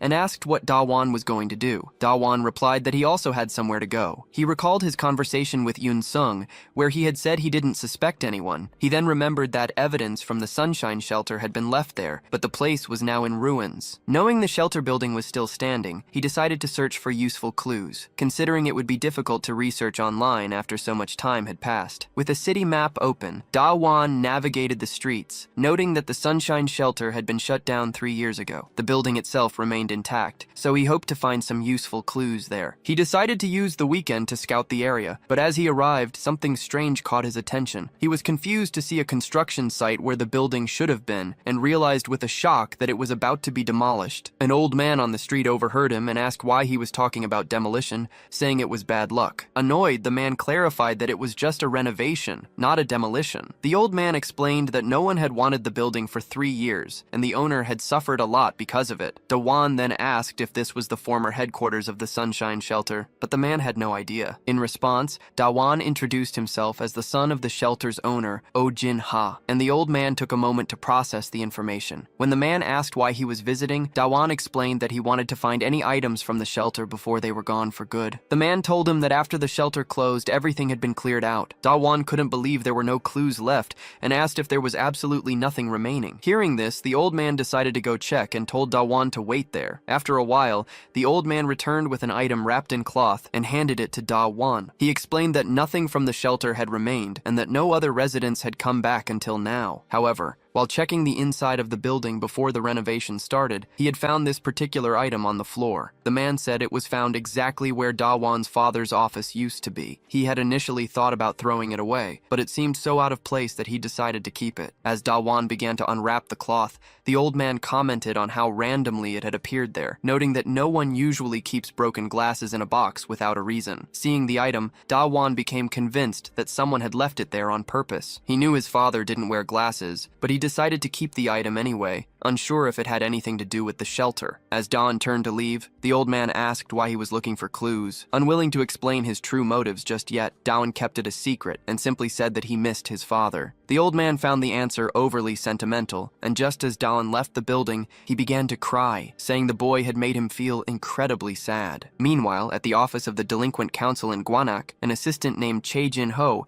asked what brought his client in. In response, an enraged Lee Gyu-min slammed his hand on the table and demanded that they crush Yu Ji-han and Dawan. Chae calmly reminded Lee that just 2 days ago, he had come to them for help getting his own subordinates under control. Ignoring this, Lee threw a large sum of money onto the table, promising a very nice bonus and demanding that the assistant simply take the money and do as he was told. Chae Jin-ho appeared to consider the offer for a moment. Looking around the bar, he asked Lee if he really thought money could solve everything. Then, scooping up the cash, Chae answered his own question, confirming that yes, it does, and agreed to take care of the matter. He asked Lee to repeat the names of the school and the targets, and Lee confirmed they were Ji-han and Dawan from Shinan. Upon hearing Dawan's name, the assistant seemed to recognize it instantly. He said there was no problem, but noted that their system had a specific warning attached to Dawan. The additional note specified that he had defeated the former representative of Boram. Lee Gyu-min quickly clarified that both of his targets were strong and couldn't be beaten by just anyone, prompting Chae to thank him for the heads up and tell him not to worry so much. Chae explained that they had the perfect professionals for this kind of job,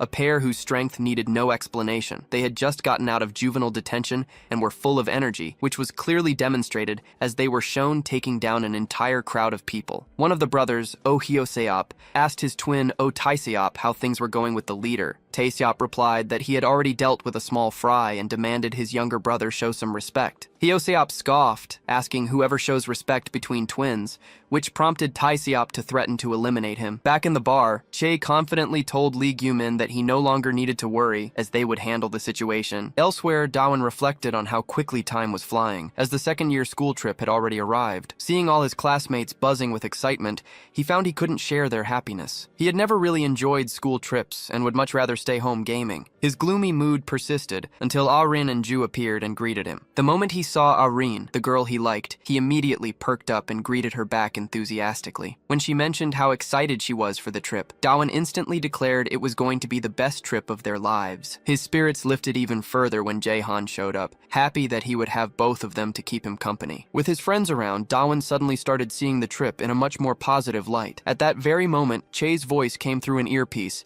asking the brothers if they had received the client's information for their mission. Chae tells the brothers not to feel pressured just because they're far from home, ordering them to do what they always do and leave the target unable to use his leg. Meanwhile, the two maniacal brothers have already infiltrated the bus and greet each other. Our protagonist, unaware of their presence, says he's excited for the school trip while the brothers lie in wait for him. Shortly after, the bus driver shouts that they've arrived and tells everyone to get off the vehicle. Ah-rin stands up and wakes her sleepy friend, who is still unaware of where she is. is, telling her to get up. Aran reminds her that this will be their last trip as students as they arrive in Jeonju. Later, during their pottery class, Da-yoon wonders if it's really okay to have such an activity on the first day of their final trip. Jae-han, however, gets excited at the idea of taking a sculpture home, though Da-yoon initially finds it too childish. After a moment, Da-eun starts to like the idea, realizing he'll remember the trip whenever he sees the sculpture at home. His newfound appreciation is cut short when someone suddenly appears and smashes his sculpture, destroying it instantly. The man, a pottery master named Choi Taek-shin, declares that the garbage Jae-han made doesn't belong on sacred soil. Someone tries to tell Choi that he can't interfere during class time, but the master insists he is there to find his disciple. However, his tone changes when he sees another one of Jae-han's works. Master Taek-shin asks if Jae-han made the piece himself, recognizing it as a perfect replica of National Treasure number 91, the horse-shaped vase. He praises Jae-han for recreating it perfectly and asks who the boy is. Jae-han replies that he just took a few classes as a child, which prompts the master to immediately ask him to become his successor, leaving our protagonist in complete shock. Later, it's lunchtime on the first day of the trip, and the starving students expect the food to be terrible. When the teacher asks where they're going,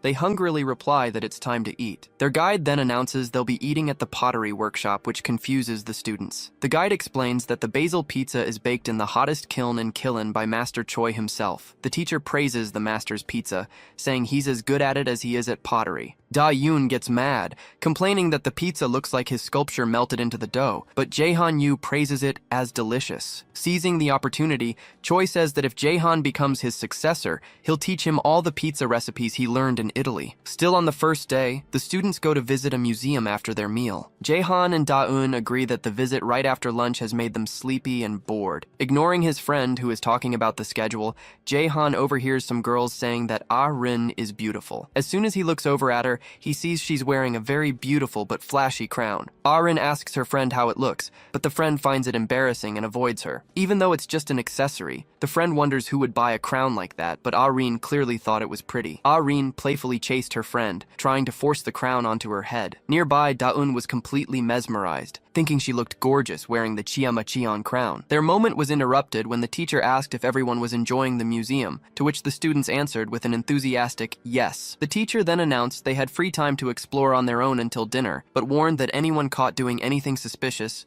would be sent straight back to school. Taking advantage of the break, Da-eun invited his friend to take a walk, and Ji-han readily agreed. As the two walked around the streets during their free time, they were unknowingly being followed. The Maniac brothers were tailing them, wondering if this was their chance to eliminate Da-eun and Ji-han. The younger one, Oh Hyo-seop, ate ice cream while staring intensely at Da-eun, clearly eager for a fight. His older brother, Oh Tae-seop, told him to wait a bit, insisting that now was not the right time. He remarked that among his brother's many flaws, impatience was one of the worst. Just as Tae-seop was about to say his brother ruins everything, a nearby attendant accidentally spilled ice cream all over his clothes. The attendant apologized profusely and offered to clean it up right away, but Hyo-seop warned the man that the shirt was his brother's favorite. A moment later, the attendant was knocked out on the ground. As the older brother brushed off his clothes, the younger one mockingly asked if he was the one lacking patience. Meanwhile, far from the incident, Da-eun tried a local sweet and was amazed by its flavor. Ji-han commented that he still had room in his stomach after the pizza, and Da-eun happily agreed, thoroughly enjoying the trip. This was a huge change for him, as past trips had been awful. He used to have to sit next to the teacher on the bus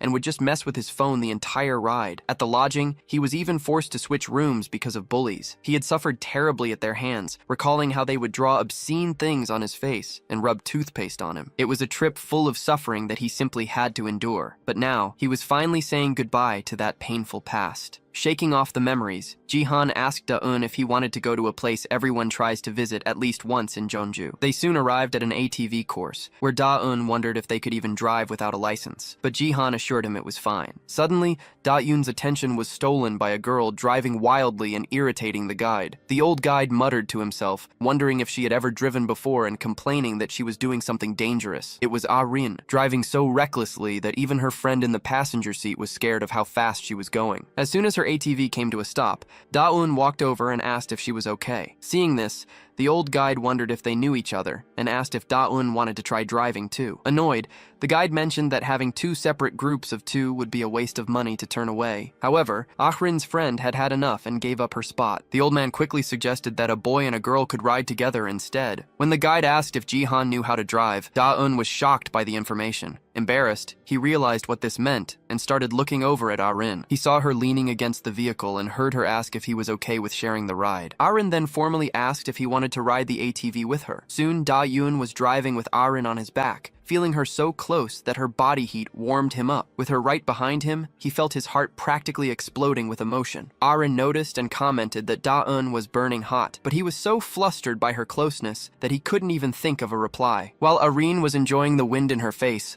a group of thugs from the city school spotted her from the street. One of them remarked on how attractive she was, and they all agreed they wanted her for themselves, even though she was from a different school. Seeing Da-eun with her, they jealously assumed he was her boyfriend and decided they would take her from him anyway. Meanwhile, Ahrin mentioned that, just like at the internet cafe, they had met again by coincidence. Da-eun cringed, remembering how he'd hit her on the head with a toy hammer and completely failed to make a good impression. Despite that embarrassing moment, they were now riding an ATV together. Just then, he spotted a candy truck on the street and decided this was his chance to impress her. He approached the truck and delivered what he thought was a super romantic pickup line. However, he immediately realized he had failed when he saw her reaction, as she looked absolutely terrified. Da-eun quickly apologized, but Ahrin explained that she just hates loudspeaker trucks, prompting him to drive away. After stopping at another spot, he asked if she was feeling better, and she confirmed that she was. He then wondered how she managed during school breaks with all the loudspeakers around, but she simply said she was leaving. She announced she was going for a walk near the observatory, and mentioned it was a shame they were all leaving the next day. Ahrin suggested they could go with her friend, but before anyone could object, Jaehan suddenly appeared,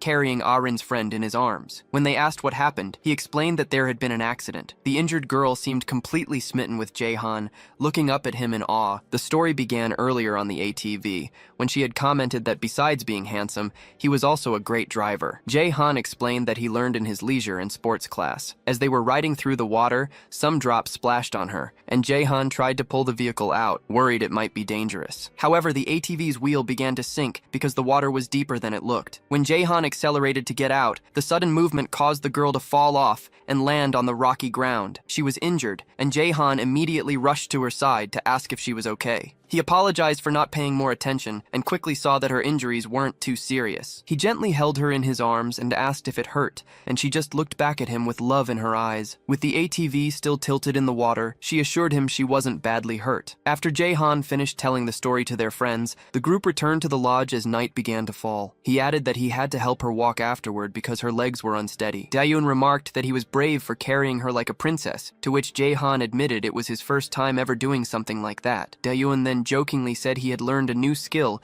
and called Jaehan his master, which made him embarrassed. Da-eun commented that even though they didn't go to Jeju Island, they still managed to find a great guest house. Both he and Jaehan agreed that the room was spacious and tidy. Exhausted from everything that had happened, Da-eun threw himself onto the bed, while Jaehan remarked that the day had been fun. Our protagonist agreed and wondered if the next day would be just as enjoyable. The second day of the trip began with the students visiting the city's historical sites, where their guide explained that the tombs of the Silla kings were scattered throughout the area. Afterwards, the class visited the Bulbuksa temple to take photos, where Dawn and Jaehan had some fun. Their next stop was the Hanak village, and Ahrin even dressed up in traditional clothes for the occasion. While taking pictures with her friend, something seemed to bother Ahrin, and she mentioned feeling like she was being watched. Her friend simply asked if she realized how many guys were checking her out, which made Ahrin understand. Later that day, the class visited the Silla History Museum, but Dawn Ha and Jaehan Yu quickly grew bored and tired. Meanwhile, Otai Seop told his younger brother that their plan would happen soon and urged him to be patient. The younger brother complained that he had been holding back for a long time and asked how much longer they had to wait. The older brother confirmed they would act that very night. During the midday break, a dance club performance was about to begin in the auditorium. A host was on stage, hyping up the crowd and promising boxes of chocolates to those who screamed the loudest. Pointing to some seats on stage, he then asked who the lucky ones would be to get a close-up view of the show. Several nerds and other sleazy guys eagerly raised their hands, but their excitement turned to frustration as soon as the host announced the seats were reserved for couples. As he began calling up the couples, Dawn found the angry single guys pathetic. When he turned to ask Jae-han Yu if he agreed, he discovered his friend was no longer in his seat. Confused, Daon wondered where Jae-han had gone. We then see Jae-han with Ah-rin's friend, Choi Min-hee. She was apologizing for asking him for a favor, explaining that she needed him to go up on stage with her since she didn't have a boyfriend. A little embarrassed, Jae-han simply asked if all he had to do was sit in the chair. Seeing his friend enjoying the trip and seemingly betraying him, Daeon-ha felt a surge of jealousy. He decided to make his own special memory of the trip by himself. He then remembered Ah-rin saying she dislikes loudspeakers, and that she usually walks around the observatory when things get too noisy. Daon realized she must be heading alone to Chimcheongdae in Jeonju. While walking there at night, he found the path creepy because of all the tombs and started to worry if Ah-rin was safe. Suddenly, he stepped on a blue wire, and a system message announced that he had entered the king's tomb. Frightened, our protagonist immediately assumes this is a dungeon mission. The objective is to defeat enemies, but he wonders where they could be in such an empty place. Just as he looks to the side, the older brother, Tai Seop, attacks with a punch that Daon manages to block. Tai Seop comments that it was good of Daon to come there alone, saving them the trouble of having to lure him out. Daon-ha asks who he is, but before he gets an answer, the younger brother appears from behind and lands a massive surprise punch to his ribs, noting that Daon seems to have studied the area well. Laughing, Ohio Seop says he picked a good place to die, since they are surrounded by tombs. Our hero is left wondering who these guys are and why they're attacking him out of nowhere. Tai Seop tells his brother that they'll rip off Daon's limbs in just a moment. Instead of reacting, Daon ignores them and starts looking around, which confuses the brothers. He then says he's relieved, explaining that he thought zombies were going to crawl out of the tombs and he's glad it's just the two of them. As he finishes speaking, the younger brother appears behind him again to land another punch. This time, however, our protagonist strikes first, landing a perfect blind spot punch right to Hyo Seop's face before he can land his surprise blow. Daon wonders if the mission will give him bonus points for the clean hit, and decides to finish these guys off quickly to get his event reward. With one enemy down, he asks if there's only one left, and plans to go find Ah-rin. These two are known as the Maniac Brothers, who take on missions from an agency and complete them with extreme violence. They were named by those who witnessed their brutal and bloody side. The brothers feel no guilt no matter who the target is, not even for women or mothers. They never lose when they are together, even when facing a huge man who, after losing his family, tried to annihilate them. With the younger brother down, Daon casually notes that the dungeon has a fancy name. His brother, Tai Seop, is shocked to see his sibling fall from a single blow. Daon, however, knows that was nothing yet. He finally notices their resemblance and asks if they're twins before running toward Tai Seop, who doesn't understand why brothers would fight like this. Daon says he's busy looking for someone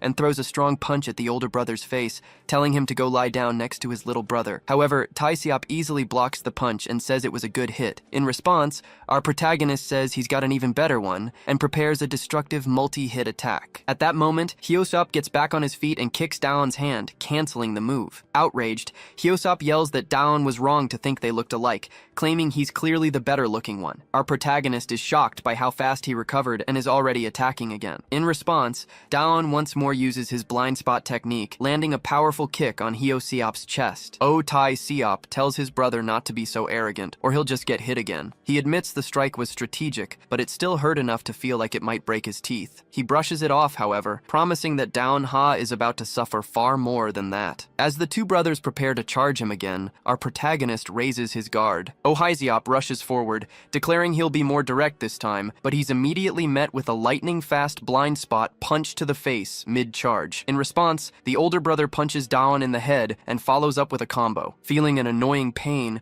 Daon realizes he was hit from behind once more. Seop mockingly compliments Daon's great punches and asks for more. Daon thinks to himself that this is different. It's nothing like fighting a disorganized group of crazies, because these two are attacking with perfect synchronization. It's clear they're used to fighting together. Whenever he's about to hit the one in front, he's struck by the other from behind. Even though it's a simple tactic, their movements are incredibly fast, and Daon can't land a clean attack because he's always being interrupted. Seop boasts about saving his brother, which Seop dismisses as nothing. The older brother then says he's disappointed in Daon-ha and expected more from him. Daon retorts that the feeling is mutual. Compared to a monster like Jung, their techniques aren't all that great. He concludes that what will matter in this fight is who can land the strongest blows. When Daon asks if they're feeling ashamed, they dismiss it as the excuse of a loser. Our protagonist decides his first target will be the annoying little brother, Seop. He knows that as soon as he attacks the one in front, the other will come from behind, so he anticipates it with a blind spot move. Instead of hitting the younger one, he twists his torso to strike Tae-seop,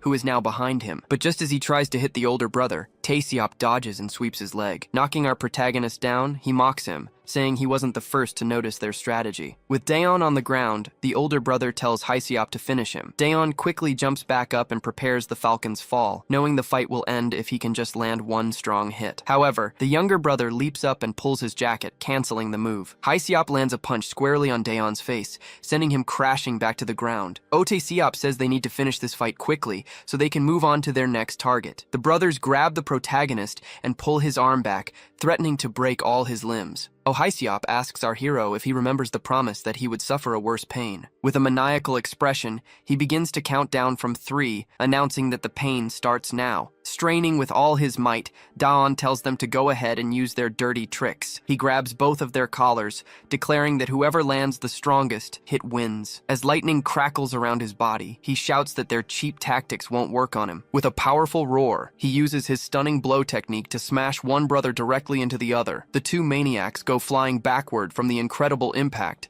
hitting the ground hard. Daeon angrily asks how they dared to grab his arm like that. Clutching his arm, which they nearly broke, he furiously calls the brothers maniacs. As he glares at Tae-seop, he realizes he must be the older one. But before Daeon can say anything else, the sound of an approaching motorcycle cuts through the air. He looks up toward the top of the king's tomb and spots a parked motorcycle, wondering who the hell this new maniac could be and if the bike had been there the whole time. Meanwhile, the younger brother groans in pain, muttering that if the hit had landed properly, his skull would have been fractured. As the brothers struggle to their feet, Daeon threatens to really beat them up this time. However, his attention is suddenly drawn to the newly arrived person. Tae-seop, though injured, remarks that the person should have arrived earlier. Hae-seop adds that they waited a long time for him, boasting that when the brothers are together, they never lose. The younger one had been eager to fight, but the older one had told him to be patient until he received a message saying their backup would arrive that night. The newcomer finally appears, explaining that he was almost mugged on his way over, but that he beat up the muggers. With his arrival, the trio of maniac brothers is finally complete. The third brother, Kwang-seop, grabs Dawn's arm and declares that they're now going to fight as a trio. Meanwhile, in the auditorium, the crowd claps and cheers wildly for the dance club. Choi Min-hae is putting on an incredible performance, executing several impressive moves that leave all the men in the audience completely captivated. Jae-han-yu, watching from the side, wonders if all the excitement is really just about the dancing. He feels his face flush as Choi Min-hae dances very close to him, and his heart feels like it's about to explode when she suddenly hugs him from behind. Back at the tomb, the brothers immediately start arguing amongst themselves. The youngest complains that Kwang-seop was just wandering around, while Kwang-seop claims he's tired and needs a break. Tae-seop scolds him, telling him to act like an older brother and not show up late. Watching the scene, Daeon can't help but wonder why all these idiots look so much alike. He briefly questions why they all suddenly appeared here during the school trip, but deciding it doesn't matter, he wastes no time and lunges forward, punching Kwang-seop squarely in the face. He was already prepared to fight 2 of them, and now he would just have to take on all 3. Kwang complained that if he hadn't blocked the last attack, he would have lost a tooth. Seeing that Daeon-ha was impatient, he charged forward, declaring that the gamer servant wouldn't be living for much longer. The 3 brothers then began attacking in perfect sync,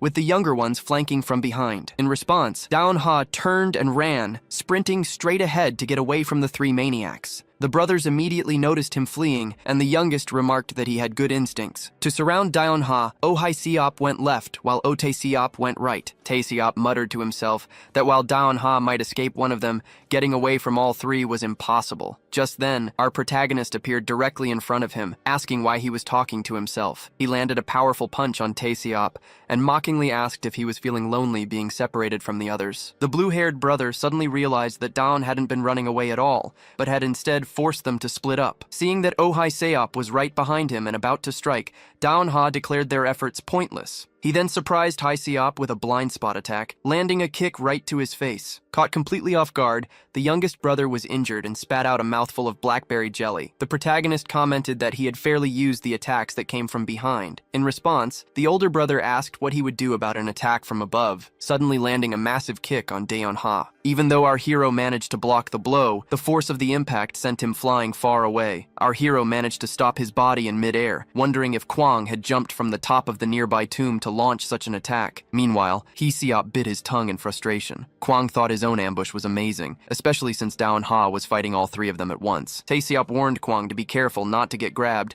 but Kwang confidently replied that he saw the whole thing. Thanks to his earlier observation, Kwang knew exactly how to handle Daon-ha and told his brothers to use their usual formation. As the protagonist defended against Kwang-seop's blows, he noticed that he was very similar to the others. The youngest brother then threw a kick, and although Daon knew they were both injured, he was surprised by their speed when he blocked it with his hand. A moment later, he took a punch from behind by Tae-seop and questioned why they suddenly seemed even stronger. Taking multiple hits, our protagonist wondered what kind of trick this was. Kwang seemed to guess what he was thinking and explained that they weren't actually getting stronger. In reality, the nerdy boy was the one getting weaker as the fight dragged on. Daon-ha considered the analogy of 3 hunting wolves being enough to take down a single tiger. He recalled an old saying about how wolves would surround a tiger and take turns attacking it. The brothers were doing just that, repeating their attacks several times as they circled him to strike with ease. By constantly biting and attacking, they would slowly drain the tiger of its strength. Eventually and naturally, the tiger would end up kneeling before the hunting wolves. Kwang confirmed this, stating that while Daon fought them alone,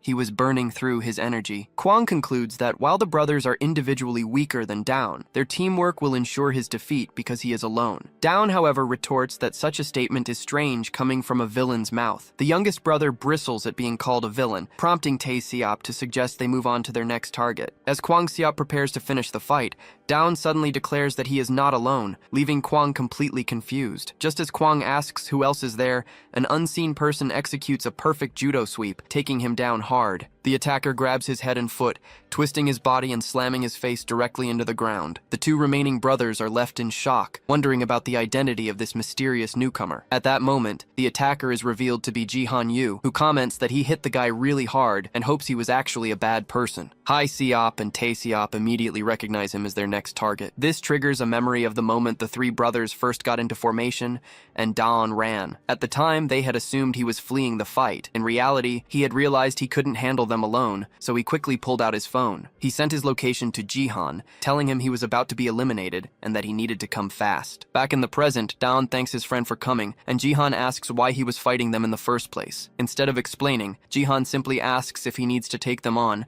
and Daon-ha confirms. Calling the brothers total jerks, the 2 friends charge into battle together. Tae-seop orders Hee-seop to handle Ji-han. The younger brother, furious that Ji-han attacked Kwang-seop, throws a punch. Ji-han easily ducks under the attack, grabs his opponent's waist, and apologizes just before touching his fingers to the brother's chest to deliver a 1-inch punch. The Bruce Lee-style punch sends Hee-seop flying backward, completely knocked out. Ji-han is surprised by the result and assumes his opponent must have already been injured from a previous fight. Meanwhile, Daon rushes toward Tae-seop, and the 2 clash with brute force. Ji-han asks if Daon will be okay fighting alone, admitting that he himself is not in top form, but Daon tells him not to worry. In truth, Daon-ha was actually talking about Tae-seop, the older brother, who was now preparing his signature technique. Daon points out that Tae-seop will be left all alone once his brothers are knocked out, then unleashes a flurry of destructive blows. Tae-seop takes several massive, powerful punches and screams in pain. Finally,